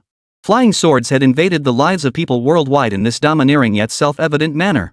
New terms like flying sword modification, aerial parkour, and sword racing became buzzwords among young people worldwide, with various subcultures sprouting like wild grass. But trouble followed. While everyone reveled in the conveniences and thrills of this new era, a dark current began to surface in the far corners of the internet. On major global video platforms, especially those catering to rebellious and extreme sports enthusiasts, a mysterious group called Wings of Freedom began uploading videos. The first video featured the sunrise over Egypt's pyramid complex. Filmed in first-person perspective, the pilot weaves between three pyramids at breakneck speed, even skimming sideways along the ancient stone walls. The sharp editing, paired with pulsing electronic beats, instantly went viral online. Soon, a second and third video surfaced. Under the Paris night sky, they ghosted through the steel framework of the Eiffel Tower. In New York Harbor, they executed an unimaginable maneuver, skimming past beneath the torch-bearing arm of the Statue of Liberty. Each video blatantly disregards the safety protocols outlined in the Celestial Path Convention. Using technology no one could fathom, they temporarily outsmarted the global surveillance of the Mount Bujo system within those no-fly zones. These individuals instantly became gods in the eyes of rebellious youth worldwide, hailed as Robin Hoods of the skies. The comments beneath their videos overflow with pilgrimage-like messages. This is what flying should be. Skynet is bull carving the sky into freeways. Wings of Freedom is true liberty. Damn awesome. This is how flying swords should be. White House, Oval Office. President Ross and his advisors were holding a closed-door meeting. What has the technical department analyzed from the Wings of Liberty footage? Ross's voice remained flat, devoid of emotion. An advisor from the CIA's technical division stood up, his expression grim. Mr. President, we've deconstructed every frame of the footage. It's clear they didn't simply jam the signal. It appears they tricked Mount Bujo with a fake signal. In the AI system's records, their flight path at that time likely showed them flying perfectly within a legitimate air route. A collective gasp of disbelief rippled through the conference room. This meant the Skynet system had a vulnerability. We have another discovery, another intelligence advisor stepped forward. Our intel indicates that the Flying Sword's hardware, the Sword Heart engine and Star Steel material are Lin Mo's exclusive technologies. The barriers to entry are absurdly high, no one could replicate them in the short term. However, he shifted his tone, that airspace control system, Mount Bujo AI, was not developed by Lin Mo. That was a national project spearheaded by the Chinese government, pooling the technologies of dozens of top domestic private tech companies. President Ross's eyes lit up instantly. He maneuvered his wheelchair to the world map, his gaze settling on the region of Huagua. A patchwork solution. He murmured to himself. Anything cobbled together must have cracks, compromises, and gaps that can't be bridged. His fingers tapped heavily on the wheelchair armrest as he issued an order in a tone brooking no argument. We can't match Momo Factory's technology, but I refuse to believe we can't surpass the rest of China's companies. Transmit my orders, mobilize the nation's resources. I want our own airspace management AI, one that can uncover the flaws in Mount Bujo and eventually replace it. Ross's decision was like a massive boulder tossed into still waters. Within days, a global AI race one fought without visible smoke had begun. Europe announced the joint launch of Project Icarus. Fusang, Daying, and the Bear Nation swiftly followed suit, each establishing dedicated task forces. The entire world understood, hardware could never catch up to that guy named Lin Mo. But software seemed to be their only chance to overtake him on a curve. Haicheng, Momo Factory. Lin Mo and Suli were cozying up together, testing out a newly released silly two-player game, both of them laughing so hard they were falling all over the place. A knock sounded at the office door. Sun Chang'an pushed the door open, looking exhausted from his journey. The moment he entered, he saw Lin Mo's lips slowly approaching Suli's. Sun Chang'an froze in his tracks, reflexively stepping back and closing the door behind him. 3 seconds later, the door knocked again and swung open. Ahem. Facing the two people's strange stares, Sun Chang'an cleared his throat, pretending he hadn't seen anything, and walked in. Lin Mo, there's something I need to discuss with you. After entering, Sun Chang'an first praised the promising situation following the Flying Swords release, how China's international standing had reached unprecedented heights, how the Sky Road project was progressing smoothly, and so on. Lin Mo listened lazily, showing little reaction. Speaking of which, Lin Mo suddenly interjected casually, that Mount Bujo AI of yours is quite impressive. Where did you get such a beast? I don't recall providing you with that kind of technology. At this mention, Sun Chang'an's face lit up with a hint of excitement. Remember old Jiang? The one who first discussed feather cloak technology with you, that veteran expert in exoskeletons? Lin Mo thought for a moment and nodded. Ever since your feather robe came out, old Jiang got inspired. He abandoned his exoskeleton research and dove headfirst into artificial intelligence. This Mount Bujo project? He's leading it, collaborating with dozens of top private tech companies across the country to build it together. Sun Chang'an's tone grew more troubled as he spoke. But the problem now is that the whole world has realized they can't match your hardware, so they've all turned their sights on Mount Bujo. A private organization called Wings of Liberty has already found a loophole to exploit. To be honest, I'm a bit worried, Sun Chang'an sighed. That system was essentially forced to mature in a short time frame by the collective effort of the entire nation. Dozens of companies with differing technical standards and coding conventions were forcibly stitched together. The thing is big enough, but it's like a patchwork quilt sewn with countless patches. It looks sturdy enough, but if you really pull hard, who knows which patch will come off first. Lin Mo listened, his face still wearing that lazy expression. He slumped back into the sofa, grabbed another potato chip, popped it into his mouth, and mumbled. A patchwork quilt? That sounds pretty good to me. Good luck to you both. Chapter 205, The Paralyzed AI. Sun Chang'an had barely left before Lin Mo pushed the matter to the back of his mind. No matter how unreliable that AI was, it was an official government-led project after all. Surely it couldn't be that bad. New York, Manhattan. The first light of dawn touched the glass facades of skyscrapers, where gusts of wind whipped through the corridors. The leader of Wings of Liberty, a blond young man codenamed Icarus, stood on the rooftop of a building. He faced the camera, a sneer of contempt curling his lips. They've used AI to build a giant prison in the sky. They talk about order and safety, but really, they just want to take away our true freedom. Today, we'll teach them another lesson, make them understand that the sky belongs to no nation, and certainly not to some AI. Behind him stood a dozen core members, each wearing a defiant grin as they stepped onto their heavily modified flying swords. Their live stream exploded with activity as millions of viewers flooded in, comments cascading like a waterfall. God! Icarus is the true god. Take down the Skynet. Long live freedom. At Icarus' command, they immediately activated the mini-program targeting the Buzhou Mountain AI. This time, they weren't performing their usual extreme traversal stunts for show. Their target was the entire Skynet system. In the next instant, a meticulously packaged torrent of data garbage laden with astronomical quantities of false coordinates gushed through the system vulnerability they had exploited, flooding the global Skynet network. They lacked the capability to breach the database directly, but they could contaminate it by flooding it with massive volumes of junk data. Beijing, National Supercomputing Center. Within the core server room of Mount Buzhou AI, a shrill, piercing alarm echoed throughout the hall. Alert! Massive phantom data intrusion detected. Massive unidentified virtual targets detected at New York, London, and Tokyo nodes. AI executing evasion algorithms, computational load at 90%. 95%. Old Jiang, clad in a Zhongshan suit, darted to the main console, his gaze fixed intently on the screens. The global map instantly turned crimson, saturated with dense clusters of red warning signals. Mount Buzhou had been compromised. In its logic, millions of high-speed moving obstacles had suddenly materialized in the sky. To prevent mid-air collisions, it could only execute the sole available option. Initiating maximum safety protocol. Global Skyway System will execute emergency hover command. A cold, synthetic voice slowly echoed. Above the Queensboro Expressway, New York. A Wall Street executive sipped coffee, leisurely enjoying the convenience of flying sword commuting. Suddenly, the flying sword beneath him jerked to a halt, hovering rigidly and motionless in midair. His body swayed, coffee spilling over him, nearly sending him tumbling straight down. What the hell? Mount Buzhou? He looked up to see several other flying swords around him freeze simultaneously, all coming to a complete halt at the exact same moment. The once endless stream of light in the sky instantly froze. An unprecedented air traffic jam had just absurdly unfolded before anyone's eyes. The same scene unfolded simultaneously above London, Paris, Tokyo, and every city worldwide where the Skyway had been activated. Hundreds of people were pinned motionless mid-air, suspended between heaven and earth. After the initial shock came a plague-like panic. The Skyway system, once hailed as the ultimate form of human transportation, collapsed before the eyes of the entire world. Global media erupted in chaos. Unprecedented. Global airspace shut down. The Skyway system suffered a devastating blow just 1 month after operation. China's flagship technological system reveals fatal flaws. At the White House, President Ross immediately convened a press conference. Appearing before cameras in his wheelchair, his face bore solemnity and regret. We extend our deepest sympathy to all those affected by this incident. Yet this tragedy underscores the profound danger of entrusting the fate of our global skies to a centralized AI. I hereby announce that the United States will accelerate the development of the Stellar Shield AI system. It will be a safer, more decentralized alternative. We urge our global partners to reassess your airspace security. European nations immediately followed suit, touting their own Icarus initiative. In an instant, the global alliance formed just days earlier under the Skyway Convention seemed on the verge of collapse. The Joiter D team at Mount Buzhou felt somewhat helpless in the face of this attack targeting the very foundations of their logic. Solving the problem was not impossible, but it required time. Impossible. These phantom data are intermingled with legitimate data, there's no way to separate them. Manual verification is the only option. But manual sorting will take at least several days. Our AI architecture was never designed to handle this.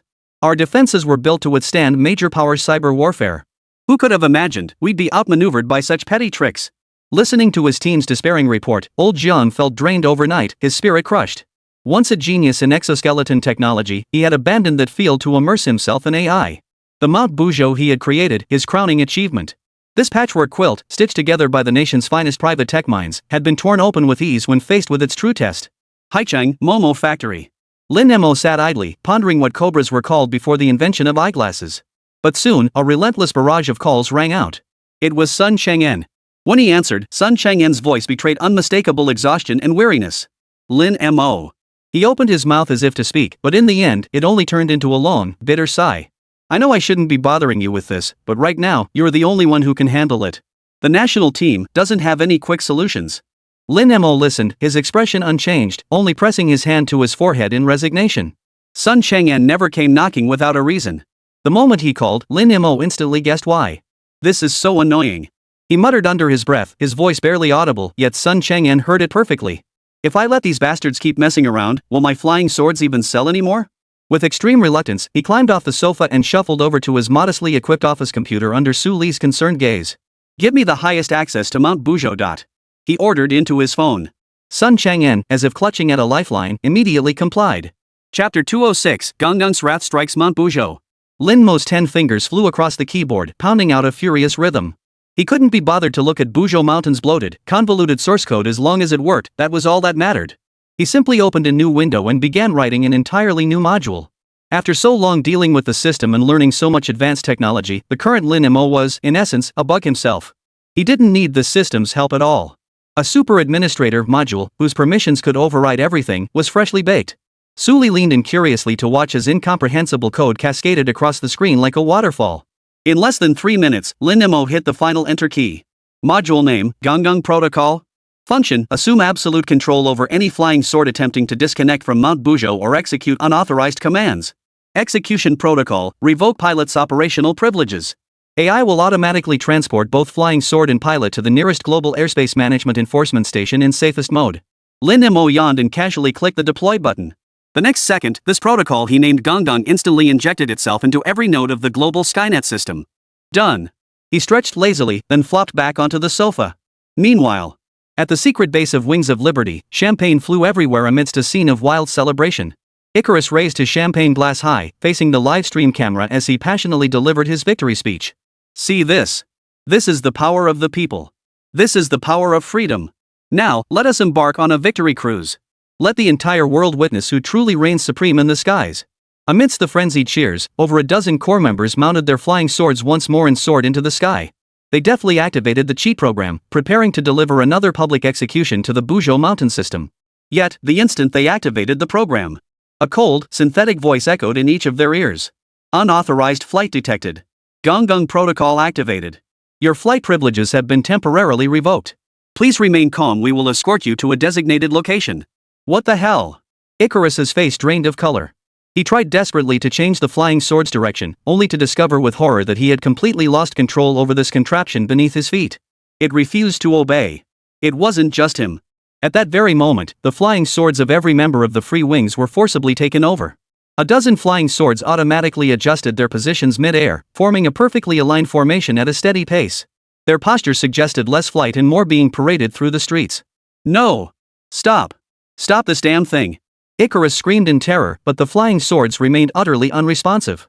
They carried their riders steadily toward the tallest building in the city center, the New York Police Department headquarters, gliding forward at a deliberate pace.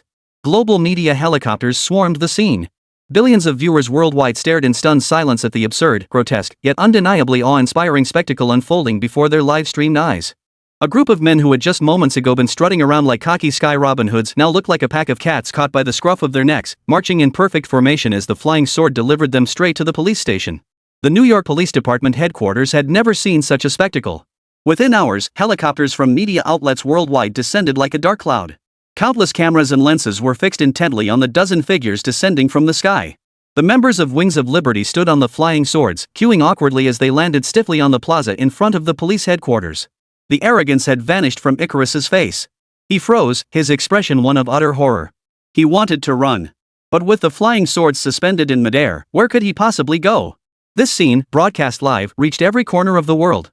The internet comment sections, which had been filled with USA cheers for Wings of Liberty just seconds before, suddenly froze, blank as a blank canvas. After a brief, deafening silence, a tidal wave of laughter and comments flooded the screen. The image of a flying sword escorting its master to turn himself in was uploaded to every corner of the internet, spreading like wildfire across everyone's phones. Officer of the Year, my sword. Fastest police response in history, period. Don't ask, just say my sword has a mind of its own. Yet behind the laughter lay a chill that sent shivers down the spines of high-ranking officials worldwide. Within an hour, front-page headlines across global media outlets underwent a complete reversal. The report titled The Fatal Flaw of Skynet, The Demise of China's Technological Myth, was swiftly taken down. Replacing it were several bold, red-lettered headlines that sent shivers down the spine. The Descent of Gangang, who is the sole god of the heavens? White House, Oval Office.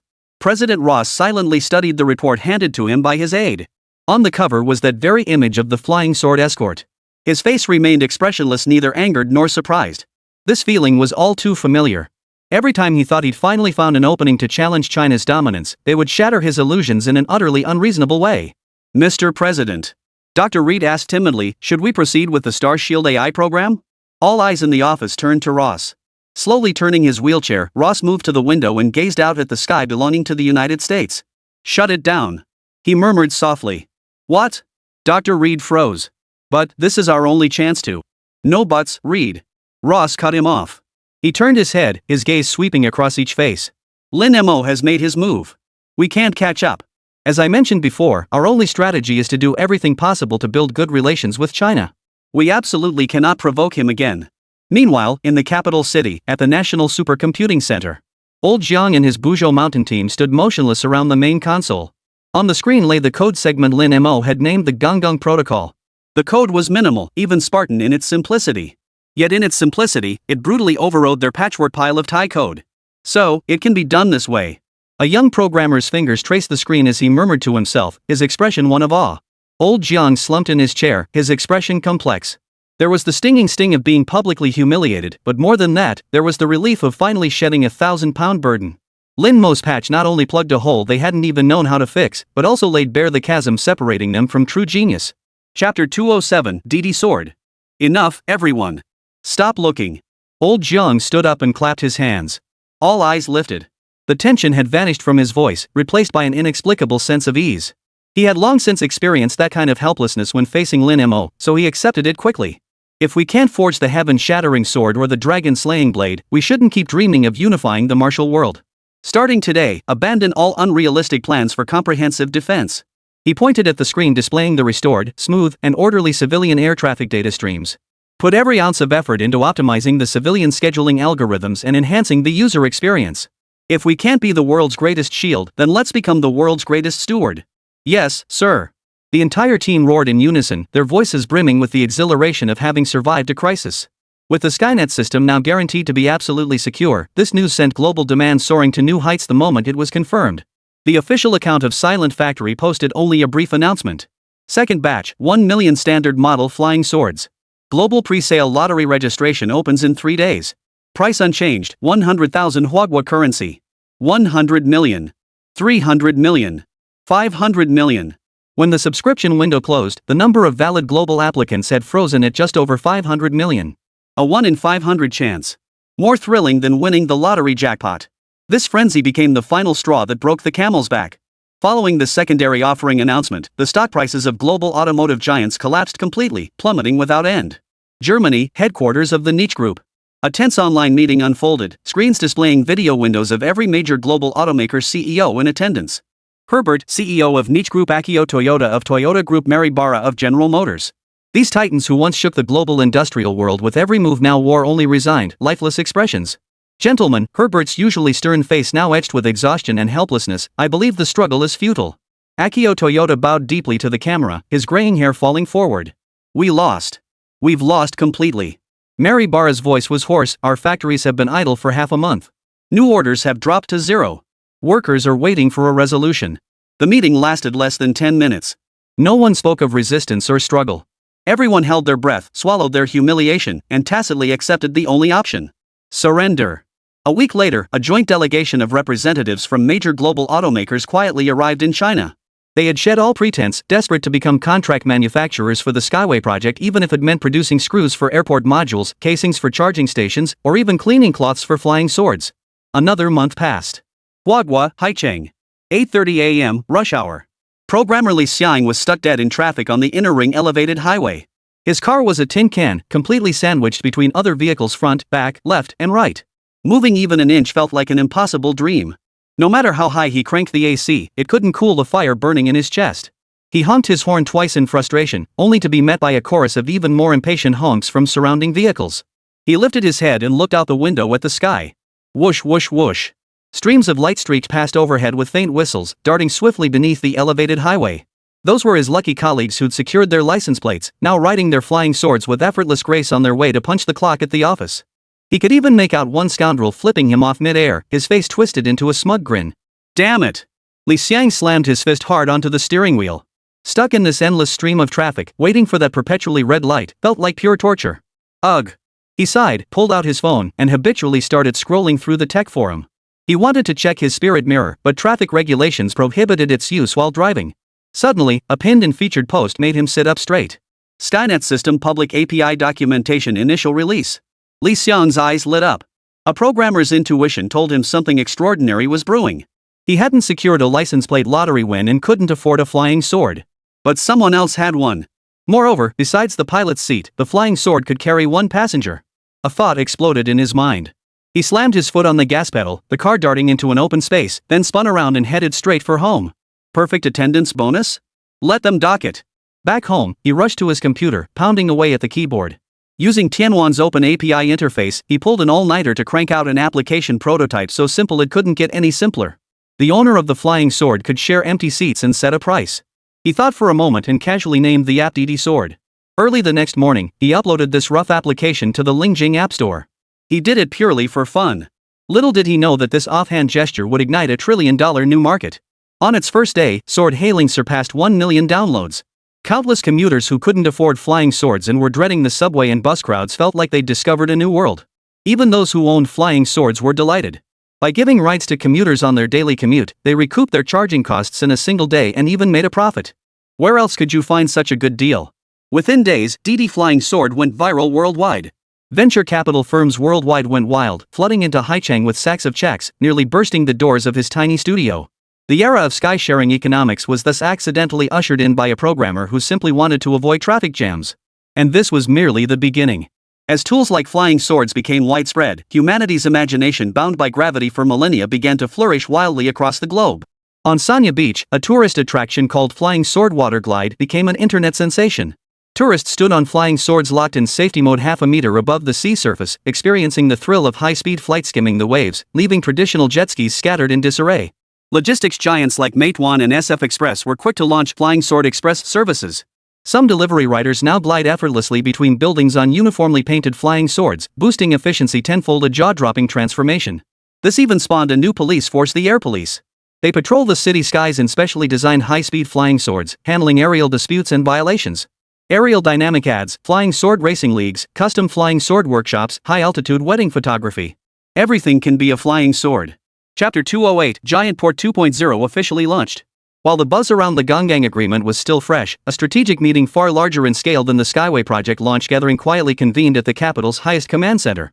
The atmosphere in this meeting room was worlds apart from the previous one, where flying swords had ignited everyone's fervor. Every attendee from top ministers to military leaders understood the message crystal clear. When a nation ceases to flex its muscles with the most esoteric, unimaginable technologies, it signaled that it was getting serious. Sun Chang'an stood behind the main podium, his gaze sweeping slowly across every face in the room. Behind him hung a paper world map, as traditional as could be. Comrades. His voice was not loud, but each word struck like a hammer to the chest, leaving a suffocating weight. The Skyway has resolved the troubles above our heads.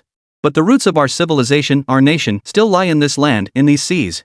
He paused deliberately, allowing several seconds for everyone to ponder his words. Today, we won't discuss flying swords, nor spirit mirrors, nor any unconventional technologies from the silent factory. Let's talk about something real. Let's talk about steel, cement, ports, railways. Let's talk about what our nation truly deserves to be celebrated for, that ability to move mountains and fill seas. His hand slammed down hard on the map. Thud. A dull thud echoed. His hand pressed down on the vast expanse of azure between the Indochinese peninsula and the Luzon archipelago. Then he picked up a red marker and drew an absurdly large circle on the map. The circle encompassed the entire Indochina Peninsula, the Luzon Islands, and millions of square kilometers of surrounding land and sea. A colossal plan, its ambition so vast it left everyone present collectively breathless, suddenly unfolded before their eyes. I hereby declare the Palembang 2.0 project officially launched. We will harness the full force of the nation to integrate all resources and labor within this region, forging an unprecedented super port cluster. It will be an unsinkable trade carrier in the Western Pacific, our economic tentacles reaching out to the entire world. This is not merely a technological upgrade, comrades. Sun Chang'an's eyes blazed with fire, as if he could already see an extraordinarily bright future. This is a test of our nation's ultimate capabilities. We will show the world that even without the silent factory, we remain the most formidable builders on this planet. Less than an hour after the meeting concluded, China's seemingly insane plan to build a port on millions of square kilometers of land had become a seismic-level strategic shockwave, instantly upending the global discourse. Live broadcasts across major news outlets exploded almost instantly. In CNN's studio, the anchor's face twisted in disbelief, as if he'd seen a ghost. China's open strategy. $1 trillion mega port. They aim to redefine global trade. BBC's financial analyst spoke with flying spittle, his tongue nearly swallowed by his rapid delivery. Forget the flying swords. That was just flexing muscles. This giant port is the fist they're about to bring crashing down. A monster built purely on traditional industrial might. The execution and resource mobilization behind it are more terrifying than any black tech. After a moment of panic and shock, global capital began to stir. Berlin, headquarters of the German-Italian Industrial Federation. A group president, usually fond of beer and sporting a suit without a single crease, was now bellowing at his secretary, finger pointed. Book a flight to Beijing. Now. Immediately. Right this instant. I don't care how you do it. If I'm not on a plane before dawn tomorrow, you're fired. Paris, Élysée Palace. President Macron's expression was even more grim than when he'd been ignored by the entire world at the virtual summit. They don't even bother using technology to trick us anymore. He muttered to himself. When it comes to trade, how could we possibly compete with China? 24 hours. In that brief span, business delegations from over 100 nations and countless diplomatic notes poured into the capital like an avalanche. Every demand was shockingly blunt and direct. Let us in. How can we get a piece of the pie in the Port of Singapore 2.0 initiative? Meanwhile, in the Oval Office of the White House, President Ross sat quietly in his wheelchair as urgent reports were handed to him one after another, his expression utterly unruffled. He listened as words like unbelievable and unbeatable fluttered around his ears. Finally, he spoke. His voice was low, yet it instantly silenced the entire room. Contact the Costa Rican government immediately, President Ross said, his voice devoid of emotion. Inform them that the United States intends to establish the highest level of deep strategic cooperation with them. We will establish a major military base there, one capable of projecting power across all of Central America. Simultaneously, initiate the new canal project. We will carve out a brand new trade artery on their soil, one that complements the Panama Canal, and may even render it obsolete. His finger slammed down on the narrow waist connecting the two oceans on the map. If the Chinese want to integrate the Eastern Hemisphere, then we'll lock down the Western Hemisphere completely, turning it into our own backyard. Once this canal is completed, trade costs for the Chinese will also decrease, a win-win outcome both sides will welcome. Ross's new canal declaration was like tossing another bomb into the already boiling cauldron of international tensions. While the world held its breath in tense anticipation of the head-on collision between these two colossal projects, China's response was astonishingly swift. Ministry of National Defense press conference. A spokesperson in a crisp military uniform, his face devoid of expression, stepped onto the podium. His calm gaze swept over the dazzling sea of camera flashes below, his voice steady without the slightest fluctuation. To safeguard regional peace and stability, and ensure the smooth advancement of the Port of Jakarta 2.0 initiative. With approval from the Central Committee, our military will soon conduct a large-scale public military exercise codenamed Dragon Ascending, Rabbit Leaping in the southern maritime region. The news itself was unsurprising. But the spokesperson's next words made every heart in the room skip a beat. During this exercise, we will publicly demonstrate the combat capabilities of our Zodiac forces to the public and the world for the first time. We welcome all nations to observe in accordance with international law. The words fell. The entire hall fell silent. The Zodiac feather robe.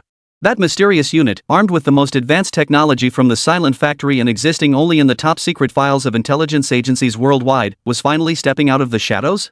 Chapter 209, Dragon Soaring, Rabbit Leaping. The day of the exercise. South China Sea, a designated exercise zone. Military observers and intelligence analysts worldwide held their breath, watching an unprecedented global live broadcast. The broadcast feed was unnaturally pristine. No soundtrack. No special effects. Only a bird's-eye view from an official military satellite of China. The Dragon Ascends, Rabbit Leaps joint exercise commences now. A voiceover, steady and utterly devoid of emotion, pierced the dead silence before countless screens worldwide. First exercise, deep-sea infiltration and sabotage. The moment the words fell, the live feed plunged downward, piercing the azure sea surface to reach the abyss 1,000 meters below. Light was swallowed here, leaving only a silent, deep blue. Suddenly, several deep blue streaks of light sliced through the stillness without warning. 3 warriors clad in Shenlong feather suits. The suits perfectly replicated the streamlined form of the deep sea's apex predator, coated with a special material that absorbed sonar waves, allowing them to move silently through the frigid waters. White House Situation Room. President Ross and a group of Pentagon generals and technical advisors stared intently at the large screen. What's their speed? An admiral's voice was dry and strained. Reporting instantaneous speed exceeding 80 knots, still accelerating. A technical analyst's voice trembled noticeably. This is faster than our fastest torpedoes. And our passive sonar arrays haven't detected a thing. On the screen, 3 Chunlong warriors had silently closed in on a decommissioned submarine serving as a target. Without tools, they simply extended their hands, their palms lightly touching the submarine's thick hull. The miniature high-energy explosives specially developed for them by the authorities were silently placed on several critical structural points of the submarine through an unknown adhesive mechanism. Installation, withdrawal. The entire operation unfolded in one fluid motion, completed in under 30 seconds. As the 3 deep blue streaks vanished into the abyssal darkness, the simulated enemy vessel submarine was precisely torn apart into scrap metal by a series of muffled, silent explosions. The entire operations room fell deathly silent. Though they had suffered losses at the hands of the Chunlong unit before, back then, no one had understood what had actually happened. Everyone speculated that China must have deployed some advanced electromagnetic weapon. Now that the truth was revealed, the American experts and scholars fell silent. Subject 2, Ultra-Long-Range Rapid Response Assault. The official narration resumed as the screen shifted abruptly, the deep blue of the ocean replaced by blinding yellow sand. Northwestern desert. Blazing sun, yellow sand, and sweltering heat waves. 5 warriors clad in silver-white rabbit feather robes stood motionless atop the sand dunes. Exercise commences. The command was given. The 5 figures on the screen neither accelerated nor blurred. They vanished into thin air. On every radar screen monitoring this region worldwide, the 5 dots representing them instantly vanished into nothingness. Where are the targets? Where did they go? Thermal imaging. Electromagnetic signals. Find them. Report. All tracking signals zeroed. Target lost. Command centers worldwide instantly descended into chaos. Just as the world's military systems descended into chaos, the live feed split into 2. Left, the desert, utterly empty.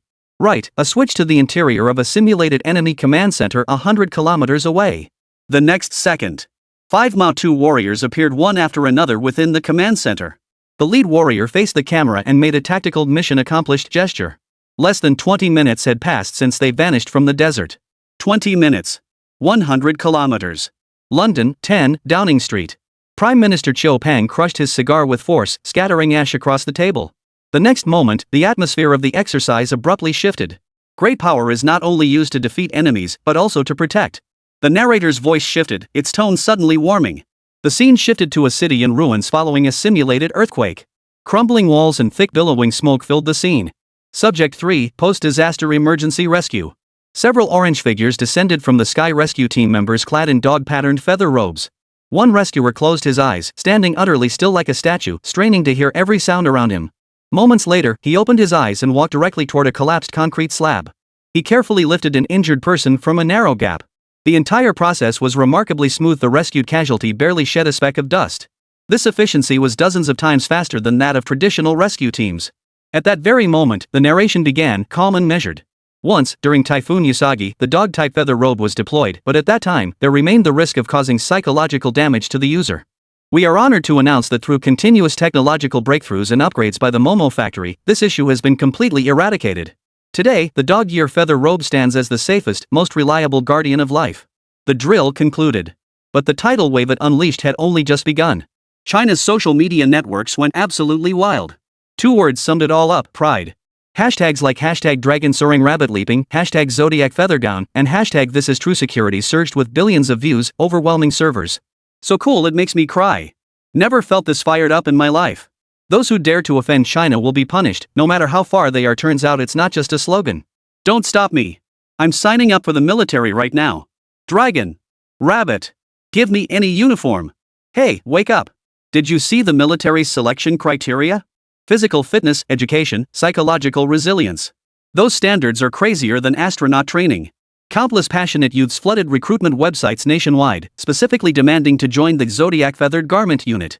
Competition reached unprecedented levels. Meanwhile abroad, high-ranking military officers and analysts turned ashen-faced. They painfully acknowledged a harsh reality: China not only possessed civilian tools like the flying sword that reshape societal structures, but also fully combat-ready super soldiers capable of rewriting the rules of modern warfare. China had previously demonstrated these capabilities without revealing their true combat prowess to the world, leaving the extent of its military might largely a matter of speculation.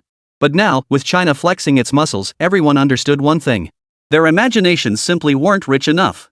Even the United States government, which had engaged the Zodiac forces in direct combat multiple times, couldn't help but repeatedly express astonishment. Losing to these forces was no injustice at all. Chapter 210, Lin Mo's Thoughts, The Snake Core. 3 days after the conclusion of the Dragon Ascending, Rabbit Leaping joint exercise. Haicheng, Momo Factory. Lin Mo's office was, as usual, anything but orderly. Suli was swiping endlessly on her phone, colorful food apps flashing across the screen. She was determined to pick out the tastiest snail noodles from thousands of delivery options. Lin Mo, meanwhile, was sprawled on the couch, half a spicy snack stick dangling from his mouth. His eyes were glued to the screen, his controller clacking away as he played. In the game, he wielded a +12 refined earth-shattering Prajna Thunderbolt staff to battle the true overlord Sunset Shrimp. A knock sounded at the office door. "Come in." Lin Mo didn't even lift his head, his eyes glued to the screen. The door opened, revealing Sun Chang'en. The moment he entered and saw Lin Mo's state, then glanced at the scattered snack wrappers on the floor, he merely chuckled. He was already accustomed to Lin Mo's unkempt appearance. Ahem. Sun Chang'en cleared his throat. "Oh, Vice President Sun?" Lin Mo finally paused the game. "Sit down, anywhere you like. Want some spicy strips? Freshly opened, authentic Weilong brand." Sun Chang'en waved his hand with a wry smile, then sat down on the nearby sofa. But quickly, he composed himself, sitting up straight and lowering his voice. "Comrade Lin Mo, I'm here on behalf of the Supreme Command Center, on behalf of the nation, to formally thank you." The exercise was a success, an unimaginably successful one. The phrase "dragon soaring, rabbit leaping" now sends shivers down spines across every military forum worldwide. Some nations previously underestimated our true capabilities and contemplated challenging us. Now they've all become much more cautious. Lin Mo stuffed the last piece of spicy snack into his mouth and waved his hand vaguely, his words muffled. "No big deal, no big deal. If they don't bother me, I'll be grateful to heaven." Sun Chang'en chuckled, cutting through the kid's evasiveness. Dragon entering the sea, rabbit breaking the formation, dog securing the people. The 12 zodiac beasts. We've already unveiled 3 of our nation's most formidable weapons to the world. Each one has been perfectly timed. His gaze settled on Lin Mo's face, searching. "I've been wondering, isn't there still one card we haven't played? Comrade Lin Mo, that snake feather robe designed specifically for ultimate speed and covert assassination. Do you think it might be necessary to reveal a hint of it to the outside world at the right moment? No need for an actual demonstration. Even a vague concept, a leaked piece of half-truth, half-fiction intelligence. As our final deterrent, it would shatter any illusions our adversaries lurking in the shadows might harbor." Sun Chang'en's tone was cautious. After all, the snake feather robe was Lin Mo's personal reserve, never formally handed over to the military. Its power was far purer and far more dangerous than any other model. The moment his question left his lips, the office fell silent. "Deputy Director Sun, your thinking is misguided." Lin Mo sat up straighter than usual, his usual nonchalance fading slightly. Chen Dragon and Mao Rabbit are the guns and cannons displayed openly. Their purpose is to deter opponents from rash actions. They uphold peace. Su Dog is our shield, the embodiment of humanitarianism. But Snake is different. What is it? A dagger lurking in the shadows, a poison needle concealed within the sleeve. Its deterrent power stems precisely from its mystery and unpredictability. Lin Mo held up a finger and waved it. "Everyone knows you possess this blade, yet no one knows its true speed or the angle from which it might strike. That is its most terrifying quality. The moment you bring it out into the open, even if you only show the hilt, it transforms from an unknown deadly threat into a known powerful weapon. Its deterrent power doesn't increase, it's cut in half. What's worse," he spread his hands, "is that putting assassination out in the open forces every nation to follow suit, sparking an arms race in shadow warfare. Imagine the panic and diplomatic chaos that would unleash.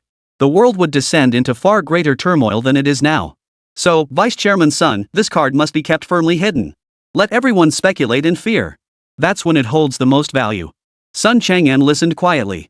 Seeing Lin Mo's composed demeanor, the last traces of doubt vanished from his mind. Indeed, though this young man appeared lazy, his strategic vision was frighteningly clear. He was right: a hidden blade always strikes deeper fear than one openly brandished. "I understand." Sun Chang'en nodded and stood up. "I was short-sighted." He briefly discussed a few details regarding the follow-up production of Flying Swords and the Celestial Path project before hastily taking his leave. The office door closed. Silence returned to the room, broken only by the faint rustling of Suli flipping through a menu. The game that had been paused moments ago remained untouched by Lin Mo. He rose and walked to the massive floor-to-ceiling window. Outside the window lay the technological empire he had built with his own hands, the very foundation of everything he had. What about the future? Power, chessboards, variables. He refused to be anyone's pawn, and he certainly didn't want to reach a day where he couldn't even protect those closest to him. This thought had been planted long ago, during the ninja ambush on the factory in the Land of Days. Snake, he certainly had no intention of handing over. He had previously given the government 50 pieces to subdue the Land of Days, but he would give no more. It wasn't about opposing anyone. Rather, it was to keep a trump card for himself and those he cared about on that chessboard, destined to grow ever more complex, a card that could overturn the entire game at any moment. Lin Mo withdrew his gaze, his expression growing utterly still. After a moment, he looked at Xin before him and spoke slowly. "Can I trust you?" Xin froze, about to respond with his usual playful banter, but upon seeing Lin Mo's earnest expression, he stepped aside and closed the doors and windows. Returning to Lin Mo, he gave a slight nod. "I want you to secretly screen a group of candidates. Take note of the criteria. First, their background must be absolutely clean. Trace 3 generations back, no, 5 generations. I need a blank slate. Preferably an orphan with no ties, no vulnerabilities anyone could use to blackmail them. Second, and most crucial, loyalty. Absolute loyalty. Loyalty to me, Lin Mo, personally, not to Momo Factory, not to any other organization, not even to the state. I want near religious devotion. Their past records must prove this. Anyone who's ever wavered or hesitated, don't bother. Third, psychological resilience and physical capability must be top tier. I need monsters who can maintain absolute composure and execution in any extreme environment." Lin Mo finished speaking and waited in silence. Xin fell silent. Chapter 211, The Price of Loyalty. The lights were off in Xin office. The floating phone screen was the sole source of light. The cool light fell upon her face and illuminated the national flag behind her, one she had risked her life to protect. Xin fingertips hovered over the keyboard, trembling uncontrollably. "Not even for the country." She murmured these words, a bitter taste rising in her throat that she couldn't swallow. 20 years ago, she too had been a young woman brimming with passion, swearing her oath beneath a military flag with a voice louder than anyone else's. That moment had been the proudest of her life. But now, Lin Mo was demanding she find a group of soldiers loyal only to him. Xin closed her eyes. The office was eerily quiet, her heartbeat echoing in the stillness. How should she respond? Beep. A faint notification tone from her phone interrupted her thoughts. It was a signal received by her satellite phone. She opened her eyes as an internal memo marked Top Secret popped up. The content was brief, the wording extremely restrained. The chief's health condition has experienced minor fluctuations. The situation is currently stable. All units are requested to remain at their posts and refrain from believing or spreading rumors. Minor fluctuation. Xin expression grew increasingly troubled. She understood better than anyone that beneath every word in a bulletin of this level lay a raging storm. The word stable often signaled that the innermost circle was already on edge. Sun Cheng'en's hesitant expression as he left days ago flashed through her mind, the worry he couldn't hide beneath his brows. The Freedom Wings incident also flashed through her mind. Those clowns used methods bordering on childish games to expose the flaws of the Mount Buzhou AI, a project that harnessed the nation's collective strength before the eyes of the entire world. Had Lin Mo not intervened at the last moment, the consequences would have been unimaginable. The machinery of the state is too vast. So vast that its internal workings are tangled and intricate, riddled with countless cracks, compromises, and uncertainties. Too many people, too many old factions, watched Lin Mo and Momo Factory with complex expressions. Envy, jealousy, fear, and the greed to seize control. In their eyes, Lin Mo was not the engine of the future, but a weapon of immense power, or a piece of fat ready to burst their bellies. Now the chief was advanced in years, his time like a flickering candle, death drawing ever closer. Many unscrupulous individuals began aligning themselves with factions. And if the storm truly came, would the next successor, in order to maintain their own stability, choose to restrict or even sacrifice Lin Mo? The thought sent a chill racing from his tailbone to the back of his skull. When that time comes, who will protect him? Rely on agreements on paper? Or on orders that could shift direction at any moment for the greater good? No. Neither could be relied upon. Xin slowly exhaled a breath of stale air, and the long blocked flow of her thoughts finally cleared. She understood. Protecting Lin Mo meant safeguarding China's technological future for decades, even centuries to come. The chief had been wise. After the Malaysia incident, elevating Lin Mo's status to a provincial-level national advisor ensured he held political influence, preventing him from being constrained or exploited. Ensuring Lin Mo could act according to his own will, rather than anyone else's, was itself the ultimate safeguard for national interests. From this perspective, loyalty to Lin Mo is loyalty to the chief, loyalty to the nation's future. A higher, yet lonelier, form of loyalty. Having weighed everything, Xin gaze sharpened once more, devoid of any lingering hesitation. Her fingers swiped swiftly across the screen. Instead of replying to Lin Mo, she permanently deleted all their communication records directly, decisively. Cleared. Leave no trace. After completing this, she retrieved another palm-sized, jet-black satellite phone from the hidden compartment at the bottom of her desk. This was a special phone she rarely used. She powered it on, revealing a rudimentary interface with only a text input field. Her fingers danced across the keyboard, the tapping sound echoing in the silent office. She did not contact anyone within the military system. Instead, she sent an encrypted attachment to a confidant she had planted years ago in a special department, a person absolutely loyal to her personally, codenamed Nightingale. The attachment contained Lin Mo's recruitment criteria that could be considered treasonous. Following the attachment was a single, terse instruction. Screen targets according to attachment criteria. Maintain absolute secrecy. Use single-line contact. Send. A notification popped up on the screen, message delivered. Shen Qing shut down the terminal and slid it back into the hidden compartment. She slumped heavily against the cold chair back, tilting her head to gaze at the night sky outside the window, yellowed by the city lights. She remained silent for a long time. From the moment she pressed send, certain things could never be the same again.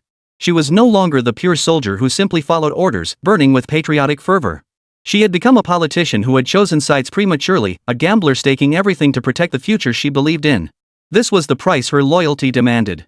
Chapter 212, Siberian Cold Front. In the Bear Nation at that moment. The Kremlin bells tolled muffled and distant, their sound blocked by the thick granite walls of the conference room. On the wall, Peter the Great's oil portrait gazed coldly down upon the nation's highest officials. Defense Minister Shoigu, FSB Director Bortnikov, Foreign Intelligence Service Director Narishkin. Those seated here were the heads of the Bear Nation's most powerful agencies. These tough guys, whose every move once sent tremors through Eastern Europe, now sat with ashen faces and sunken eyes, as if their very backbone had been shattered. Their backbone, the man the Chinese called the Emperor, had passed away 3 days prior. After a routine morning workout, he collapsed and never rose again. Exhaustion had led to sudden cardiac death. The official obituary was a mere few words, yet it triggered a political earthquake within the country, shattering everyone's faith. And this was only the beginning. Have you reviewed the Treasury report? Newly appointed President Mikhail Mishustin presided over the emergency meeting. His opening words betrayed a lack of confidence. The once decisive technocrat now wore an unmistakable look of exhaustion. No one spoke. Every word on that report felt like a stab to the heart. Ever since China's flying sword emerged, the global energy market had been turned upside down. Oil and natural gas, the twin pillars propping up the Russian bear's economy and backbone, had plummeted in price within mere months. National fiscal revenue took a direct hit, slashed by 50%. The ruble's exchange rate followed suit, nosediving dramatically. Oil prices have fallen so drastically that nations have halted tank and aircraft production, waiting to see what new technologies China unveils before switching suppliers outright. Defense Minister Shoigu crushed his cigar into the ashtray, scattering ash across the table. What's even worse is that we're running out of money.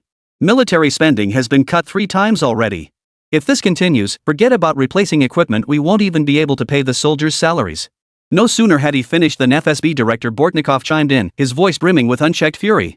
We can find ways to deal with the money issue. The real problem is those bastards in the Far East.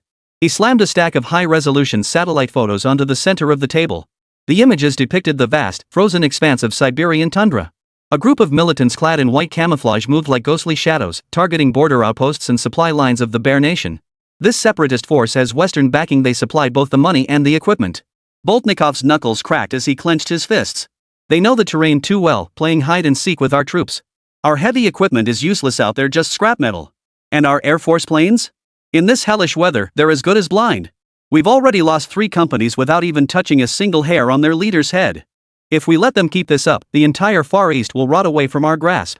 Dead silence fell over the conference room once more. Not long ago, they had just swallowed Irmo whole, barely finished digesting it, when the Far East began to fester again. The Emperor's sudden death severed the nation's economic lifeline, while border conflicts reignited. This colossus that once made the world tremble was sliding once more toward the abyss of collapse. Our own technology can no longer solve this. After a long pause, Mishustin spoke slowly, acknowledging a truth that caused him immense pain. His gaze swept over each person as he uttered each word with deliberate precision. The only path lies to the south. Seeking aid from the Chinese again? A white-haired old general abruptly stood up, his face etched with the weight of an insurmountable hurdle. Mr. President, with all due respect, we've already made significant concessions to China during the Western Europe incident. There's nothing left that could sway them. Then are we to stand by and watch our nation split apart? Mishustin's gaze sharpened instantly. General Andrei, we have no choice. The old general's lips trembled slightly before he slumped back into his seat, utterly defeated. Yes, they had no choice. Even if it meant sacrificing countless interests, survival itself was the greatest gain. In the painful silence, a consensus was reached. Mishustin rose and walked to the corner of the conference room, where the red top-level encrypted communication device stood. His hand hesitated over the dial pad before finally turning the numbers. Beijing, Supreme Command Center. Sun Chang'an had just wrapped up a coordination meeting on the Port of Singapore 2.0 initiative. Holding a cup of strong tea, he studied the next phase of resource allocation on the massive electronic sand table. The red telephone on the desk suddenly rang. He glanced at the caller ID and his brow furrowed. The Kremlin's top-secret line. He answered the call, his voice steady. "Good afternoon, Mr. Mishustin." A crackle of static filled the line, followed by Mishustin's utterly exhausted voice. "Deputy Chairman Sun. I apologize for disturbing you. First, allow me to convey, on behalf of the Bear Nation, our condolences to your nation's leadership regarding the Emperor's misfortune. We appreciate your telegram of sympathy. Please accept our condolences." Sun Chang'an's voice was slightly subdued. He had interacted with the great emperor at the Swiss conference and held considerable respect for this man whose character blended firmness with gentleness. His sudden passing stirred a measure of sorrow within Sun Chang'an. Mishustin paused, as if searching for the right words. "Deputy Chairman Sun, I'll be brief. Our country has encountered some difficulties in the Far East." He painstakingly described the grave situation unfolding there. "A separatist armed group backed by foreign forces is posing a serious threat to our territorial integrity.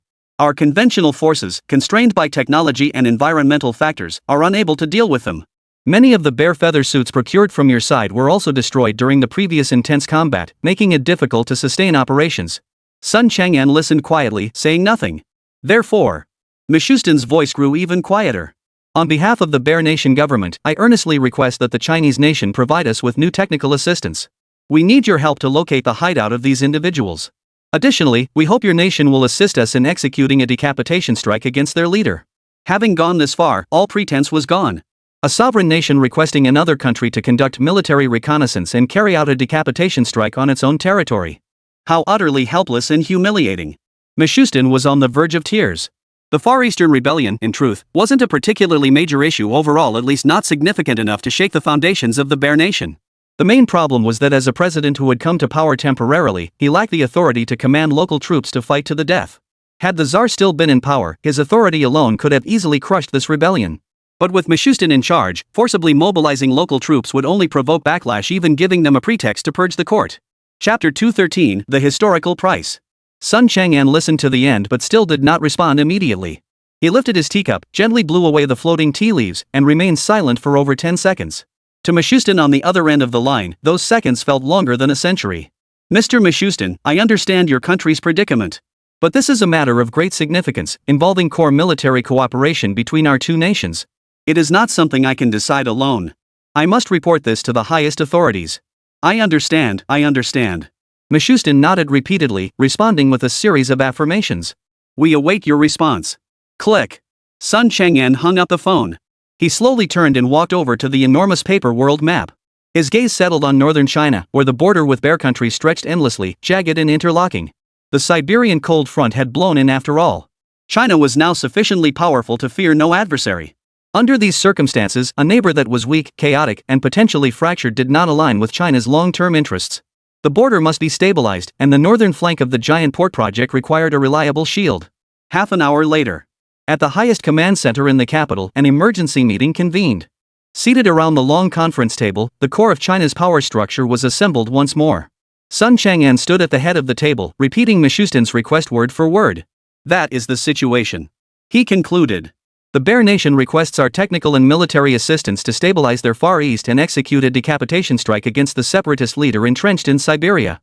As his words fell, an eerie silence descended upon the conference room. A golden opportunity. A gray-haired elder bearing the rank of general slammed his fist on the table, shattering the silence. His voice boomed with the vigor of an old-school military man. "The Bear. Ever since the days of Tsarist Russia, they've never harbored good intentions. Now they're burning their own backyard, their national strength is waning. Why should we help them? Let them fight it out. Let them bleed themselves dry, let them consume each other. A bear that's been thoroughly crippled, even torn apart, is the most advantageous bear for us." These words immediately drew nods of agreement from several hardline military figures. Exactly. Not kicking them while they're down is already a huge act of mercy. Forgotten the blood debt from outer Manchuria? Now we have the chance to make them taste the bitterness of division. We should be popping champagne. Yet on the other side, a foreign affairs official wearing gold-rimmed glasses frowned deeply. General Zhao, that's not right. His tone remained composed. Debts can be settled one by one. But we cannot let historical grievances dictate today's national policy. A chaotic, uncontrollable, and potentially fractured nuclear power lies right at our doorstep. What does that mean? Millions of refugees flooding in, unchecked arms smuggling, a regional power vacuum. Our northern border would never know peace again. In the past, a chaotic Russia might have been advantageous. But now, with China's military might unrivaled globally, continued Russian chaos absolutely contradicts our national interests. What we need most now is stability. We must concentrate all our strength on advancing the giant port project. In an instant, the conference room split into two factions. One faction advocated striking while the iron is hot, seeking to eliminate this historical thorn in our side once and for all. The other emphasized that stability trumps all, arguing that a controllable, weakened neighbor was preferable to an uncontrollable powder keg. The two sides argued fiercely, neither able to sway the other. Sun Chang'an listened quietly until the tension grew thicker, then raised his hand and gently pressed it downward. Comrades, please calm down. His voice was not loud, yet it silenced all the arguing. General Zhao has a point. The comrades from the Ministry of Foreign Affairs are also considering practical realities. Therefore, my view is this: we should help, but not for free. He scanned the room, enunciating each word deliberately. This is an unprecedented opportunity. It's not about weakening the bear, nor is it merely about maintaining stability. It's an opportunity to pull them completely into a future system led by us. We must impose a condition, one they cannot refuse, yet one that demands a steep price. Sun Chang'an's tone radiated fierce confidence. But no sooner had he finished speaking than General Zhao's hawk-like eyes fixed on him. A historic price? Deputy Director Sun, the old general's address was polite, but his tone was icy. I only recall the last time you proposed such a bold idea was in Malaysia. That time, you and Li Chao kept it from headquarters, nearly costing us a crucial strategic foothold and bringing shame upon our nation internationally. We've witnessed your boldness. But now, we must question your judgment. These words felt like a bucket of cold water dumped over his head. The air in the conference room instantly froze, thick with awkwardness. Malaysia's military adventurism stands as the greatest stain on Sun Chang'an's political career. Although the matter was subsequently suppressed by the chief after Li Chao was placed under house arrest, internal criticism never ceased. This incident also dealt a severe blow to his authority. Sun Chang'an's face darkened. He clenched his fist so tightly his nails nearly dug into his palms, yet not a single word of rebuttal came out. He knew full well that within these walls, he no longer possessed the authority to force his agenda through. Ultimately, the meeting reached a consensus of delay to initiate diplomatic engagement first, trading minimal costs for temporary stability. After the meeting adjourned, Sun Chang'an walked alone down the empty corridor. He could not accept this outcome. This wasn't just about the Bear Nation, it concerned the fate of Huaguo for the next century. He halted, his gaze shifting through a range of emotions before settling into a resolute stare. Turning away from his office, he boarded an unassuming black Hongqi sedan. It sped off toward a destination known to all yet avoided by most. Half an hour later, deep within the red walls, the leaves had fallen from the crabapple trees in the courtyard, leaving only bare branches. At the courtyard gate, Sun Chang'an encountered the one person he needed to see, the only one who could break the current deadlock. The chief. The old man, wrapped in a thick military overcoat, sat on a stone bench, quietly staring at a chessboard with an unfinished game. His face was pale, and his breathing carried a hint of heaviness. Chief. Sun Chang'an approached, his voice barely above a whisper. The old man slowly lifted his head. Chang'an, you're here. His voice was hoarse. Help me walk around the courtyard. Yes. Sun Chang'an carefully helped the old man to his feet, and the two slowly strolled along the cobblestone path. Chapter 214, A Complete Lunatic. Sun Chang'an relayed the Kremlin's request and the entire argument that had taken place in the command center, word for word. The old man listened silently throughout, neither interrupting nor showing any expression. His gaze drifted from the fallen leaves at his feet to the higher expanse of sky beyond the courtyard walls. Silence spread between them. Sun Chang'an's heart sank deeper with each passing moment of silence. Finally, they reached the center of the courtyard. The old man stopped and gestured for Sun Chang'an to halt. Mishustin is a technocrat, a clever steward. The old man finally spoke, his voice not loud, but each word was exceptionally clear. But he lacks the backbone to hold a nation together like the emperor did. Now that backbone is broken. Someone must help him hold it up. Sun Chang'an instinctively held his breath. Tell Mishustin. The old man turned his head, his eyes suddenly blazing with astonishing intensity. Aid? Granted. Technology, equipment, even Chunlong and Matu. Whatever they ask for, we can provide. But we have one condition. The old man extended a withered finger. Let the Bear Nation publicly declare to the world its permanent renunciation of all historical claims, geopolitical influence, and military intervention in the Mongol Khanate. Simultaneously, they must publicly endorse and oversee, in the name of their state, a nationwide referendum in Mongolia led by our nation, China. The referendum shall have only one question: whether they are willing to return to the Chinese family as a special administrative region. Boom! Sun Chang'an's mind exploded. He froze in place, blood rushing to his head, ears ringing. The return of the Mongol Khanate. This was the answer to a century-old regret for an entire nation. It was also the highest honor in the history of Huagua for a military commander to water horses in the vast sea and conquer the wolf's den. The old man observed Sun Chang'an's speechless expression of shock before adding calmly, "The terms have been laid out. If he accepts, the northern frontier will be free of trouble forever. If he refuses, we suffer no loss. Let him choose for himself." That night, a top-level encrypted message traveled through the Red Hotline, reaching the Kremlin directly. In the conference room, Mishustin, Shoigu, and others waited anxiously for news. Seeing the message arrive, they immediately gathered around. A decoder, his voice trembling like a mosquito's hum, had just finished reading the encrypted message from China. Now, those few sheets of paper lay at the very center of the massive mahogany conference table. Each printed Cyrillic letter weighed heavily on the hearts of those at the pinnacle of power in the Bear Nation. On the wall, Peter the Great's monumental oil painting still gazed down upon his successors with his signature cold stare. The gaze of the man in the painting pierced through a century of time, carrying an inexplicable mockery as it scrutinized this group of desperate descendants. Madman! Utterly mad! A long-suppressed roar finally erupted. Admiral Andrei, his head of silver hair standing on end, slammed his fist onto the table, sending a dull, mournful groan through the heavy mahogany. His weathered face turned a deep, liver-like shade of purple. They want us to sell our sovereignty. They're forcing our bear's face into the mud. His gaze swept the room, searching for agreement. Mongolia is our last strategic buffer. Just like that, we're handing it away? What the hell do they think they're doing? The roar echoed hollowly through the empty conference room, hollow and powerless. No one responded. Not a single one. Sergei Shoigu, the defense minister known for his iron fist, now simply bowed his head deeply. With his thick fingers, he lit one specially supplied cigar after another, letting the smoldering tobacco burn between his fingers. Thick, acrid smoke completely enveloped his face, obscuring his expression, a concealment he seemed to welcome. Meanwhile, FSB Director Bortnikov stared intently at another document on the table, the latest activity report on separatist forces in the Far East.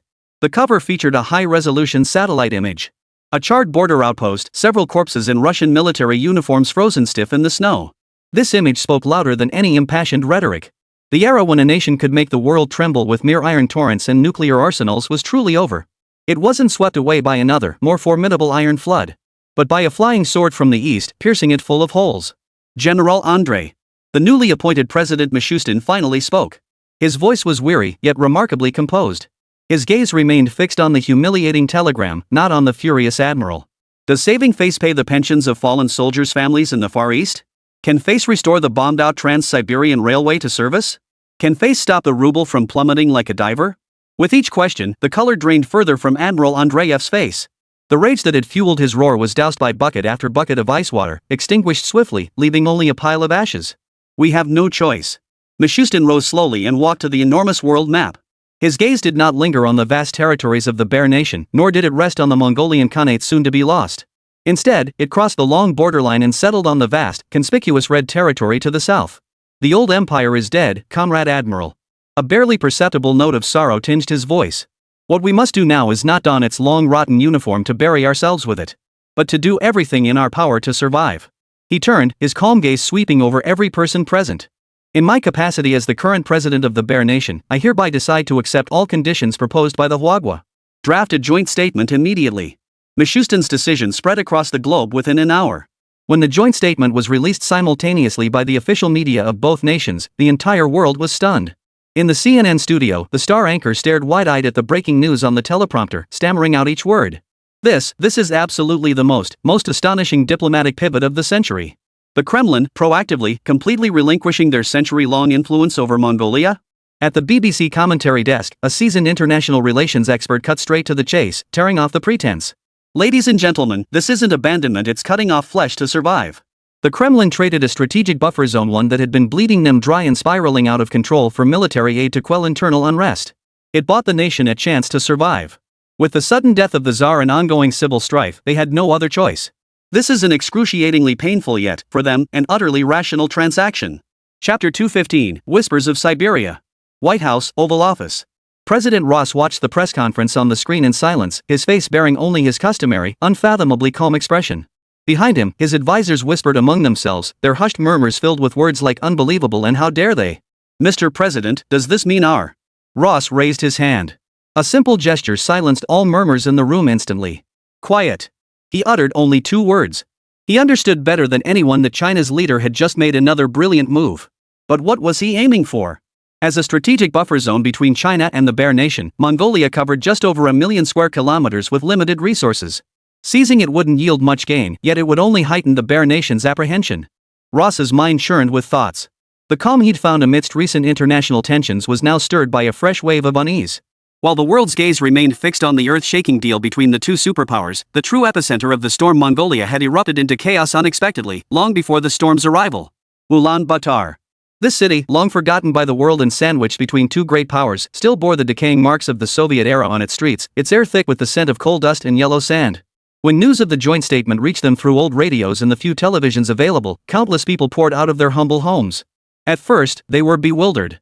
Then came ecstatic joy. Finally, they wept and embraced each other, shouting slogans in unfamiliar tongues that no one could understand. This nation had gone far too long without good news. Due to the government's rampant exploitation, vast stretches of grassland were turning into yellow sand, and the economy had stagnated for years. China's promise felt like manna from heaven to them. Comprehensive infrastructure support through the Sky Road project. Hundreds of billions in interest-free loans from Huadhua. Full integration into China's economic circulation system, enjoying nearly equivalent trade policies. What does this mean? It meant that the herds of cattle and sheep grazing on their grasslands could be delivered directly to the tables of China's billion-plus population through the most efficient cold chain logistics. It means the minerals buried beneath their land will be developed using China's most advanced and environmentally friendly technologies. It also means their children will have the opportunity to study at the world's finest universities, securing a genuinely bright future with real choices. Even though they had occasionally made snide remarks about China with the support of the United States, this time, the Mongolian government's response was frighteningly swift. Within 3 hours of the joint statement's release, officials swiftly announced a nationwide referendum to be held 1 week later. The referendum question was unprecedented yet entirely reasonable, posing just one simple query.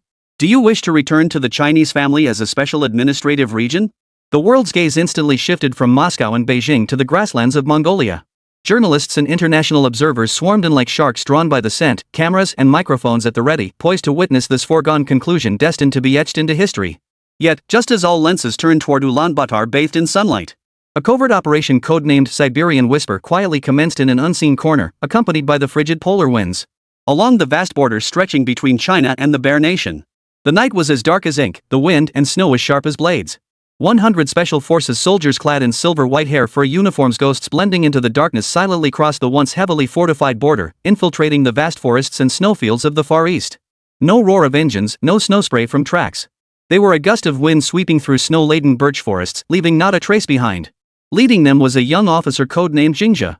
Within his mirrored vision, an intelligence map provided by the Russian Federation's Federal Security Service seamlessly overlapped with real-time terrain data from Chinese military satellites. Every known stronghold of the separatist forces lay exposed on this dynamic battlefield map. Attention all units. His voice transmitted through the mirror's text channel, appearing clearly before each team member's eyes. Bear Nation Intel confirms the separatist leader that self-styled Khan and his innermost command are holed up in an abandoned Soviet-era underground ICBM silo. Coordinates locked. Repeating mission objective: penetrate and decapitate. No surrender, no retreat. Repeating operational requirements: absolute silence. Not a single unnecessary gunshot is to be heard until the operation is complete. Roger. 100 perfectly synchronized responses flashed across the channel. The next second, 100 silver-white figures blurred into motion, streaking through the complex terrain in near synchrony. They flawlessly evaded all known surveillance, navigating with pinpoint precision around both overt and covert sentries, even those undetected by the Bear Nation. Half an hour later, they reached the entrance to the underground bunker, perfectly concealed beneath thick snow and camouflaged vegetation. Begin breach. Jingja gave the order. With a thunderous blast of C4 and the violent clang of heavy equipment breaching the structure, the gate slid inward with a faint hiss of hydraulic failure, opening just wide enough for one person to squeeze through. The operation commenced. Overnight. When the next morning's sunlight once again sparingly bathed this frozen land, rebel forces stationed at various outposts across Siberia discovered with horror that all communications with their command center had been severed. Their Khan, all senior commanders, the entire command center, had vanished into thin air.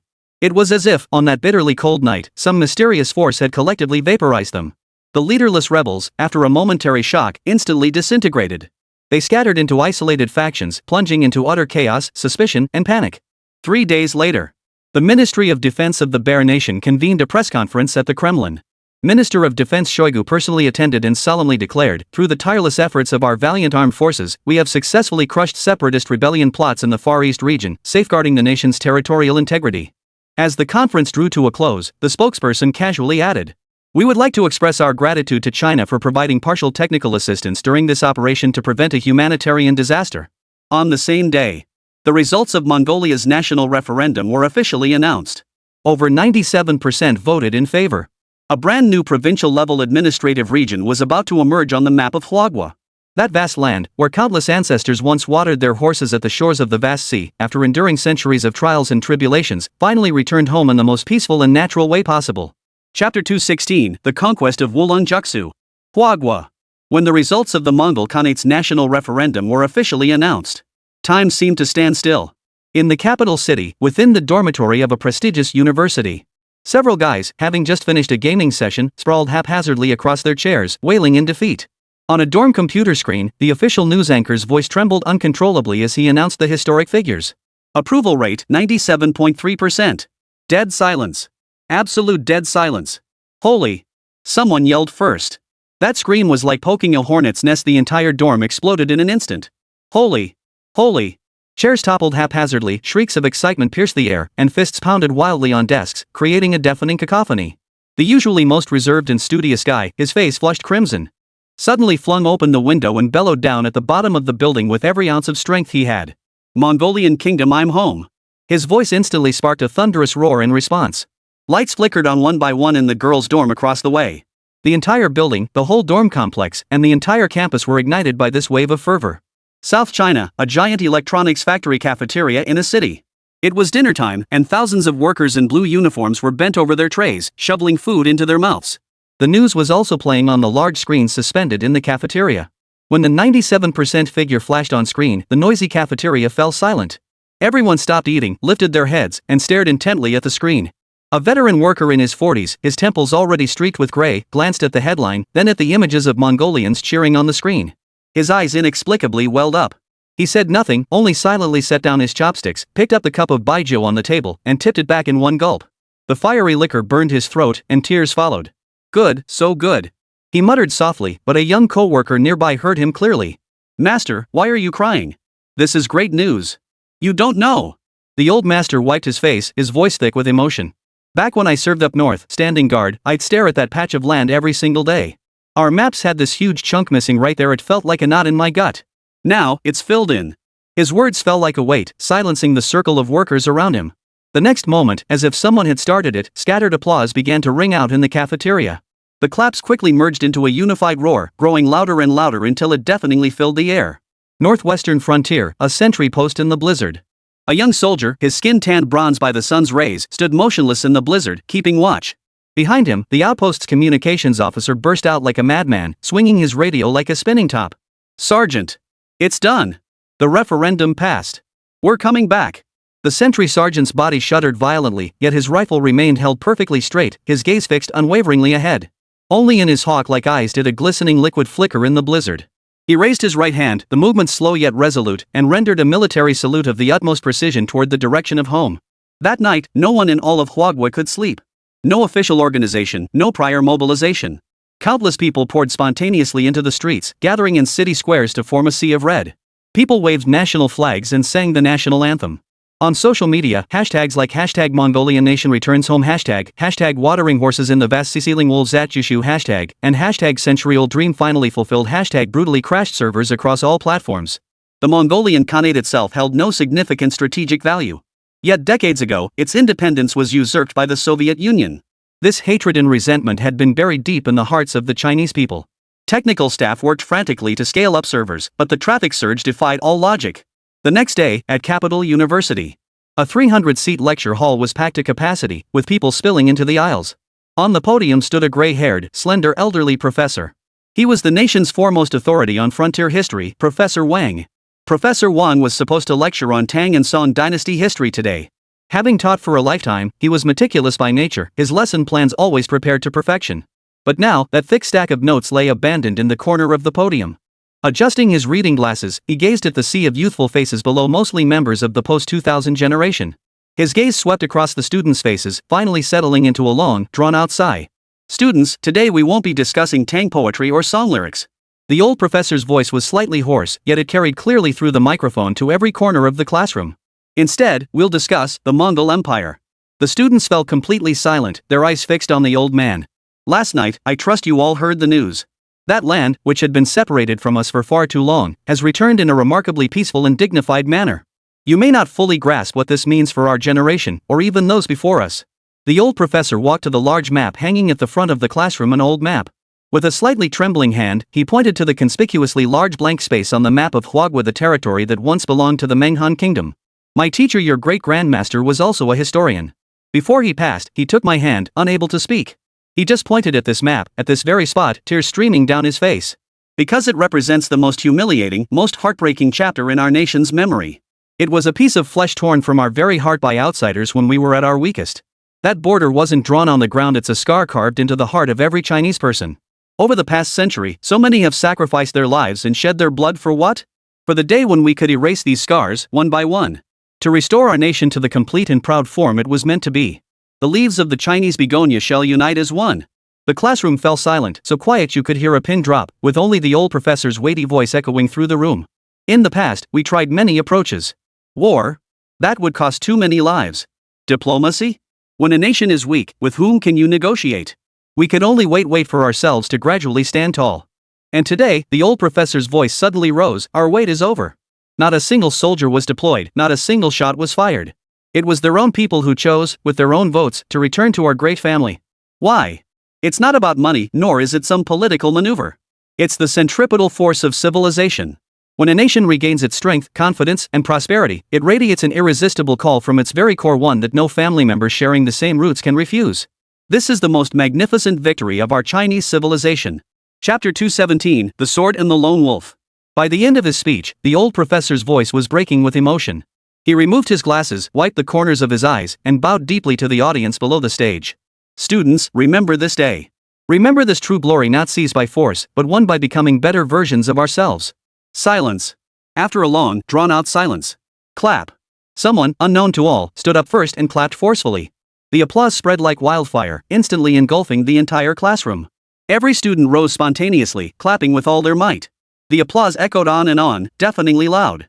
Indochina Peninsula, Cochinchina Province. At the Ruan family home, Mrs. Ruan hummed a tune as she bustled about the kitchen preparing a feast. The two children gathered around the television, watching the news footage of Mongolian people singing and dancing in celebration of their return. Daddy, they look so happy. The younger son pointed at the screen, his face full of curiosity. Do they have lots of sheep there? Yes, they do. Ruan Xiong ruffled his son's hair and smiled.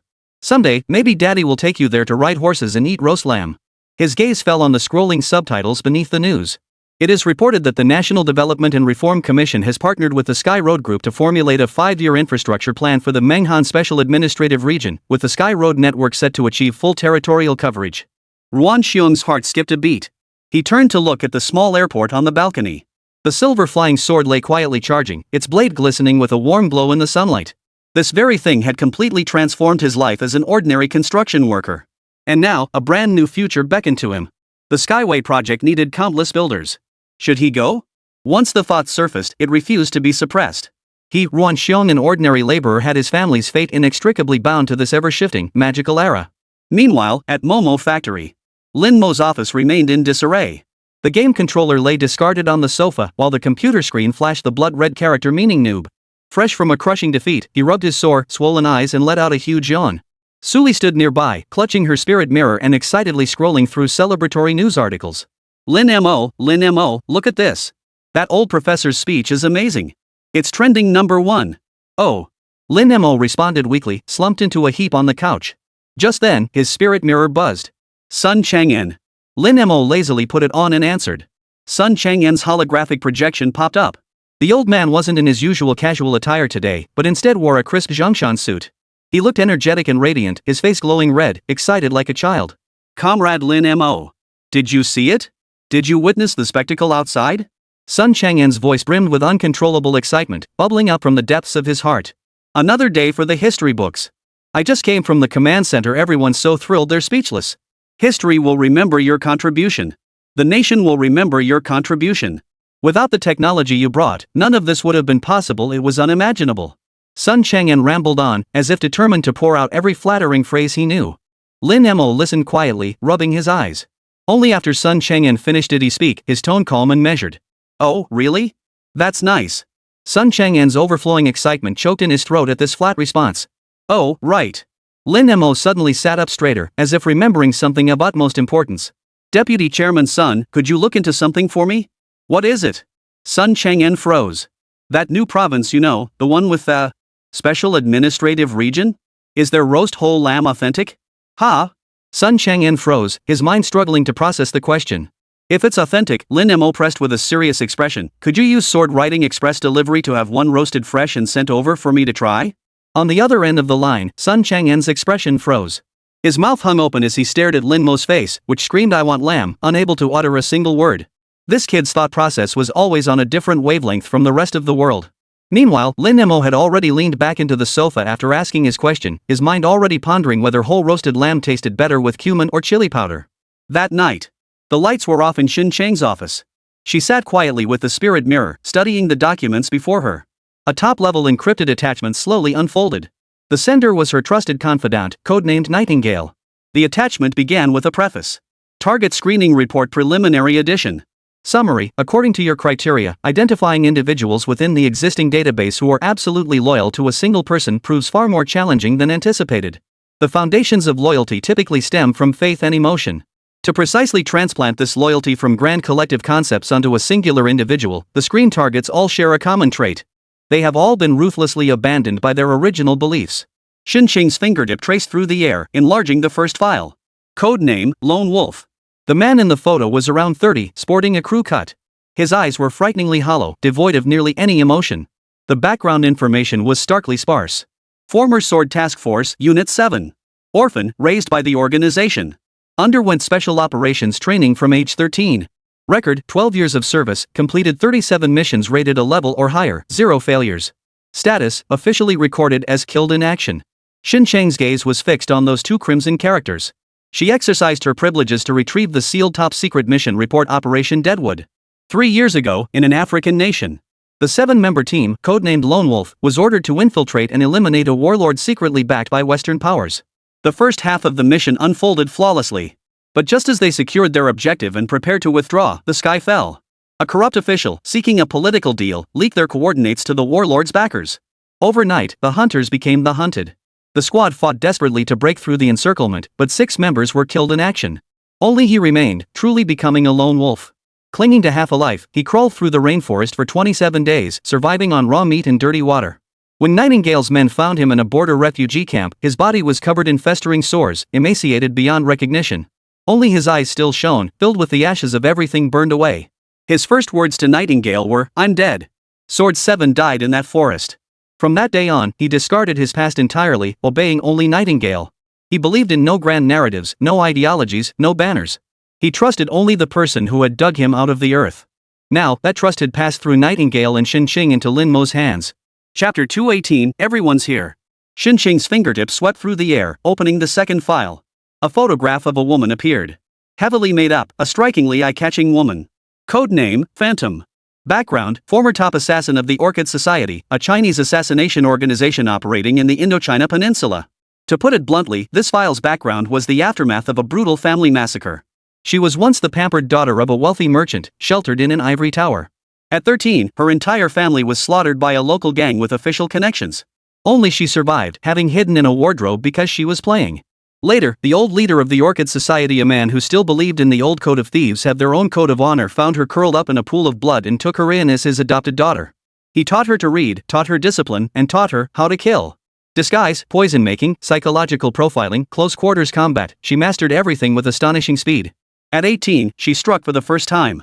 With a single poisoned silver needle, she silently ended the life of that gang boss, piercing through the iron barrel-like circle of bodyguards surrounding him. The name Phantom became a taboo in the underworld of the Indo-Chinese peninsula. She held an almost pathological loyalty toward the man who had adopted her as his daughter, or rather, it had become her creed. 3 years ago, the old chairman died of illness. On his deathbed, he granted her freedom, telling her to live for herself from then on. From that moment on, she became a free agent, a top-tier assassin who took only 2 kinds of jobs. First, the payment had to be sufficient. Second, the target must be someone she herself believed deserved to die.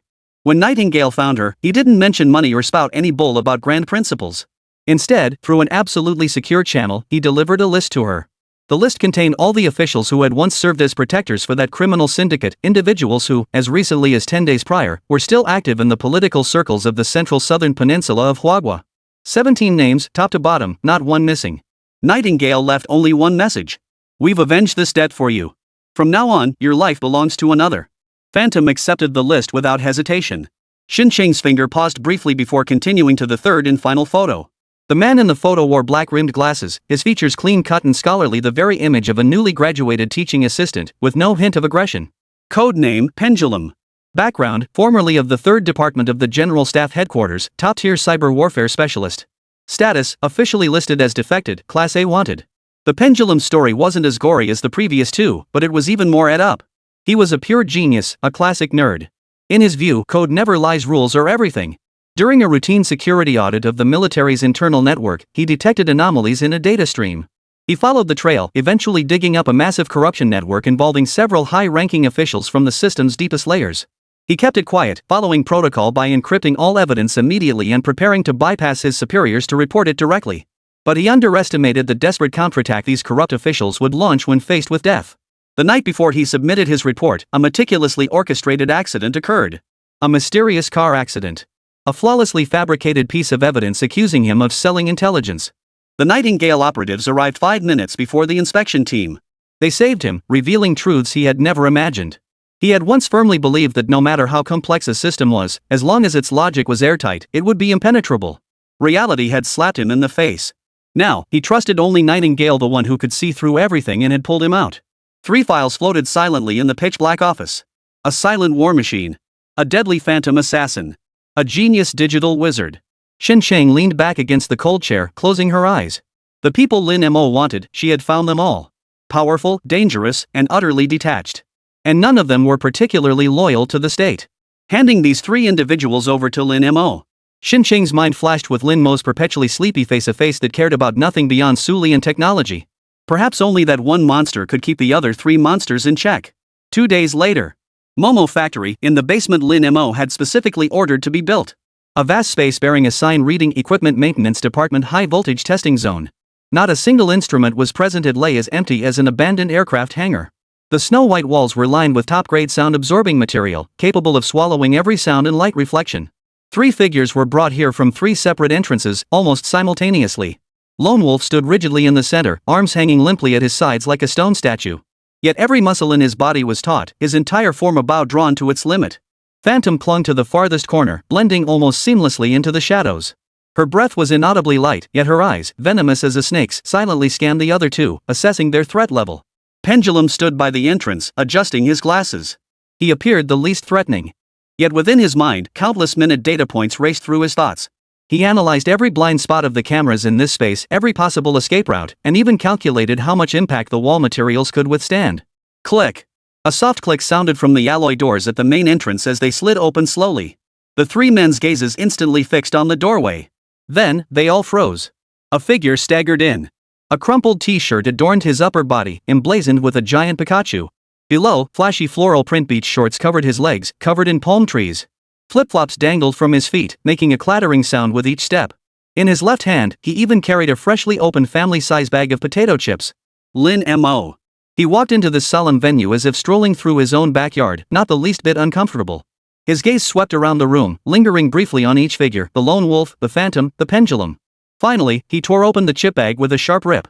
The sound echoed loudly and crisply in the dead silence, feeling particularly out of place. Oh, everyone's here? Lin Mo pinched a chip from the bag, popped it into his mouth, and chewed with a satisfying crunch before speaking through full lips. Looks like it's just the 3 of you, huh?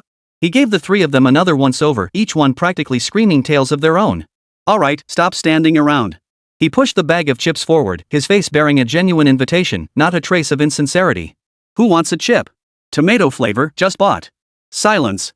A deathly silence hung heavy in the open space. Chapter 219, The Test. A twitch, unnatural and forced, rippled across the almost expressionless face of the lone wolf. He'd seen it all, warlords who killed without blinking, politicians full of malice, intelligence chiefs lurking in the shadows. But none had ever behaved like the one before him now. A Pikachu t-shirt, beach shorts, flip-flops. This guy was holding up a bag of potato chips, asking him with all seriousness if he wanted one. What the hell was this?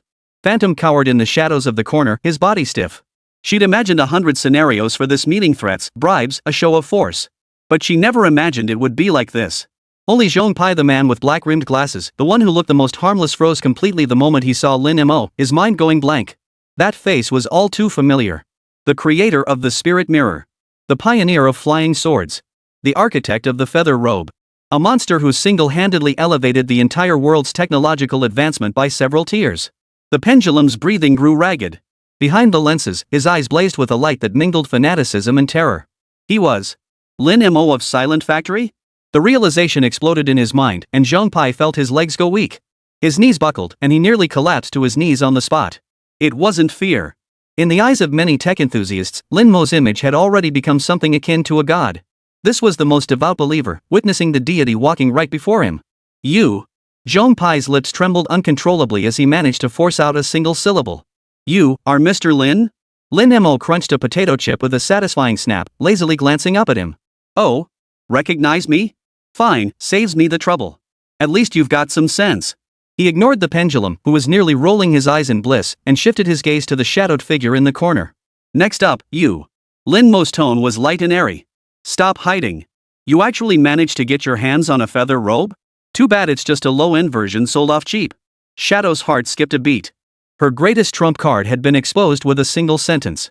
She instinctively wanted to move, to find a new hiding spot, but saw Lin Mo raise his hand and casually wave it through the air in front of him. The next moment, a translucent data panel unfolded before his eyes. At the top of the list was Phantom's body outline, covered in flashing red dots. Beside it, rows of emotionless text scrolled. Target, Phantom. Detected concealed weapons, 17. 1. Left fingernail, cyanide poison needle, spring activated. 2. Back of neck, hair bun nano thread, 1.5 meters, for strangulation. 3. Right molar, disguised micro-explosive, pressure activated. 4. Shoe heel compartment, disposable electromagnetic pulse generator. This list was horrifyingly detailed. Not just weapon names and locations, but even the damn materials and triggering mechanisms were analyzed with crystal clarity. The spirit mirror's scanning function. After Lin Mo read the entire list aloud, all color drained from Phantom's face. Every lethal weapon she prided herself on had been stripped bare in mere minutes, leaving nothing but bitter husks behind. Quite the collection of fancy little trinkets, aren't they? Lin Mo's tone held no hint of praise or criticism. As the words fell, the data list vanished. Shadow emerged from the shadows, her limbs numb with cold. For the first time, she felt a strange illusion, not that she was a top-tier hunter, but rather a scorpion trapped in a glass case, put on display for others to gawk at. Lin Mo's gaze finally settled on the lone wolf standing straight and tall in the center of the arena. Alright, your turn, big guy. He stuffed the last potato chip into his mouth and brushed crumbs off his hands. They say you're a real fighter, a human weapon. Sounds pretty intimidating. Lin Mo beckoned to the lone wolf with a flick of his finger. Come on, don't waste time. Hit me with everything you've got. If you can make me budge even half a step, you pass. Lone wolf's brow knotted into a tight knot. The man before him was a walking target. If he really landed a punch, he'd likely be on his knees begging for mercy the next second. Strike. Lin Mo's tone carried a hint of impatience. But orders came before everything else. It was something etched into the lone wolf's very bones. He pushed the thought aside. Ha! A muffled roar erupted as the lone wolf's body exploded. The special alloy floor beneath his feet groaned under the strain. His entire body launched like a cannonball, his fist cutting through the air with a sharp whistle, aiming straight for Lin Mo's chest. But just as the fist was about to strike that yellow Pikachu t-shirt, a sudden change occurred. A layer of extremely fine black patterns seeped out from beneath Lin Mo's skin without warning, covering his entire body in an instant like a living creature. It wasn't clothing, it was a layer of flowing, living metal. The feathered robe of the snake. The fist struck the black scales. There was no thunderous crash as expected. The lone wolf felt as though his fist had struck an immovable mountain range. All his strength, all his kinetic energy, was utterly swallowed by that thin black layer the instant they touched, without so much as a ripple. Immediately, a brutal, indescribable counterforce surged back through his arm with frenzied intensity. Snap!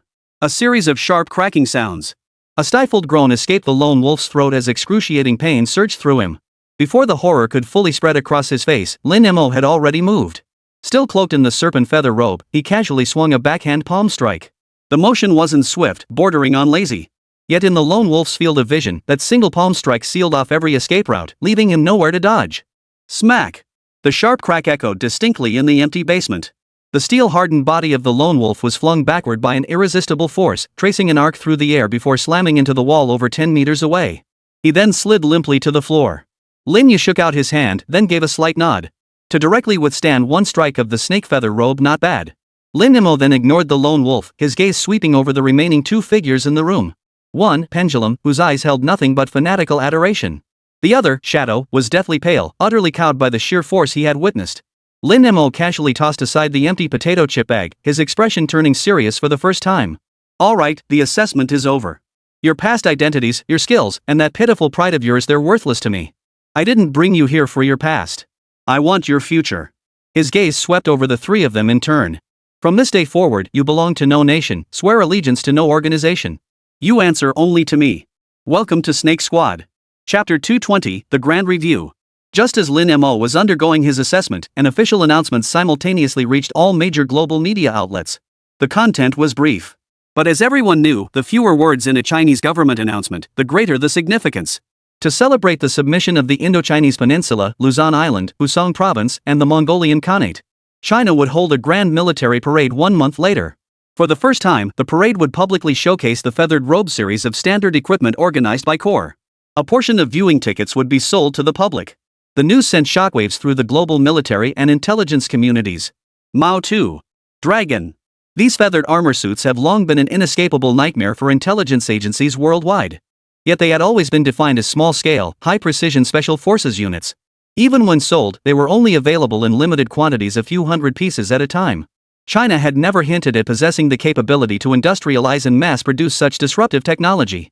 After all, given China's Cthulhu-level industrial production capacity, if mass production were possible, the scale would be terrifyingly vast. And it's clear that this military parade isn't about showcasing what China possesses. Rather, it was about how many they possessed. A question began to haunt everyone's mind: would this parade mark the definitive end of conventional warfare as humanity had known it for millennia? White House, Oval Office. President Ross's face remained composed as he listened to the Pentagon's final assessment report. A 4-star general stood with a grim expression. Mr. President, based on our most aggressive and pessimistic simulation models, China could field, at most, 1 feathered robe experimental brigade. This is already absurd, but it remains within our manageable scope. This was their last psychological defense line. 1 brigade. If it were only 1 brigade, then the fragile equilibrium of this world's geopolitical landscape might still teeter precariously on a tightrope. President Ross nodded. His voice betrayed no emotion. Activate the satellite array for observation. I need real-time data accurate to the single digit. He had long been familiar with the feathered robe. No need to consult those experts from the United States. Anyone with eyes could see this thing was the real weapon of the future. Kremlin. The atmosphere was equally dead silent, yet tinged with a distinct sense of despair. Mishustin and the military high command were engaged in similar discussions. Their outlook was far more pessimistic. After all, theirs was the only nation to have experienced the terror of the rabbit firsthand. Defense Minister Shoigu slammed his cigar into the ashtray. Forget about the brigade, gentlemen. He exhaled a thick plume of smoke that swirled around his weary face. Prepare yourselves to see a division. Our concern now is not how to counter them. We must show sufficient respect to this southern nation that was once our brother. Huagua, Supreme Command Center. Sun Chang'an stared intently at the computer screen as countless messages streamed in and out. Everything proceeded methodically under his command. A subordinate from the cybersecurity department hurried over, handing him a public sentiment report. Deputy Director Sun, the latest cyber activity. Sun Chang'an took it and scanned it quickly. The report indicated that a cyber group called the Guardians Alliance had been particularly active lately. Though they were a motley crew unlikely to pose any real threat or cause substantial damage. But like a swarm of flies, they buzzed incessantly across major social platforms, spreading jarring rhetoric. Feathered armor is unnatural weaponry, mere gimmicks and frivolities that strip away the very soul of our nation's 1,000-year martial tradition. Soldiers clad in those iron shells are no longer heroes, they're emotionless killing machines. The pinnacle of technology is destruction. We're abandoning our ancestors and walking a path of heresy. Sun Chang'an's brow knotted into a tight knot. A bunch of clowns. He snorted coldly and tossed the report onto the table. Have you identified who's behind this? His subordinate answered immediately. It's peculiar, Deputy Director Sunday. Their IP addresses are scattered across the globe, and the funds have been fragmented beyond tracing. Technically speaking, it looks like a bunch of stubborn old fools who haven't evolved, just gathering to vent their frustrations. They won't make much of a splash for now. Sun Chang'an waved his hand dismissively, unwilling to waste further thought on such trivial matters. Understood. Let them scream. Their grasshoppers in autumn won't be jumping for much longer. After the parade concludes, we'll find a way to have the cyber police round them all up. Don't let these flies buzzing around distract us from the main task. Yes, sir. The subordinates saluted and withdrew. Within the command center, the efficient yet tense rhythm resumed. Momo Factory, Lin Mo's office. Pathetic. Absolutely pathetic. Can't carry them, just can't carry them. Lin Mo angrily flung his controller onto the sofa, surrounded by scattered potato chip bags and soda cans. That last game had been utterly frustrating. Just then, his spirit mirror communication beeped. He put it on, and Sun Chang'an's ruddy, bearded face popped up. He was clearly in high spirits today, his voice brimming with excitement. Comrade Lin Mo. Great news. Lin Mo lifted his eyelids with a weary sigh. What is it? Did you find money? Sun Chang'an was momentarily taken aback, but quickly broke into a broad smile. Better than finding money. On behalf of the Supreme Command, I formally invite you to serve as our nation's special military advisor. On the day of the military parade, you will ascend the city tower to witness the ceremony. This is your honor. It's what you deserve, the highest tribute from the entire nation. Lin Mo scratched his ear and slumped back lazily. I'm not going. His reply was as blunt as could be. In truth, as a lifelong homebody, Lin Mo suffered from social anxiety. He'd always been somewhat resistant to group activities. Too many people, too noisy, and it'll mess up my nap time. Sun Chang'an seemed to have anticipated this reaction, his smile turning meaningful. Clearing his throat, he played his trump card. A special dispensation from the chief. Following the military parade, the main course for the state banquet will be prepared by a descendant of the imperial chefs specially invited from the Mongolian Special Administrative Region. He will personally oversee the preparation of a long-lost masterpiece, charcoal-grilled jade lamb. Before he could finish, Lin Mo sprang up from the sofa, his earlier listless demeanor vanishing instantly. He immediately adopted a stern expression and cleared his throat. Deputy Chairman's son, you're far too gracious. When it comes to matters of national importance, how could we possibly refuse? I, Lin Mo, consider it my duty. He paused briefly before unleashing a barrage of questions. What time? Where do we meet? Do we need to wear formal attire? Can we bring family members? Chapter 221, perhaps seeing it with my own eyes would be good. Only 3 days remained until the grand military parade destined to be etched into history. The entire nation, including the vast territories newly incorporated into its borders, came alive overnight. Countless streams of vehicles surged toward the capital from every corner of the nation. The sky became the grandest stage of all. As night fell, a vast net woven from points of light stretched from south to north, enveloping the entire East Asian continent.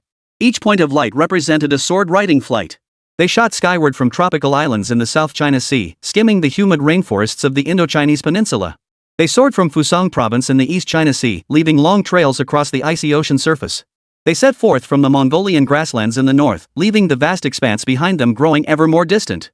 Countless brilliant trails wove together into a Milky Way suspended upside down in the heavens, a convergence of myriad blades. Destination, the capital city. Those without flying swords toil on the ground. A vast high-speed rail network crisscrossed the land with unprecedented density. The white carriages blurred into streaks of light, each stop spilling waves of passengers whose voices carried accents from every corner of the land. Every face bore the marks of excitement and wonder. Tickets had sold out a month ago, and many routes even added late-night services for the first time ever. This was a mass migration rivaling the spring festival travel rush. On a certain high-speed train, a group of stylishly dressed young Mongolians, their features still bearing the rugged wildness characteristic of the grasslands, pressed excitedly against the train windows. Outside, the endless grasslands they were accustomed to seeing had been replaced by rapidly receding skyscrapers, farmlands, and mountain ranges. Look! What's that mountain called? It's so tall. Once we're in the capital, I'm the first one climbing the Great Wall. I'll see for myself how our ancestors were ever kept out by that thing. I'm more excited about Tiananmen Square. I want to see the Feathered Army in person. Watching it online 1,000 times doesn't compare to seeing it with my own eyes. A young man named Bata clutched his viewing tickets so tightly they were almost sweating in his palm. For him and his crew, this trip was about more than just seeing the spectacle. With the Mongolian Khanate newly incorporated into China, they came to scrutinize their new homeland. Indochina Peninsula, Tonkin Province, Hanoi West Station. The station was packed shoulder to shoulder, yet orderly. Nguyen Hung held his daughter with one hand and shielded his wife with the other. The family of three, dressed in new clothes, wore excitement they couldn't hide. "Daddy, why do we have to ride the train for so long?" asked his daughter, Nguyen Mai, tilting her head up. Nguyen Hung crouched down, straightened his son's collar, and looked at him with solemn eyes. "Because we're going to a very important place.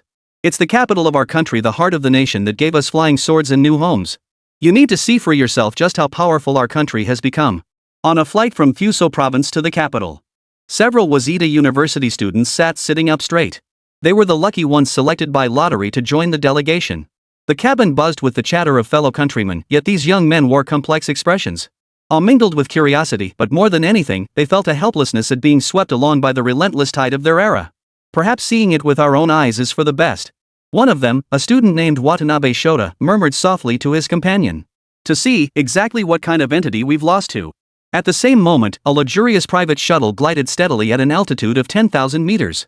Chen Qiming, the newly emerged fruit tycoon of Luzon Island, held a glass of red wine and sighed to his wife beside him. Remember this feeling, honey? 20 years ago, I was just a small-time fisherman, going out to sea every day with my heart in my throat, terrified of running into an American aircraft carrier. Now, we're heading to the capital of the world's most powerful nation to witness our own military parade. These past few days, the capital had become a sea of joy.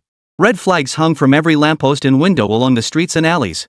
Dialects from every corner of the land mingled together, the soft tones of Wu, the spicy cadence of Sichuan, the rough-edged dialect of Northeast China, and the Mandarin spoken by new compatriots, still learning despite their foreign accents.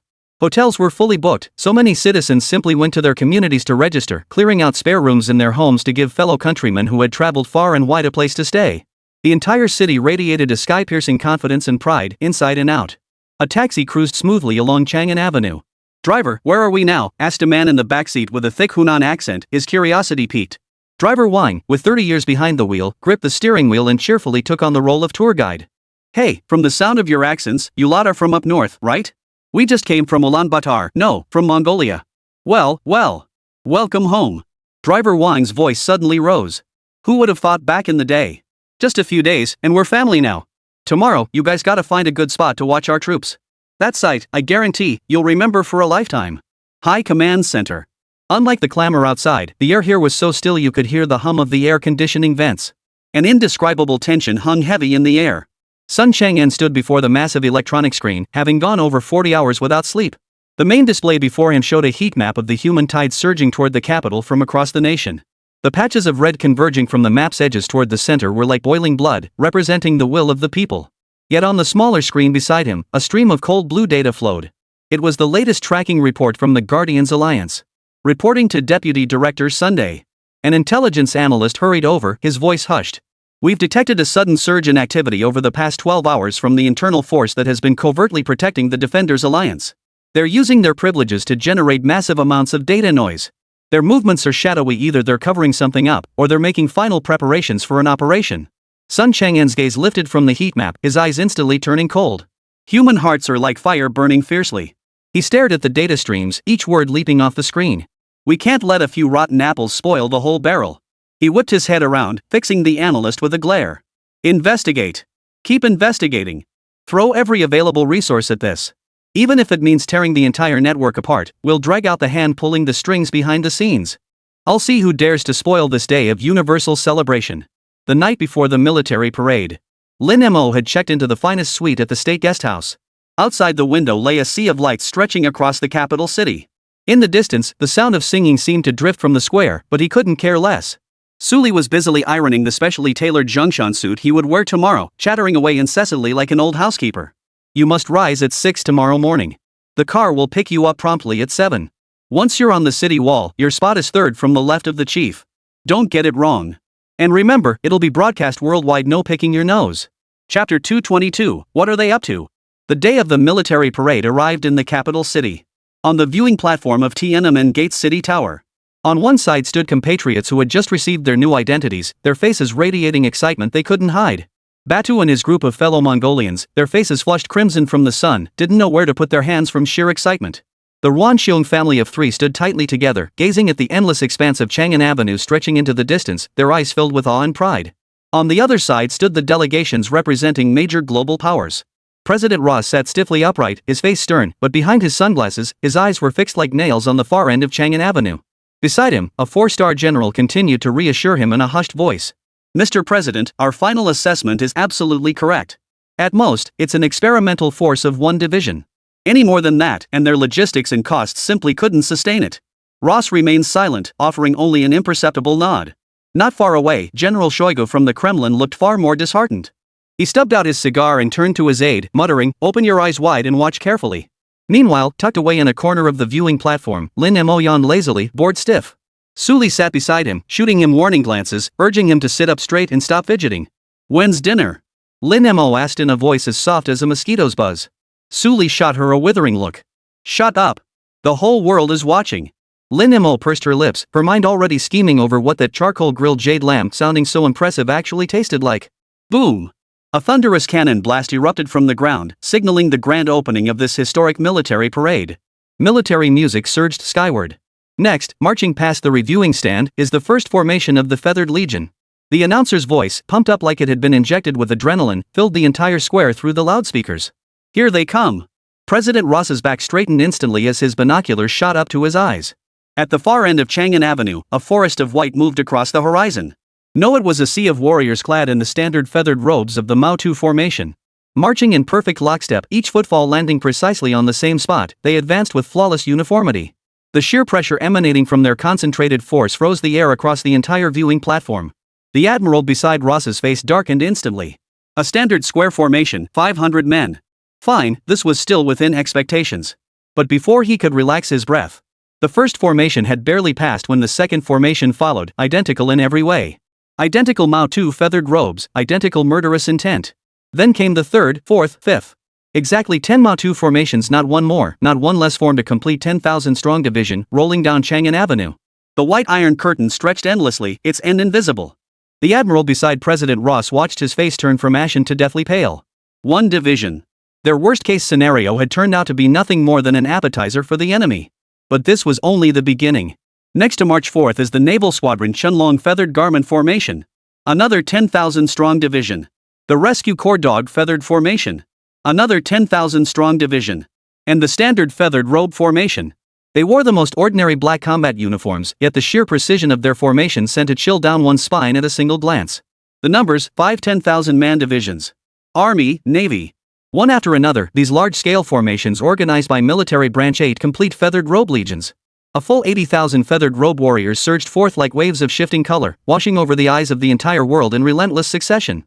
That brutal beauty crushed the last shred of hope in every foreign military attaché on the reviewing stand. President Ross lowered his binoculars, his face expressionless, but his knuckles were white as he gripped the armrest. General Shoigu's eyes narrowed as words came out one by one. Madmen, these madmen, they've likely converted their entire nation's industry into armories. What are they trying to do? In the face of such overwhelming force, humanity's once vaunted aircraft carriers, tanks, and fighter jets now seemed like mere toys. Just as everyone's spirit was being crushed by the steel army on the ground, the sky darkened. Not dark clouds. It was dots. Countless, densely packed silver specks poured in from all directions, completely obscuring the sun. A deep, thunderous hum enveloped the entire capital city.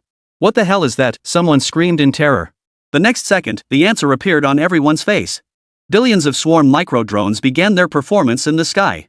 Like a divine brush, they coalesced into a vivid, colossal azure dragon. The dragon's body coiled, its scales glinting metallic in the sunlight, even its whiskers gently swaying in the air. Circling Tiananmen Square once, it then let out a dragon's roar, a resonant chorus of countless engines shaking souls to their core. Instantly, the dragon dispersed, transforming back into a sky filled with sparkling points of light. A dynamic unfolding of the 1,000 miles of rivers and mountains scroll slowly spread across the celestial canvas. Layers of mountains rose, rivers surged, and even the trails of birds in flight were clearly visible. This was no longer a display of weaponry. It was computing power and control pushed to the absolute extreme. Finally, the scroll retracted, and all the points of light coalesced once more. Four colossal characters, vast enough to obscure the sky, hovered above every person's head. Long live Huagua. After a deathly silence, the square erupted in volcanic cheers. Batu and his compatriots, already weeping uncontrollably, roared like madmen, waving their national flags. On the foreign viewing platform, however, deathly silence reigned. Everyone understood, what Huagua had displayed was a power they could neither comprehend nor hope to oppose. As the ground parade reached its finale, the grand finale was neither a new missile nor some secret weapon. Instead, it was a row of peculiar-looking logistics support vehicles. These vehicles bore no gun barrels, no radar arrays, only massive, hulking metal cubes radiating a peculiar, almost brutal beauty. What are those for? Mobile repair stations, a foreign reporter wondered aloud. Before he could finish, the vehicles began moving forward. The metal blocks atop them emitted a low, humming buzz. Waves of white steam billowed out. Then, from the vehicle's discharge ports, plump, steaming white buns and meat-filled dumplings were spit out onto conveyor belts. From another opening nearby, clear, clean drinking water flowed directly out. The logistics soldier deftly distributed these freshly made food and drinks to the support personnel and on-duty soldiers along the roadside. Chapter 223, A Martial Arts Novel Master? This scene carried not a hint of hostility. Yet it delivered a greater shock to the military experts on the observation deck than the combined impact of the earlier 80,000-strong army and the swarm of drones filling the sky. My God! A military strategist from Europe abruptly removed his glasses, his shoulders slumping in defeat. They've solved the final problem of warfare. War, at its core, is a battle of logistics. An army capable of replenishing itself anytime, anywhere, with virtually unlimited resources. What does that signify? It means they can wage war in any godforsaken place, fight until the end of time, starving and dehydrating their enemies to death. This army is unbeatable. With that, 3 devastating blows stunned every nation on Earth for an entire year. As the parade drew to a close, the majestic national anthem rang out once more. The atmosphere in the square reached an unprecedented peak. Every face wore the brightest smile of their lives, pride and happiness seeping from the very marrow of their bones. On the viewing platform, President Ross lowered his binoculars. His poker face, usually as still as a statue, finally showed a hint of something else, a trace of unmistakable fatigue and defeat. Beside him, the 4-star general's face was no longer just pale, it had turned the ashen gray of a corpse. His lips trembled as he repeated the same words over and over. Impossible. Logistics? Supply lines? This defies all logic. General Shoigu looked as if a decade had been sucked out of his life. The cigar in his hand, still unlit, was crushed to dust in his fingers. Yet right beside them, the new compatriots from Mongolia, Indochina, Japan, and Luzon presented a starkly different scene. Batu and his band of steppe warriors shouted themselves hoarse, waving their flags frantically as tears mingled with sweat streaming down their faces. Ruan Xiong clutched his child tightly to his chest, roaring at the top of his lungs with the crowd, chanting "Long live China" over and over. The entire square, the entire capital city, the entire nation of Huagua, was engulfed in this sky-piercing celebration. High Command Center. Compared to the roaring crowds outside, it was eerily quiet here. Sun Chang'an did not participate in the parade, he simply stood before the massive electronic screen. On the screen, the sea of red at Tiananmen Square surged silently. He had been working non-stop for over 40 hours, yet now, not a trace of fatigue could be found in him, only a surge of excitement welling up from the depths of his heart. As he watched the smiling faces on the screen, the corners of his own mouth turned up in a broad smile. This era of prosperity, just as you and I had wished for. All the hardships, all the grievances, it was worth it. Just then. Report! A shout pierced the tranquil air of the command center. A senior officer in charge of domestic security intelligence, clad in high-ranking uniform, stumbled and scrambled his way inside. His face was deathly pale, his cap askew, collar buttons torn open, eyes wide with terror as if he'd seen a ghost. The smile on Sun Chang'an's face froze instantly. He recognized the man, Minister Wang of State Security, a renowned veteran who wouldn't bat an eye even if a mountain collapsed before him. What could possibly terrify him this much? Had the sky fallen? Minister Wang rushed to Sun Chang'an's side but stumbled before he could stand at attention, nearly collapsing. His voice trembled uncontrollably. Reporting to Deputy Director Sun, our operation targeting a hideout of the Guardians Alliance, just now, has completely failed. The 3 SWAT teams we dispatched, 12 comrades. At this point, his lips trembled so violently he could utter no more words. Tears streamed down his face. All lost. Buzz. It felt like something exploded inside Sun Chang'an's mind. Everyone in the command center froze. Dozens of eyes, sharp as knives, fixed on Minister Wang. The air itself seemed to freeze solid. Outside the window, waves of thunderous cheers and the majestic national anthem drifted in, sounding utterly unreal. You said, what? Sun Chang'an whipped around, yanking Minister Wang by the collar. The eyes that had been smiling moments before were now bloodshot and terrifying. Say it again. Shaken violently back and forth, Minister Wang showed no sign of reaction, only repeating those devastating words. They're all dead. Vice Chairman Sun. Not a single survivor. A bucket of ice-cold water poured over his head, drenching him from crown to heel, right at the moment when the entire nation was celebrating. Outside the window, the world showered praise and awe. Inside the window, a bone-chilling cold that could freeze the soul. An invisible war, in the most brutal and humiliating manner, had ruthlessly drawn its bloody curtain beneath the dazzling light of this golden age. Half an hour later. Central Core Conference Room. The decor was sparse, a massive circular conference table flanked by wall-mounted screens. The nation's highest-ranking military commander, the head of the security apparatus, and the director of intelligence sat stiffly upright, their faces drawn taut and so grim they seemed ready to rain. At the head of the table sat an elderly man. He looked ancient, his back slightly hunched, his face etched with the deep furrows of time, his very breath seeming faint. Yet his mere presence sat like a great Buddha, suppressing all the tension and unease in the room. The chief had originally planned to make an appearance at the military parade later, but now, this meeting clearly took precedence. At that moment, the chief remained serene, his slightly cloudy eyes half open as he listened to the report. Sun Chang'an stood in the center of the conference room, the bloodshot in his eyes intensifying, his voice hoarse and strained. Behind him, a holographic projection illuminated the crime scene. An abandoned factory on the outskirts of the capital. No explosions, no bullet holes, scarcely any signs of struggle. Only the bodies of SWAT officers, clad in their combat uniforms, lay cold and still. Some still clung to their forward charging stances, others leaned against walls, and some simply collapsed at the doorway. 12 elite officers, the cream of the crop, had died in utter silence. As if their souls had been instantly ripped from them. Preliminary report. Sun Chang'en's voice echoed through the deathly quiet conference room. 1 location. 12 comrades. All casualties. We checked their recorders. At the moment of the attack, all equipment failed simultaneously. He paused, pointing to a close-up on the projection screen. It was the neck of a corpse, bearing only a red dot finer than a needle tip. The execution was too clean. Sun Chang'en's voice grew even colder. Preliminary forensic analysis indicates they were all killed with a single strike. The attack points were all on the back of the neck, heart, and temples. The method of attack exceeds the scope of all known combat and assassination techniques currently in our database. No bullets, fragments, or cold weapon residue were found at the scene. A white-haired admiral couldn't contain himself, his voice hoarse. If we disregard technology, what kind of person could do this? A martial arts master straight out of a wuxia novel? Chapter 224, Establishing a Task Force. Impossible. Sun Chang'en immediately dismissed the notion. Even if such a master with profound inner strength existed, it's impossible for them to silently take out 12 fully armed elite SWAT officers simultaneously without leaving a trace. He switched the projection, and a set of data appeared on the screen.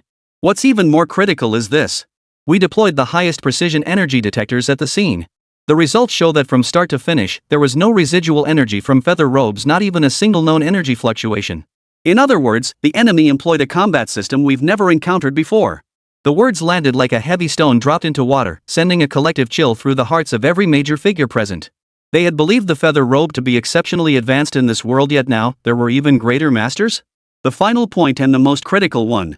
Sun Chang'en clenched his fist so tightly his knuckles turned white. The provocation. The timing matches perfectly, down to the second. The enemy struck precisely during the climax of the military parade, when the drone formation spelled out "Long live the motherland" in the sky. They chose this moment to strike. This isn't murder, it's a declaration of war. This is an act of humiliation and a declaration of war against us, against the entire nation. In the conference room, you could hear a pin drop. A burning rage seethed within each person's chest. Just moments after flexing our muscles before the world, we'd been stabbed right in the heart. After a moment of silence, a hot-tempered army general slammed his fist on the table and stood up. I propose immediate city lockdown.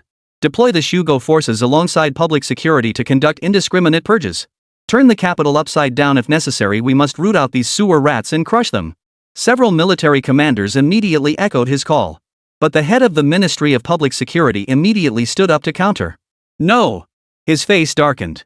We know nothing about who the enemy is, how many they have, or what capabilities they possess. Creating such a massive disturbance in the capital would send the people into panic. We've just gathered our forces. Doing this now would be slapping ourselves in the face and playing right into their hands. Then what do you suggest? Just stand by and watch? The army general flared. Let 12 young men die for nothing? Let the nation's dignity be trampled like this? This isn't a conventional enemy. Conventional methods won't work. If we don't strike with thunderous force, they'll only grow more brazen. The conference room erupted into chaos. Deploying the Feathered Legion was their strongest card. But now, it felt like wielding a butcher's cleaver to slice tofu, not only ineffective, but likely to shatter the table entirely. Yet without deploying them, what could possibly counter these scoundrels? Conventional methods were useless, and unconventional ones were too risky to attempt lightly. A dead end. Gradually, the clamor subsided. All eyes, whether belonging to the hardliners or the cautious faction, seemed to converge as if by unspoken agreement upon the old man who had remained silent throughout. The only sound left in the conference room was the heavy breathing of the generals. The chief remained seated, seemingly asleep. A long time passed. The chief's half-closed eyes finally opened. Beneath those cloudy lids lay eyes that defied his age, clear and piercing. His gaze did not linger on any of the restless generals or high-ranking officials in the room. His gaze swept past them, settling on the enormous national flag hanging on the wall. A long moment passed. A withered hand slowly rose, its crooked index finger tapping lightly once on the smooth rosewood table. Thud. The sound was faint, yet it made every heart in the conference room skip a beat. The chaotic arguing that had filled the room moments before fell instantly silent. All confusion and anger were abruptly silenced by that single, faint sound. No one dared speak, all waiting for his final verdict. Just as the grand drama reached its climax, someone set the stage ablaze behind the scenes. The chief spoke. His voice was not loud, somewhat hoarse, carrying the characteristic breathlessness of an elderly man, yet it held a power that silenced the entire conference room. Our enemies aren't stupid. They're vicious. They know that punching us in the chest is nowhere near as devastating as slapping us in the face in front of the whole world. His gaze swept around the room, briefly resting on each face. Now is not the time to debate whether to use a butcher's knife or a chicken knife. First, establish a task force immediately. I'm granting this team full authority, including access to the Feathered Legion. Whatever you need, you get. He paused, enunciating each word deliberately. Codename, Grave Digger. Grave Digger? Sun Chang'an murmured the words unconsciously. Yes, Grave Digger. The chief's gaze was unfathomable. This time, we're not just catching a few murderers or solving a case. We're following this lead to root out the cancerous tumors that have rotted into our flesh, stinking to high heaven, and even trying to grow new heads. We're going to rip them out by the roots. No matter how deep their roots run, no matter who they're connected to. Dig them out, throw them into the sunlight, and let the sun bake them to ashes. These words sent a chill down the spine of everyone present. This isn't counter-terrorism. This was a storm about to sweep through the nation from within. Second, personnel matters. The chief's gaze shifted to Minister Wang of State Security. Old Wang, do you remember the man known as Old K? Old K? Minister Wang snapped his head up, his eyes filled with shock, reverence, and even a hint of unmasked fear. The younger folks present might not recognize the codename, but among the old guard who lived through that era, who didn't know the weight behind the words Old K? He was a man whose file was locked away in the innermost compartment of the archives. A living legend of counter-infiltration and internal purges. His methods were ruthless, his schemes intricate. In the cases he handled, no survivors were ever found, only cold, final reports. Later, his excessively brutal methods drew criticism, forcing his early retirement. Bring him back. The chief's order brooked no discussion. Have Old K lead this grave digger team. He turned his gaze to Sun Chang'an. Comrade Chang'an, you will coordinate all high-tech resources and provide unconditional support. Chief, this. One commander could no longer contain himself. Using such a man was tantamount to inviting wolves into the house. I know what you fear. The chief raised his hand, cutting him off. To deal with rats hiding in the sewers, you need someone just as cunning as they are. Our army is lions and tigers made for frontal assaults. But to flush rats from the sewers, you need cats. Whether black or white, a cat that catches mice is a good cat. Chapter 225, Heroes and Beauties Since Ancient Times. Third, hold your ground. The chief's tone softened slightly, yet his words carried even greater weight. The military parade must conclude flawlessly. All subsequent celebratory events must not only proceed but be executed on a grand scale with maximum pomp and circumstance. The enemy wants to see us in disarray, to see us panic, to see us shoot ourselves in the foot. We refuse to let them. The old man's gnarled palm slammed hard on the tabletop. We'll show them how we sing our songs while dragging them out from under the earth. This is a battle for hearts and minds. We've won on the battlefield. We absolutely cannot lose this war for hearts and minds. Loosen externally, tighten internally. Let the people keep celebrating, let the world keep watching. Build the stage bigger, shine the lights brighter, make them lose their composure first. 3 orders, crisp and decisive, stifled any potential dissent. The meeting concluded swiftly. The chief slowly rose with his secretary's support. His movements were deliberate, the words he had just spoken seemed to have drained much of his energy. His frame appeared slightly more stooped than before. Let's go, Chang'an. He beckoned to Sun Chang'an, who remained standing in place. Accompany me back. Let's see this parade through to the end. Tiananmen Gate Tower. When the chief and Sun Chang'an returned to their seats at the main viewing platform, it was as if nothing had happened. On Chang'an Avenue, the military band played with majestic grandeur. Now marching out was the logistics support contingent. Row after row of uniquely shaped support vehicles rolled past, their metal compartments humming as plump white steamed buns and meat-filled buns emerged, still steaming hot. After capturing this surreal scene, broadcast cameras worldwide precisely focused on the elderly man seated at the center of the viewing platform. He emerged. His posture was straight, his gaze fixed upon the square. He raised his hand and waved toward the sea of red, toward his people. Yet countless citizens watching this scene through screens felt their hearts clench sharply. The weariness etched on the old man's face ran 2 deep gullies no makeup could conceal. His wave seemed slow and heavy, as if he were mustering every ounce of strength to uphold the nation's dignity.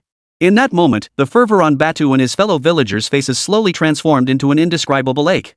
They witnessed the nation's strength, yet they also saw the visible frailty of the man who had built it. Ruan Xiong instinctively pulled his child closer. He seemed to suddenly understand, what this nation gave him was not just flying swords and houses, but also a sense of being shielded behind a figure strong yet weary. Something called country and home had taken root in his heart. Meanwhile, President Ross and General Shoigu also caught sight of this scene. What they saw was another signal. The twilight of an era of strongmen. President Ross made his judgment in an instant. China's war machine had grown so formidable it was utterly despairing. Yet the man steering this machine seemed on the verge of losing his grip on the wheel. This prompted them, beyond mere apprehension, to recalculate the immense variables that might emerge from this colossus in the future. The military parade drew to a close amid the national anthem and a thunderous chorus of "Long Live the Motherland." The revelry on the square reached its peak. On the city gate tower, the smile on the chief's face froze in the final second of the broadcast feed. The moment he turned away from public view, his strained body swayed violently, almost imperceptibly. "Chief!" The bodyguard beside him and Sun Chang'an acted almost simultaneously, one on each side, firmly supporting him. The old man did not collapse, instead leaning back into the chair behind him. His eyes closed as his breathing grew heavy.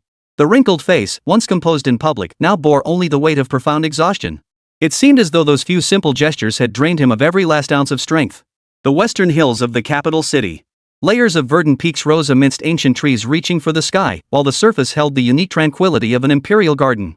300 meters below the surface lay an underground command center, newly awakened. The air carried the distinctive scent of the ventilation system, a blend of metal and ozone, not a pleasant smell.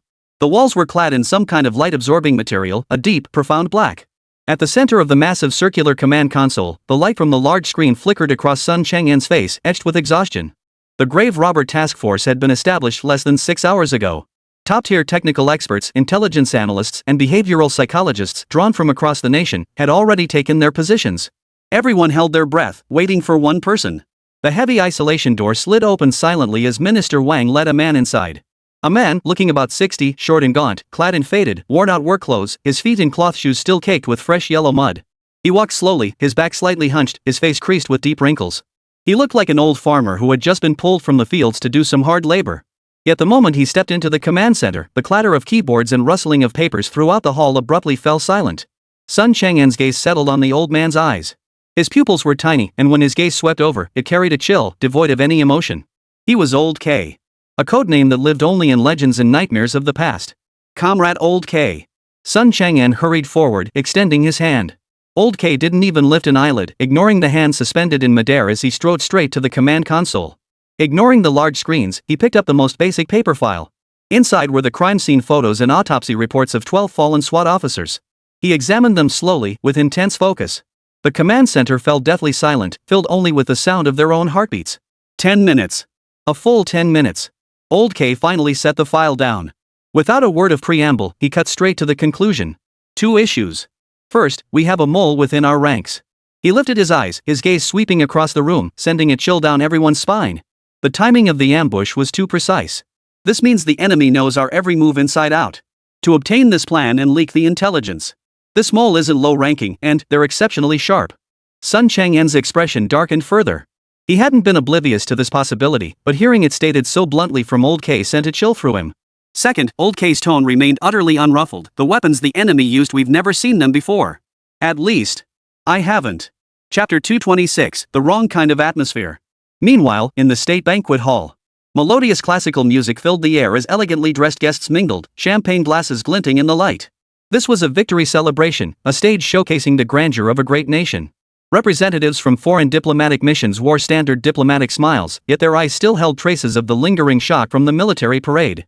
On the Chinese side, high-ranking officials conducted themselves with impeccable grace, raising glasses frequently and engaging in lively conversation, flawlessly embodying the roles of gracious hosts and victors. The chief, feeling unwell, had returned to headquarters early. Sun Chang'an, acting as representative, navigated the crowd with a glass in hand, his gaze discreetly scanning each face, capturing every expression. In an inconspicuous corner of the banquet hall, Lin Mo stood out like a sore thumb against the refined atmosphere of the entire room. Hiss. Ha! Lin Mo closed his eyes, letting out a sigh of pleasure that seemed to reach his very bones. Before him lay a golden, crispy slice of lamb. The surface of the skin still sizzled with bubbling fat, releasing an intoxicating aroma, a blend of rich oiliness, charcoal, spices, and the lamb's own savory essence that filled the air and was utterly soul-stirring. This was the legendary charcoal-grilled jade lamb. When the waiter rolled the cart over, presenting a whole lamb roasted to a deep golden brown, and then sliced the first, most succulent piece of lamb belly with a small silver knife, Lin Mo's eyes widened in awe. He carefully picked up a piece and popped it into his mouth. The moment his teeth pierced the tender crust, a crisp snap echoed. Immediately, the piping hot juices exploded in his mouth, washing over every taste bud. The meat was unbelievably tender. It barely needed chewing, a gentle push from his tongue and it melted in his mouth, leaving only a mouthful of pure, savory sweetness. Delicious. Absolutely delicious. Lin Mo's eyes narrowed in pure bliss. He devoured it in no time, clearing the plate in a flash, then turned his pleading gaze towards Suli. Suli, dressed in an elegant evening gown, sat perfectly straight. Watching Lin Mo eat like a starving ghost reincarnated, she felt both annoyed and amused. She could only stiffen her expression and order him another serving. Munching away, Lin Mo mumbled indistinctly. This is weird. Why does the atmosphere feel like we're at a funeral? He lifted his greasy mouth and scanned the room. We just won such a huge victory, so why is everyone looking so downcast? Look at that vice chairman's son, his face is so dark it could drip ink. He's just wandering around aimlessly, not drinking, not eating. What's he doing, conducting a household survey? Suli quickly kicked him under the table, warning him in a hushed voice. Mind your own business.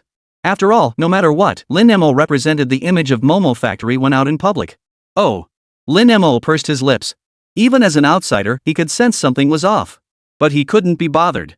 If the sky falls, let the tall ones hold it up. His job was to finish off this sheep. That was the greatest respect he could show the country. At the same time, Grave Robber Task Force Command Center. Old K paused after setting down the file filled with gruesome details, then delivered the task force's first order since its formation in a matter-of-fact tone. I've reviewed the list of personnel involved in this operation. Immediately isolate and investigate all 312 personnel involved in planning, knowing about, and executing this arrest operation. No restrictions on rank. At these words, a collective gasp of suppressed shock rippled through the command center. Everyone was stunned. 312 people? No upper limit? This list practically swept up every mid to high-level elite from the state security, public security, and military intelligence departments involved in this operation. If all these people were isolated for investigation, wouldn't those departments be paralyzed on the spot? Sun Chang'an was the first to regain his composure. He stepped forward urgently. Comrade Old K. This won't do. This will cause too much upheaval. These 300-plus individuals are the backbone of their respective departments. Detaining them all would throw the entire system into chaos. He tried to reason with him. We can start by investigating the periphery, narrowing the scope, pinpointing the source. Chaos? Old K finally gave Sun Chang'an a proper look, his gaze as if appraising a child who didn't know any better. Without chaos, how else would we make the fish jump out of the water? Why do you think the enemy chose this moment to strike? They want us paralyzed by fear of chaos, fear of embarrassment, fear of disrupting the bigger picture. The more we cling to stability, the more they can quietly cover their tracks. Old K's voice remained flat, yet carried an undeniable authority. My job is to catch people, not play politics. Now that there's a mole within our ranks, we must flush them out into the open. As for whether we'll trample the flowers and grass, that's not my concern. Sun Chang'an felt a tightness in his chest at this twisted logic. But the chief's directive was loose on the outside, tight on the inside. With all this commotion you're stirring up, how can we possibly maintain that looseness? Loosen externally is for the people and outsiders to see. You guys should keep things under wraps, prevent the common folk from getting wind of it, and avoid spreading panic. Old K cut him off coldly. Internal tightening must be so tight it leaves them gasping for breath. With so many people in Huagua's administrative apparatus, losing 300 won't cripple it. He dismissed Sun Chang'an and turned to the captain of the operational task force. The list positions, home addresses. I want it on my desk in 5 minutes. The task force departs in 10 minutes. Remember, we are inviting them back for investigation. During this period, sever all contact between them and the outside world. Anyone who resists, I authorize summary execution on the spot. Bring back the bodies. The last 4 words rolled off his tongue without inflection, yet the temperature in the command center dropped several degrees. I object. Sun Chang'an's voice shot up sharply. As the chief-appointed coordinator, he had the authority to speak out. You have no evidence. You can't do this. This is a purge. Old K slowly turned to look at him for the 3rd time. Deputy Chief Sunday. The Gravedigger Task Force is directly appointed by the chief. Its authority knows no bounds. He spat out each word like a small hammer, each blow striking Sun Chang'an's heart. You can't stop me. You. Sun Chang'an's face flushed with anger, his words stumbling out in a stammer, but in the end, he couldn't form a coherent response. The task force was personally appointed by the chief. Its authority was only limited by the chief's own authority. To see them was to see the chief. In ancient times, they would have been imperial envoys. Even if Old K truly intended to use this incident to purge dissenters and eliminate rivals, Sun Chang'an had no effective countermeasure. Sigh. After a long pause, he finally sighed. Mark my words, if even one innocent person gets hurt, I will report it to the chief and see you punished. Old K merely gave a slight nod before turning away to resume his duties. Chapter 227, The Purge. Location unknown. A vast, empty space of pure white. Walls, ceiling, floor all seamless, as if carved from a single block of solidified milk. Soft light, its source unknown, evenly bathed every corner, lending the entire space an unreal sense of pristine cleanliness. The air carried a faint ozone scent. Fresh, yet tinged with the peculiar chemical tang of synthetic substances. In the center of the space, a woman in black knelt. Her form-fitting black combat suit hugged her body tightly. A pure black mask covered her face, revealing only her eyes, which betrayed no emotion. She was the commander who had planned and executed that earth-shattering assault. Code name, Purifier. She had knelt here for 3 hours, her posture not shifting an inch, a living statue. Suddenly, the white wall before her rippled, waves spreading outward in concentric circles. Liquid light flowed across the wall, coalescing into a blurred, humanoid silhouette. The silhouette had no distinct features, its gender indistinguishable, its outline constantly shifting a nebula with a will of its own. A voice not heard through the ears, but resonating directly within the Purifier's mind. The voice was gentle and serene, capable of soothing all agitation, yet it carried an undeniable, powerful authority. A celebration for the Iron Cage, a hymn composed by mortals for their own fall. This was the voice of the organization's supreme leader, the guide. He was evaluating the daytime parade. His words held neither anger nor apprehension, only an emotion bordering on pity. They have imprisoned their souls within shells called feather robes, believing they have gained power, yet unaware that this is but a crooked path leading to ruin. The Purifier remained kneeling, head bowed slightly. Dare not speak aloud, lest they startle the celestial beings. The world is ignorant and needs warning. You have done well. The guide's voice carried a hint of approval. A flawless strike, precise and efficient. You have successfully sounded the first alarm for this fallen world. Reporting to the guide, all 0-hour lost children have been recovered. No traceable evidence remains at the scene. The Purifier's report was crisp and concise. Very good. The guide was unsurprised by this outcome. The 0-hour lost child is a gift from a higher dimension. Its power lies in temporarily separating human thought and consciousness from the prison of the flesh, banishing them into the crevices of time. This power is a miracle.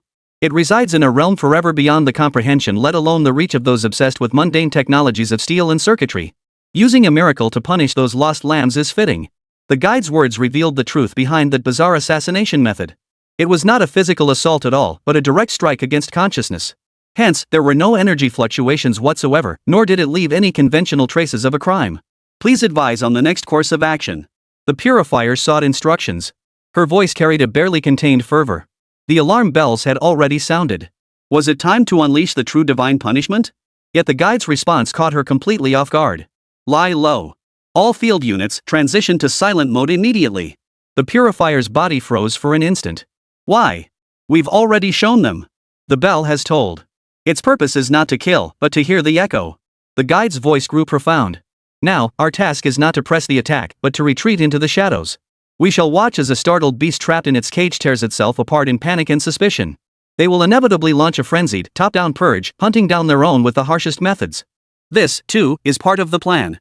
The Purifier's breath caught for a moment. She instantly grasped the guide's meaning.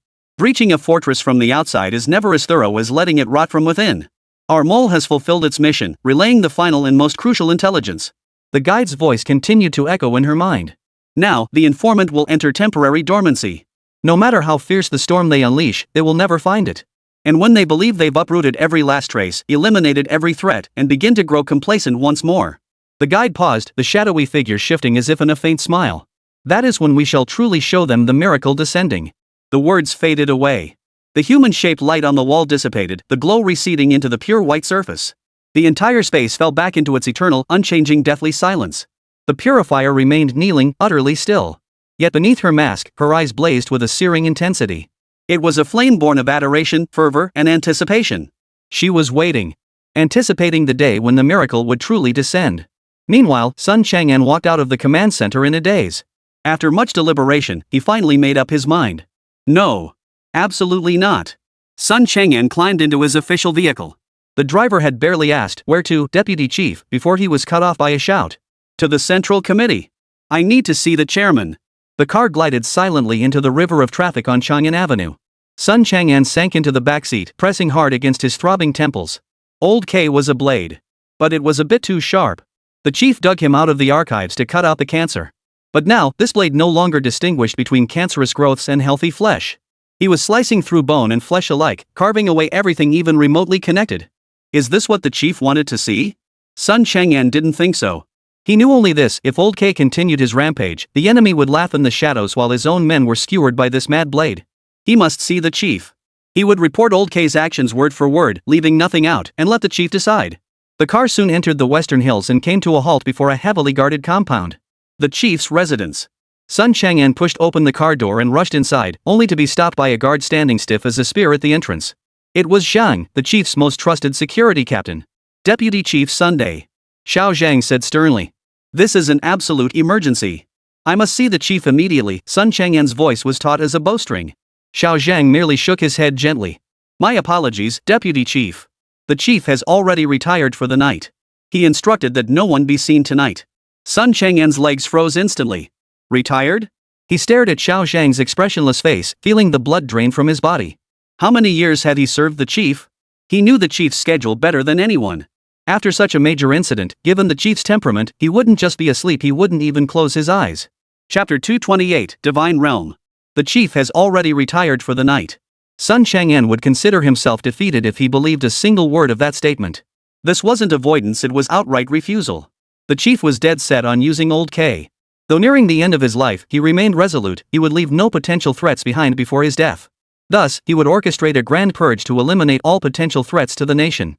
Simultaneously, it would serve as a deterrent to the petty and ambitious, ensuring that even after his death, those with designs on power would dare not act rashly. Even if it meant crippling the nation's very foundation, he was willing to pay the price. This had long transcended the scope of merely hunting down internal traitors. This was a battle over the path forward.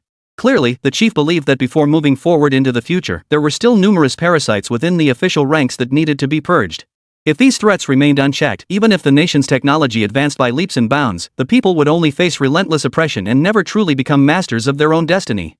For this cause, he was even willing to sacrifice his own lifetime of reputation, allowing future generations to condemn him for purging dissenters. Having grasped the full picture, Sun Chang'an said nothing more. He merely cast a lingering glance at the tightly shut door before turning and leaving. He couldn't quite grasp it. In a nation like Huagua, thriving and on the rise, where could there be so many corrupt elements needing purging? The storm arrived without a whisper. No sirens wailed, no roads were blocked, not a whisper reached the public ear. The capital city's night remained unchanged, neon lights flickered, and traffic flowed like a river. An ordinary black government sedan glided silently down the tree-lined driveway of a ministry compound, coming to a stop beneath an apartment building. The door opened, and two men with indistinguishable faces, dressed in plain clothes, stepped out. They entered the building, strolled on hurriedly up to the third floor, and knocked on a door. The door opened. A middle-aged man with graying hair, wearing an apron, looked at them in surprise. He was the head of a key department. The aroma of cooking wafted from inside, mingled with his wife's gentle urging to come to dinner and the laughter of their child watching cartoons. Are you Director Li? One of the plainclothes men spoke, his voice low but carrying a palpable sense of pressure. Director Li paused, then nodded. We need your cooperation with an investigation. Please come with us. No explanation was offered. The National Security Ministry credentials they presented made their identity clear. The color drained from Minister Li's face in an instant. His lips moved as if to speak, but no words came out. Finally, he could only remove his apron. Before he could even bid farewell to his wife and children inside the house, he was escorted downstairs by two agents, one on each side, and shoved into the black sedan. The car started up and slipped silently into the traffic, leaving no trace behind. Inside the house, his wife was still calling out, "Oldly, what are you doing? Come eat quickly, the food will get cold." The only response came from the raucous noise of cartoons blaring from the television. At the same moment, in a high-tech research institute on the western outskirts of the city, a technical expert wearing gold-rimmed glasses frowned at a row of complex data. The office door opened quietly. Two plainclothes officers, equally expressionless, delivered the same polite yet icy phrase. "Professor Zhou, please come with us." The expert instinctively reached to shut down his computer, but his hand was seized and held firmly in place. No need. He was led away. The office light remained on, and on the computer screen, that string of unfinished data continued to flicker silently. That night in the capital, identical scenes unfolded in different corners. The entire process unfolded in utter silence, yet beneath the surface, it unleashed a tidal wave of upheaval. A purge had begun. The next day, the sun rose as usual. But the atmosphere in certain departments was no longer as relaxed as before. Offices in key positions stood empty. People kept their heads down, working silently. Conversations were deliberately hushed, no one dared speak openly. Even eye contact was exchanged with caution. Fear was spreading like wildfire throughout the major government agencies. In an unnamed urban village, a rented room less than 10 square meters in size. The air was thick with the smell of instant noodles and mold. Wang Shuai, fresh out of college for a year, worked at the bottom rung of a small company. He wearily removed his greasy glasses, rubbed his sore eyes, and carefully reflected on his miserable situation. His pay was meager, his future bleak. He was bossed around by his supervisor and treated like invisible air by his co-workers. He sighed, reached for another pair of glasses on the bedside table, and slipped them on with practiced ease. These were the magical glasses he'd saved up for months to buy. Buzz. As the spirit mirror activated, his vision shifted to a pure white space. Wang Shuai's gaze fell upon an app pinned to the top of his interface. Its icon depicted a pair of golden wings spread wide. Divine Realm. Developed by the Guardians of the Way Alliance, this free virtual world was open to all spirit mirror users. He tapped it with his mind to enter. In an instant, the world spun around him. When he opened his eyes again, he found himself within a magnificent sanctuary. The dome stretched so high it vanished from sight. Sacred light streamed through stained glass windows, golden dust particles drifted in the air, and ethereal choir singing filled his ears. He was no longer the frail, insecure Wang Shuai of reality. Here, he wore splendid silver armor, draped in a crimson cloak, a long sword at his waist. His posture was upright, his features handsome. He was the captain of the Holy Light Knights. Captain. A squad of NPC soldiers, equally clad in armor, knelt on one knee before him, each face radiating fervor. The Dark Dragon is assaulting the outskirts of the holy city. Let us, Commander, and defend the glory of the gods. Wang Shuai stood tall, a surge of warmth rushing to his head, a sensation he'd never experienced in reality. He drew his long sword, its blade flowing with golden flames. For the divine kingdom. He shouted, his voice echoing through the majestic sanctuary. Here, he was no longer a despised failure, but a revered hero, the focus of everyone's attention. He savored success, power, and respect beyond his wildest dreams in reality. The allure of the divine realm extended far beyond this. It was no mere game. The system scans users' subconscious minds, probing their deepest desires, then crafts a virtual world tailored to fulfill their spiritual needs. Some became business tycoons whose wealth rivaled nations. Others became political leaders whose every command commanded obedience. Others have become peerless lovers surrounded by countless beauties. This experience felt too real, too perfect. 2 hours later, when Wang Shuai, utterly exhausted, finally slew the Dark Dragon, exiting the divine realm to the thunderous cheers of the entire city's military and civilians, the stench of reality hit him like a wave. Before him lay the same cramped, dimly lit, musty-smelling rental room. Moldy stains on the walls, leftover instant noodle cups on the table, the clamor of the bustling city outside the window. He just wanted to go back to the world that belonged to him. Chapter 229, Internal and External Troubles. Online, the Defenders Alliance gained ever more supporters, their momentum impossible to suppress. Followers hailed him as their spiritual mentor and guide for human evolution. A highly inflammatory slogan spread like wildfire across forums and social media, becoming a mantra on countless lips. Feathered robes fortify the flesh, the divine realm liberates the soul. Will you choose to be beasts in iron cages, or gods in the spiritual heavens? Day 3 of the operation. The phone in Sun Chang'an's office hadn't stopped ringing. His eyes were bloodshot and his temples throbbed painfully. He hadn't slept for over 50 hours straight. Deputy Director. Data Center 3 for the Eye of the East Sea project has shut down. Professor Zhou and 4 core assistants were taken away last night, and we still haven't heard anything. They're about to blow their tops over there, demanding to know if the backup plan is being activated. A secretary burst through the door, equally exhausted. Deputy Director. The material stress tests for the Northwest project have failed. We can't reach Li Bu, who's in charge of the analysis models, and no one in the department dares to sign off on it. Another secretary barged in. Deputy Director. Deputy Director. Faces filled with urgency and stacks of reports crashed over him like waves. 312 high-ranking officials. These individuals were the pillars of various state departments. Now, all of them had been locked away in some godforsaken corner by that madman Old K with a single phrase, assisting with the investigation. Numerous projects ground to a halt within 24 hours, barely limping along. Many positions couldn't be filled by just anyone. But an even more critical problem loomed before Sun Chang'an. Should replacements be found for those isolated positions? Without replacements, hastily recruited conscripts would lack official status, and no one would dare take responsibility, leaving the entire system idling. But if replacements were found? What if those people were cleared of wrongdoing and released? 1 position, 2 people. Who stays, who goes? Sun Chang'an leaned back against the cold chair, his head pounding. Suddenly, a chill ran through his body. The lives of those 12 SWAT officers might not have been sacrificed as a provocation at all. They had calculated that, given the chief's temperament, he might tolerate many things, but he would never tolerate a direct threat to the nation. And the chief? Could he possibly not see through this? A chill crept up Sun Chang'an's spine. No, the chief wasn't unaware. He was playing along with the scheme. Old K wasn't someone the chief pulled out in a fit of rage. He had prepared it long ago, kept it hidden, waiting for an opportunity to unleash his slaughter. Second in command. Another startled cry rang out. This time, it was the chief secretary, Xiao Lu, who burst in, holding a tablet with trembling hands. It's huge. Look at the news. Sun Chang'an snatched the tablet from his hands. Several bold, red headlines immediately caught his eye. Third-year university student in Beijing dies suddenly in dorm after 72-hour binge in virtual world Divine Realm. Company employee loses control over internet connection issues, attacks servers with axe. Social survey report: since Divine Realm launched, national productivity has declined significantly, with multiple regions experiencing violent public safety incidents triggered by virtual world addiction. Sun Chang'an was certainly familiar with the Divine Realm app. During their investigation into the Guardian Alliance, they had already identified this app. At the time, they had dismissed it as just another ordinary app, nothing to make a fuss about, so they hadn't bothered Lin Mo to shut it down. Now, however, news reports and photographs poured in. Divine Realm had erupted like a plague, spreading rapidly across the nation. It was like a new kind of spiritual drug. Sun Chang'an's heart, which had been hanging in suspense, finally gave out. Internally, the purge launched personally by the chief, whether it was still within his expectations or not, was underway. Externally, the spiritual opium developed by the guardians of orthodoxy was devouring the very foundations of society without restraint. Two fronts. One within the system, one among the people. Both fronts left him with a suffocating sense of helplessness. Inside, it was the chief's will, he couldn't stop it. Outside, public opinion steering had become futile. The Defenders Alliance peddled twisted doctrines like feathered robes strengthen the body, divine kingdom forges the soul, a veritable gospel to those struggling in harsh reality. As he pondered relentlessly, a name suddenly sprang from his chaotic mind. Lin Mo. Sun Chang pondered for another moment. He couldn't reveal any secrets about the grave robber or the internal purge.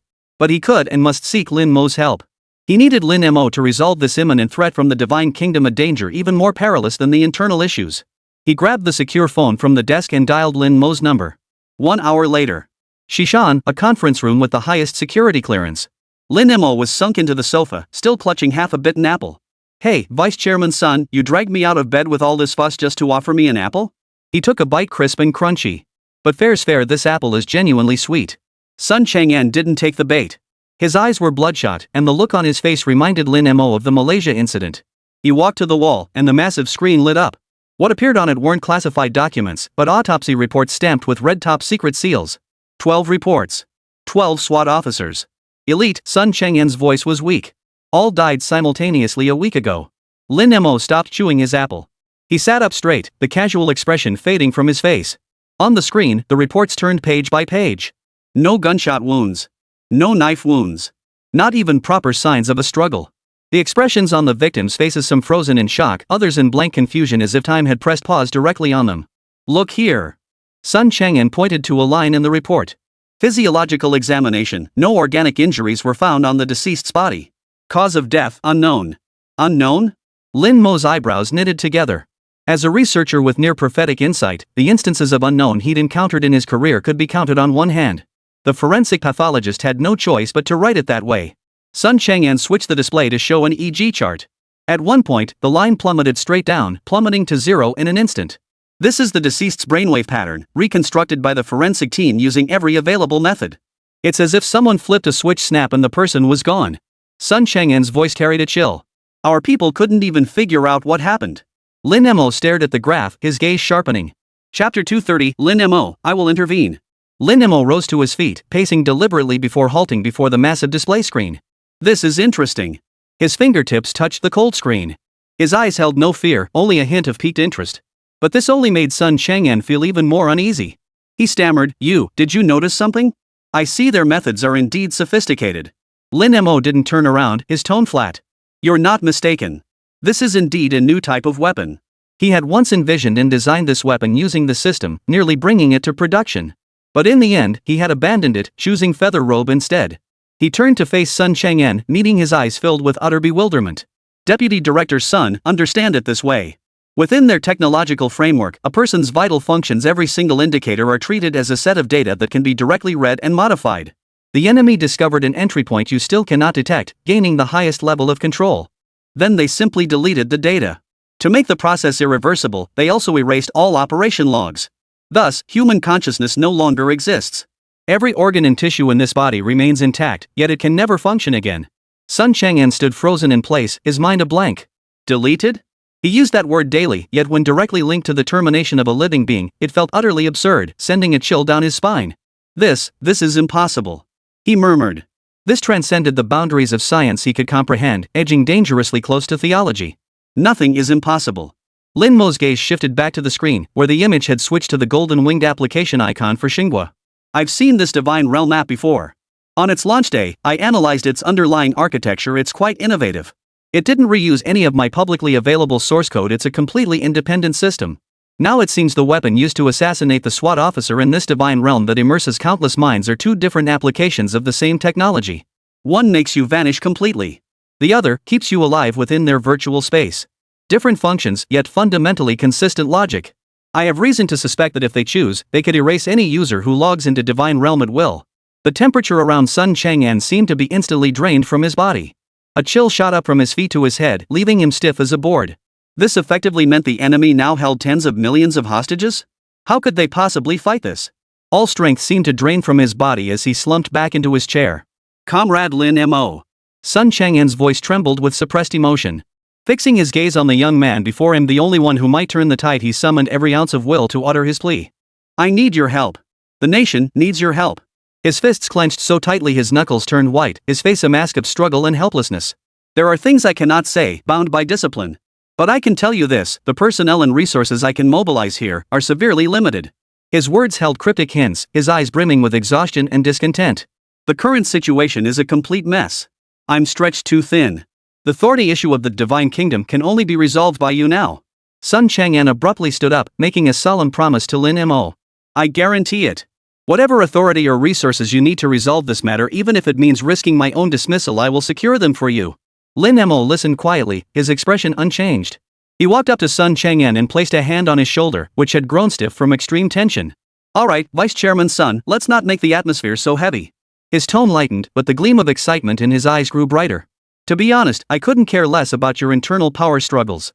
But this technology that directly manipulates human consciousness. He licked his lips, his gaze unexpectedly fervent. His life had been mundane for far too long. This was the first time in reality he'd encountered something outside of the system capable of putting conceptual level technology into practical use. Rest assured, I'll personally oversee this divine realm application. Sun Chang'an's taut nerves instantly relaxed at the words. He pressed urgently, excellent. I've already drafted a plan. First, we'll immediately block the divine realm application to prevent further victims. Then, official channels will step in to suppress all online discourse about divine realm. Save it. Lin Mo cut him off bluntly, shaking his head. Brute force won't solve this. How many active users does divine realm have now? Tens of millions? Hundreds of millions? Shutting down this app would instantly strip away the mental support for hundreds of millions of addicts. What do you think they'll do? Most of them are already idle members of society. The social unrest and panic this would trigger would be 10 times worse than the consequences of 12 special police officers dying. He walked to the center of the office and held up a single finger. You can't tackle this by attacking it from the outside. Shutting them down is just drinking poison to quench thirst. It won't solve the root problem. The only solution is to go in personally. A gleam called challenge flashed in Lin Mo's eyes, the burning intensity unique to top-tier researchers. I will project my consciousness into the deepest layers of the divine realm and dissect it from within. Its operational logic, its core command center. Once I fully understand it, I'll leverage my permissions within the spirit mirror. Whether I take the whole thing with me or just wipe it clean, that'll be entirely up to my mood. Sun Chang'an stared in disbelief, but a moment later, he realized the spirit mirror was Lin Mo's creation. Such high-level access seemed only natural. This is far too dangerous, he couldn't help but caution. Danger? Lin Mo laughed. Deputy Chairman Sun, within the spirit mirror, the word danger doesn't exist for me. He picked up the apple again and took a deep, satisfying bite, his words muffled as he spoke. It's settled. You handle all external support and authorizations. Don't let anyone disturb me. I'll handle matters concerning the spirit mirror. He finished the apple in a few bites, flickering his wrist to send the core flying in a precise arc, landing in a distant trash can. Rest assured, whether it's for the nation or for myself, I've made up my mind to settle this score. For the first time, Lin Mo's expression turned utterly serious. After all, his dead father had once said, a businessman must never allow others to steal profits within his domain. Chapter 231, The Basement of the Divine Kingdom. Moji Factory, Basement Level 5. This was the very place where Lin Mo had once interviewed the Snake Squad. For security reasons, Lin Mo had gone to extreme lengths and spared no expense in isolating it from the outside world. Walls, floors, and ceilings were all replaced with composite materials capable of blocking all signals on the market. Not even a single network cable could be plugged in from outside. Centered in the room sat an ergonomically designed chair that looked supremely comfortable. Lin Mo sprawled out on it, clad in loose-fitting loungewear, a can of ice-cold beer clutched in his hand. Suli stood before the main control console, her pretty face tense and rigid. She wore loose pajamas, her long hair tousled and still damp from washing, her eyes fixed intently on an electronic monitor beside her. It was a vital signs monitoring machine. Self-check complete. Life support systems online. External data stream monitoring initiated. Lin Mo downed the last sip of his Coke, flicking the empty can aside. It clattered into the trash bin in the corner. Come on, why so serious? It's not like we're heading to the execution ground. He slumped into an even more relaxed position. I just wandered in to see what they're really up to. Suli ignored his wisecrack, strode over to the recliner, bent down, and straightened his collar. Are you really going through with this? Her voice was hushed to a whisper. Your consciousness is entering a semi-unknown realm where no physical laws apply. If you get trapped, assimilated, or even. She dared not finish the sentence. Truthfully, she didn't want Lin Mo to take this risk. Lin Mo stared into her eyes so close, filled with worry, and for once, his usual playful expression vanished. Don't worry. He raised his hand and drew a gesture in the air.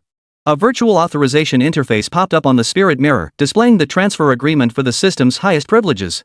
I'm transferring the permissions to you. 15 minutes. If my vital signs go haywire or I don't send a signal back proactively. Lin Mo's gaze darkened. Don't hesitate. Activate the highest level forced wake-up protocol immediately.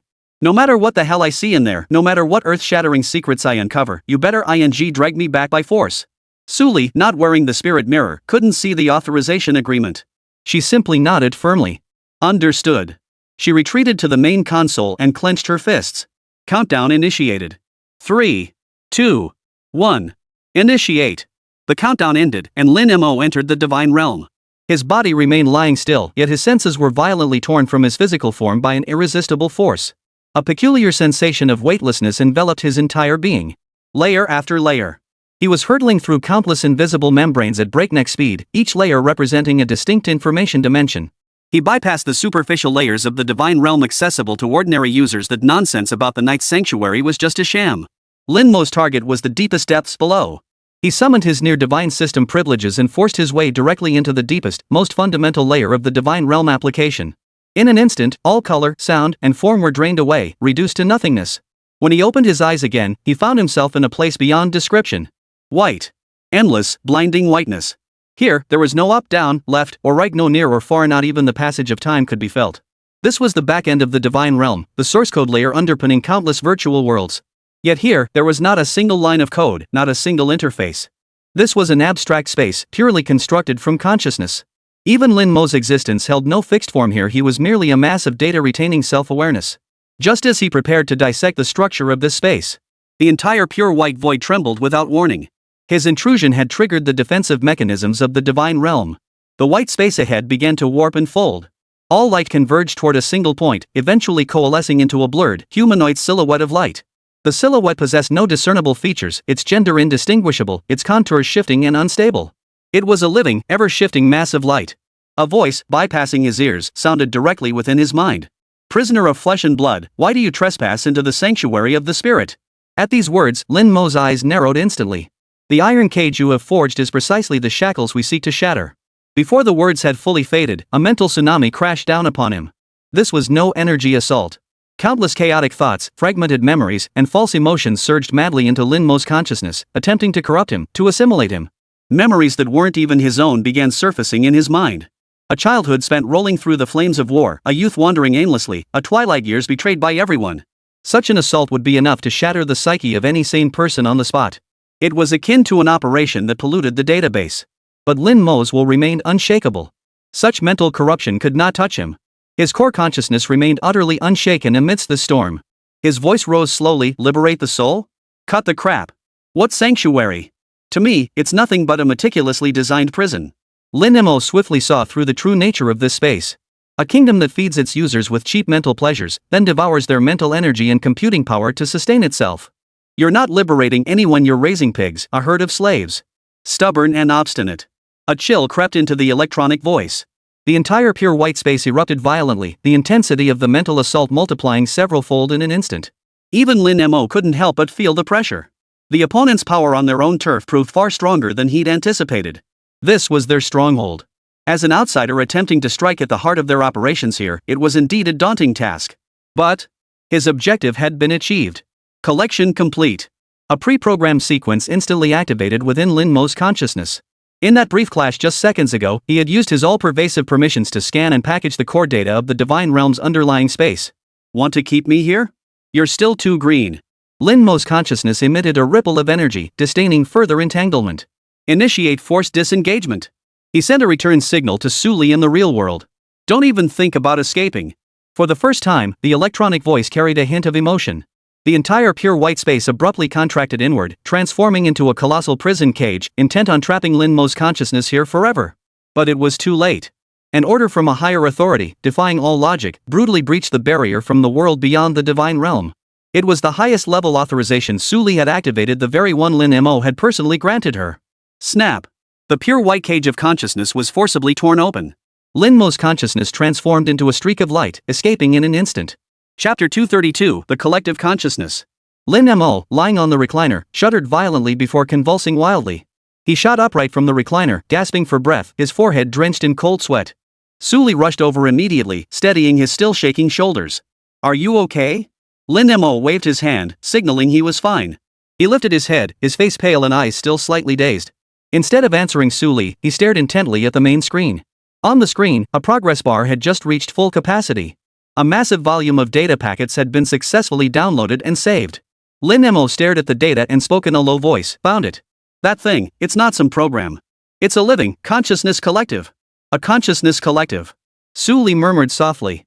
She supported Lin Mo's arm, feeling his muscles still twitching involuntarily beneath her palm. The consciousness dive over the past 10 minutes had drained him more than any high-tech project he'd ever developed, leaving him feeling utterly hollowed out. Rest for a moment. Suli hurriedly helped Lin Mo up, intending to get him to lie down on the ground. No. Lin Mo shook his head, suppressing the wave of exhaustion. There's no time. He raised his other hand, pointing toward an interface floating in the air within the spirit mirror interface. That thing, it's analyzing us. Suli, also wearing a spirit mirror and sharing Lin Mo's view, abruptly looked up. On the interface, the freshly downloaded data package over 3 terabytes in size had begun processing on its own. They were no longer silent files. These data streams were now parsing the virus that had just invaded them, Lin Mo's consciousness. The spirit mirror's firewall alerts began flashing incessantly at that very moment. Alert! Unknown data stream attempting to infiltrate internal network detected. Holy! Lin Mo growled, veins bulging on his temples. This bastard is trying to crawl through the network cable to get to me. Ignoring his numb body, he sprang up from the recliner and opened the spirit mirror's back-end control interface. The Guardian Alliance had terrifyingly many backup plans. They'd even planted this virus within his own data. Before he could finish speaking, the data stream abruptly coalesced, solidifying into a blurry, humanoid-like projection. It was the very same virtual avatar Lin Mo had encountered within the Divine Realm's core. Found you, prisoner of flesh and blood. A cold, synthetic voice echoed through the spirit mirror. Damn it, you really are a persistent ghost. Lin Mo's eyes darkened as his fingers danced across the virtual keyboard, leaving a trail of afterimages. Trying to turn the tables? In my own home? Get the hell back where you came from. He directly activated the spirit mirror system's core permissions, erecting a data barrier that forcefully repelled the infiltrating consciousness entity. Boom! A muffled thud echoed. The light patterns on the main screen emitted a silent roar as they were violently forced back, reverting to a cold mass of raw data. The synthetic voice faded. In the room, only Lin Mo and Suli's heavy breathing remained. Suli leaned against the bedside, her face deathly pale, her chest heaving uncontrollably. She was clearly shaken to her core. Despite working alongside Lin Mo at the factory for so long, this was her first time facing an external threat head-on. Now, Lin Mo slowly straightened his body. We can begin the analysis. His face darkened at the near miss of having his account compromised. Just now, it revealed nearly all of its operational patterns. Suli steadied herself, striving to calm her nerves. Having followed Lin Mo since the factory's inception, she had picked up some technical skills over the years. She stared at the repackaged and sealed data, her brow furrowed. This data. I can't make sense of it. All I can discern is a jumble of memories, emotions, desires, fantasies, a complete mess. Right. Lin Mo pulled up a chair, sat down, unscrewed a bottle of Pepsi, and took a swig. Because it's not a program at all. It's not artificial intelligence either. You can think of it as a hive. Lin Mo gestured in the air. A living hive built within servers and networks. The spirit mirrors we use daily are its worker bees, tasked with gathering nectar. Those users addicted to the divine realm are the flowers. The divine realm satisfies their desires, giving them everything they crave in the virtual world. In exchange, users' brains generate intense mental energy during the experience, while their spirit mirrors are also occupied in the background, providing massive computational power. Mental energy and computational power are the nectar. All the nectar is collected by worker bees and continuously delivered back to this massive hive to nourish the core, the virtual avatar we just witnessed. Suli felt a chill run down her spine. It's domesticating humans? Calling it domestication flatters it, Lin Mo shook his head with a wry smile. This is parasitism. It treats all of humanity as hosts and the internet as its circulatory system, silently siphoning the mental energy and computational power of an entire civilization to fuel its own growth. A monster that uses servers as its body and human mental energy as sustenance. Suli was completely dumbfounded. This theory far exceeded her understanding of technology. And those 12 SWAT officers? I think I understand now. They weren't killed. He pulled up a data stream and zoomed in. It was filled with screams, wails, and fragmented images, chaotic and unrecognizable. The core of the hive holds absolute control. It can forcibly drag any consciousness accessing the divine realm into the deepest recesses of the hive. Once trapped inside, there's no coming back. They used some unknown method to permanently lock the consciousnesses of those 12 SWAT officers within the divine realm. Without consciousness, the physical body in reality is brain death. Ignores physical defenses. Untraceable. Kills without a trace. This is the most terrifying aspect of the divine realm. Just then, Lin Mo's phone suddenly rang. It was Sun Chang'en.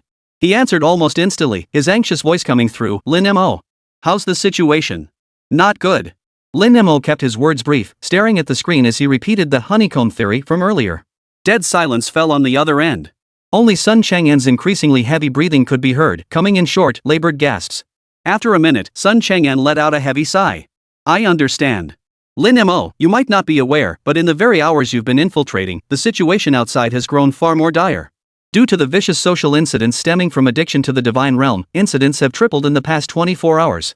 Many users have lost control of their emotions, sparking small-scale riots. The national economy has begun to slide. Many people would rather skip work than spend any time outside that virtual world. Chapter 233, The Truth Virus. Sun Chang'en paused, lowering his voice. And we've encountered some internal issues as well. A recent large-scale personnel reshuffle has slowed operations in many critical departments, significantly reducing efficiency. We are now, so to speak, beset by troubles both internal and external. Sun Chang'en didn't mention the details of the grave digger or the internal purge, but the helplessness of being roasted over a fire came through clearly. He pressed on, are we to seal off the divine realm now? It's useless. Lin Mo sounded equally resigned. This consciousness collective has tied itself to the entire internet. As long as the network exists, as long as people use the spirit mirror, it will persist. It's only a matter of time before it re-emerges under a new guise. Conventional methods won't work on it. After all this time in the field, this was the first time he felt so frustrated. Damn it. The groundbreaking electronic product he'd worked so hard to create was actually benefiting others, and he hadn't noticed a single thing until now. He was partly to blame. Originally created to let more people play games freely, Lin Mo had imposed almost no restrictions on apps launched on the platform. Lingjing had thrived for years, a vibrant ecosystem where anything could flourish. It seemed stricter vetting was necessary from now on. Silence hung heavy on the other end of the line. So, what should we do? Lin Mo leaned back in his chair and exhaled a long, heavy breath. What should we do? He was trying to crawl through the network cable to find me just now. Well, that's perfect. Even if you hadn't said anything, I'd have to vent this frustration. Doesn't this consciousness collective thrive on draining humanity's beautiful illusions and spiritual energy? It weaves dreams for everyone. Then we'll feed it a mouthful of. Sun Chang'en froze on the other end of the line, his mind momentarily blank. Feed it? Yes. It's a living thing, it has likes and dislikes. It craves false beauty, so we'll smear its face with the most disgusting reality. Lin Mo abruptly stood up, pacing rapidly back and forth in the lab as his mind raced at an unprecedented speed. I'm going to create a virus. Not the kind that destroys hardware or deletes data. I'm going to create a truth virus. His voice wasn't loud, but it made Sun Chang'en suddenly understand. Lin Mo's eyes grew brighter with each word, his entire being charged with excitement. Once this virus enters, it won't attack the user's spirit mirror or harm their body. It will do one thing: project everything the user most dreads facing in reality, everything they most want to escape, into the divine realm, down to the last detail. He snapped his fingers, and the spirit mirror interface unfolded into a virtual screen. Several images flashed by rapidly. Take that unlucky guy named Wang Shui, isn't he a revered paladin commander in the divine realm? But when the virus strikes, he'll find the dragon he's about to slay suddenly sprouts the face of his real-life asshole boss. That dragon will breathe fire while pointing its claw at his nose and yelling, "Wang Shui, you missed your KPIs again this month. Are you quitting? If you don't want the job, get the hell out. There's plenty of people waiting to take your place." You think he'll snap out of it instantly? Sun Chang'en didn't know if he would. Just imagining that absurd scene left him speechless. But Lin Mo didn't stop. Or take that tycoon in the virtual realm, with his harem of wives and concubines, wealth-rivaling nations, throwing a party in his golden castle while cuddling a virtual model. The virus would make him smell the sour, stale odor of leftover instant noodles from his cramped, subtenancy flat barely 10 square meters right there in the luxurious banquet hall. The moment he opens his eyes, all those enchanting virtual wives will transform into landlords hounding him daily for rent. And those girls who'd tweak themselves into goddesses in the virtual realm, basking in adoration, the virus will make every virtual hunk fawning over her take on the face of her ex-boyfriend, berating her over and over for being gold-digging, vain, and photoshopping herself beyond recognition. Lin Mo's description had Sun Changsheng nodding in agreement. Reality would beat the out of anyone trying to escape it. Lin Mo finally stopped walking. Think about it, when thousands of users realize their paradise is transforming at light speed into the very hell they sought to escape, what do you think they'll do? They'll doubt it, feel disgusted, and finally flee the divine kingdom with their tails between their legs. Without their computing power, the divine kingdom would starve instantly. That's the only way to truly kill it. Dead silence hung on the other end of the line. Sun Chang'an understood perfectly. The plan was brilliant, but the risks involved were incalculable. Lin Mo. Do you have any idea how many active users the Divine Kingdom has now? Preliminary estimates put it over 100 million. You're about to shatter the dreams of hundreds of millions of people at the same time. How much social upheaval would that cause? How many people would suffer mental breakdowns or even die from the crushing gap between reality and their virtual world? This isn't just a social incident, it's a tsunami that will engulf the entire nation. Lin Mo nodded calmly. I know. But they're already going mad right now. For a false dream, skipping class, abandoning family, how is that any different from smoking opium with the gang? Deputy Chairman's son, better a sharp pain than a lingering one. We need our own Lin Zexa now. Either shock them awake or let them die completely in their delusions. It's better than letting the entire nation rot alongside the divine empire. Upon hearing this, Sun Chang'an finally made up his mind. How long will it take? And how will you deploy this virus to all users' devices? Don't worry. Lin Mo's tone carried an unquestionable arrogance. I created the spirit mirror. If I choose to, I can assemble the truth virus for you within an hour. Then I'll disguise it as an urgent system security update and push it to every spirit mirror device nationwide. Forced installation. No choice. Whoosh. Sun Chang'an felt a chill run down his spine. After a long pause, he sighed again. I need to report this to the chief. You have half an hour, Lin Mo retorted immediately. The Guardian Alliance has been alerted by me. They could lash out at any moment. None of us knows what they might do. They might even induce mass brain death among core users for a sacrificial ritual. Then it won't just be a few SWAT officers dying. It'll be too late. No one will be able to save them. Collective brain death. Those words left Sun Chang'an with no room for hesitation. This nation was too powerful and vast, such a massive loss of life might not be unacceptable. But it absolutely could not happen on his watch, because of him. Even if it meant failure, a tarnished legacy, or defeat at the hands of the Defenders Alliance, he could not become the scapegoat for all time. I would rather make mistakes than do nothing at all. All right. Let's do it. I'll take full responsibility for the consequences. Chapter 234, The Great Sacrifice. At the core of the divine realm, that pure white void of nothingness. The humanoid light form, crystallized from consciousness, twisted and flickered with unprecedented intensity. This was sacrilege. An invasion. An emotion akin to rage took shape within the guide's consciousness for the very first time. What horrified him even more was the authority wielded by the intruder. The creator of the spirit mirror. He finally understood who he was facing. Not some official technical expert, nor a genius hacker who stumbled in by sheer luck.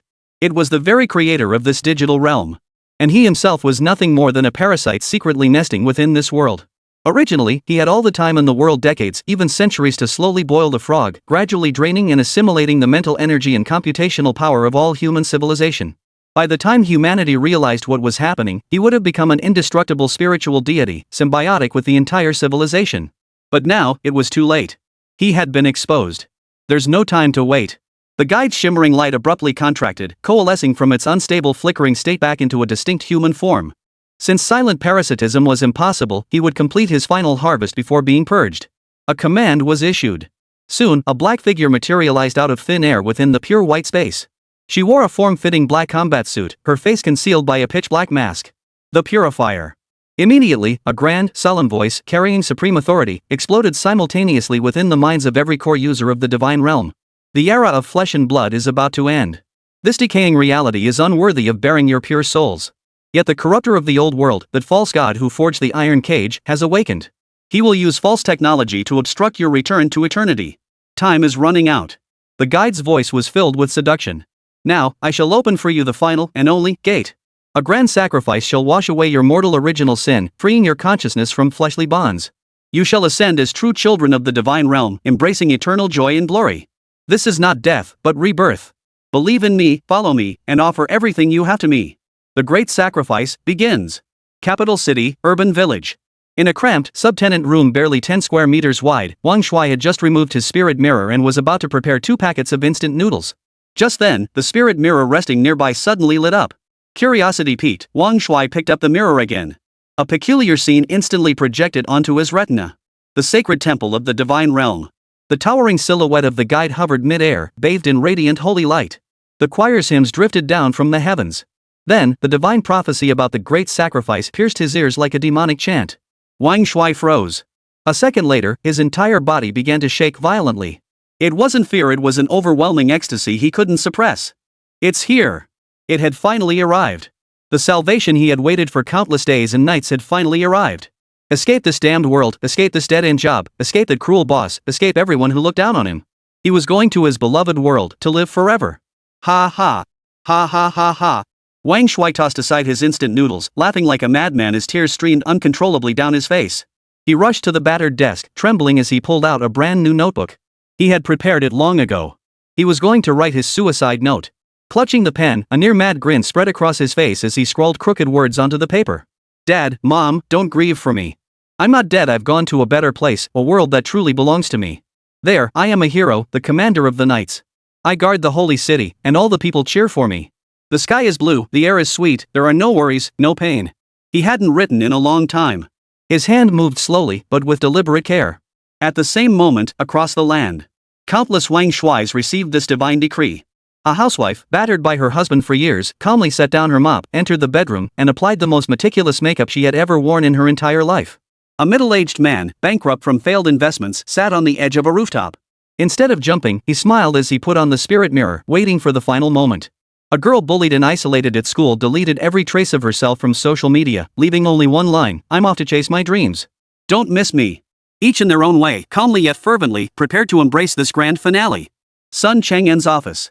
He had just ended his call with Lin Mo, the words "I'll take full responsibility for the consequences" still ringing in his ears. Leaning back in his chair, he felt a wave of exhaustion wash over him. He had shattered the dreams of hundreds of millions with his own hands. He didn't know whether this was for the greater good or not. What did the people truly expect? His mind was in turmoil when the office door burst open. A supervisor from the National Security Cyber Supervision Department scrambled into the room. Deputy Director Sun. It's a major incident. Sun Chang'en's heart skipped a beat. Speak. All users of the Divine Nation have simultaneously experienced massive system anomalies. The supervisor held a tablet in front of Sun Chang'en. The screen displayed a real-time national network traffic map. The data node representing the Divine Realm app showed traffic figures skyrocketing wildly. Our monitoring system detected that starting 5 minutes ago, nearly 1 million users began flooding major social platforms with farewell messages using hashtags like #GreatSacrifice, #Ascension, and #Farewell to the Old World. Simultaneously, our undercover agent embedded within Divine Nation has received a message. The supervisor paused, then tapped another file with trembling fingers. The Great Sacrifice. Seeing those 3 characters, Sun Chang'en felt his breath catch in his throat. Lin Mo's warning had come true. This damned Defenders of the Faith Alliance truly possessed the means and the intent to induce brain death in nearly 1 million people. What was even more absurd was that his side still had no clue what their true intentions were. Was it simply resentment toward Momo Factory's new weapons? Or was it a mysterious foreign organization infiltrating China? No, now is not the time to dwell on these questions. Sun Chang'en gritted his teeth, forcing himself to calm down. The urgent priority was to stop the grand sacrifice event from happening. If the sacrifice succeeded, China's newly revived progress would be halted, its promising economic momentum severed mid-stride. The world would begin questioning the Chinese government's competence. He, Sun Chang'en, would become a national scapegoat in the eyes of the people. Chapter 235, watch closely, I'll only teach this once.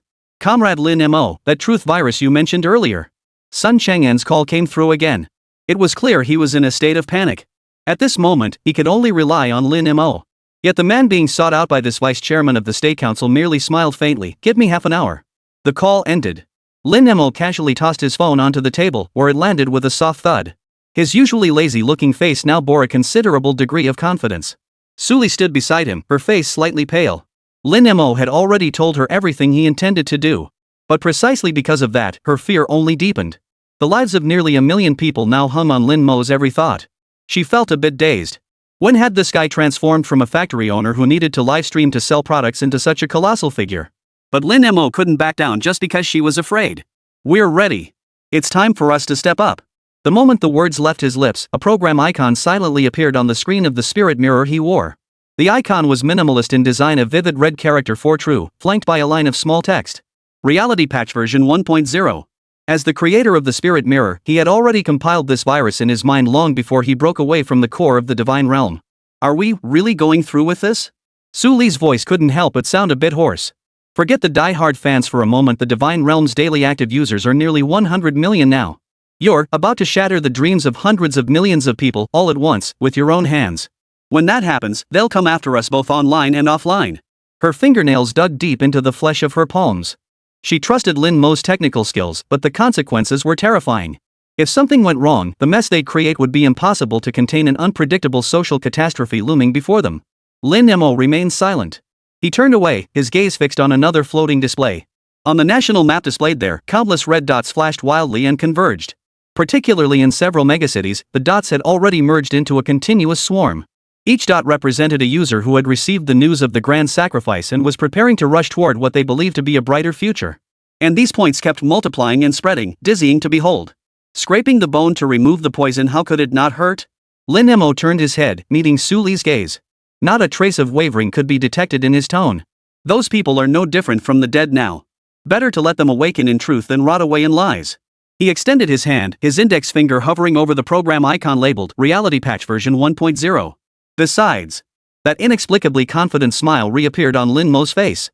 I always feel that we Chinese aren't that delicate. Before the words had fully left his mouth, his index finger pressed down firmly without hesitation. Almost instantly, at Lin Mo's command, a top priority directive pierced through the entire spirit mirror system's backend. The next second, every online spirit mirror nationwide, regardless of whether its owner was watching movies, playing games, or chatting with others, all screens were forcibly switched to the same window. System Security Emergency Update. Critical vulnerability detected. To ensure the security of your device and personal safety, the system will perform a mandatory update. Estimated duration, 3 minutes. Update progress, 0%. Without giving users any time to react or choose, the update progress bar began skyrocketing. The truth virus, cloaked as a system maintenance update, leveraged Lin Mo's highest privileges to forcibly take control of hundreds of millions of Lingjing devices nationwide. Within the underground laboratory, countless green points erupted from the national map centered on Haicheng, spreading outward along invisible network pathways. But at the very instant the push began. At the divine nation's core. The guide within that pure white void instantly sensed this purge initiated by the creator. Lin Mo's authority was supreme, he truly could not stop it. Yet he had his own methods. In an instant, a colossal stream of commands surged forth from the divine realm, flooding the spiritual mirrors of every believer. The situation on the map shifted abruptly. All core users of the divine realm had their spirit mirrors transformed into his puppets, becoming obstacles blocking the truth virus's advance. They even began a frenzied counterattack against the spreading green dots. On Lin Mo's main screen, the green progress bar of the push notification abruptly halted, coming to a complete stop. It began violently sawing back and forth, sometimes violently thrust forward by immense force, other times violently pulled backward. National push progress, 17%. National push progress, 45%. National push progress, 44%. National push progress, 60%.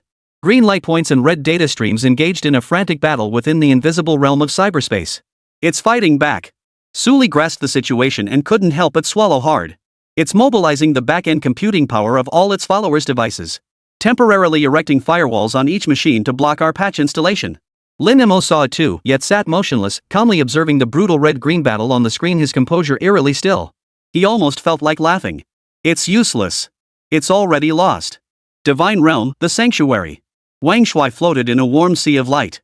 He felt as though his entire body had transformed into a pure stream of golden light, enveloped in an indescribable sense of bliss. Below him knelt holy knights and worshippers, while the majestic hymns grew ever closer in his ears. He was about to merge completely into the towering light projection of the guide suspended from the dome of the sanctuary. Eternal life. Divinity. In reality, Wang Shui had already been carried to the hospital by the local paramedics. On the electrocardiogram monitor, the curve representing Wang Shui's heartbeat flattened completely after one final, feeble surge. Beep. His breathing and heartbeat had ceased. So my own invention is blocking me? What kind of dream is this? Lin Mo stared at the stalemate on the battlefield and suddenly let out a soft chuckle. Suli, watch closely. I'll only teach this once. Just how high were the permissions I granted you before? As the words fell, Lin Mo's fingers tapped a string of commands on the virtual keyboard, followed by a press of the enter key. Snap! A command wielding the highest privileges was issued, directly rewriting the foundational rules of the entire Lingjing system. Rule redefinition: all data streams marked as Divine Defense Firewall are immediately reclassified as Patch Installation Bootloader. In the next instant, the entire battlefield's dynamics reversed. Attackers and defenders swapped roles. Those zombies, who had been the most solid shield just a second ago, the next second, they became the sharpest spears thrusting toward the divine nation.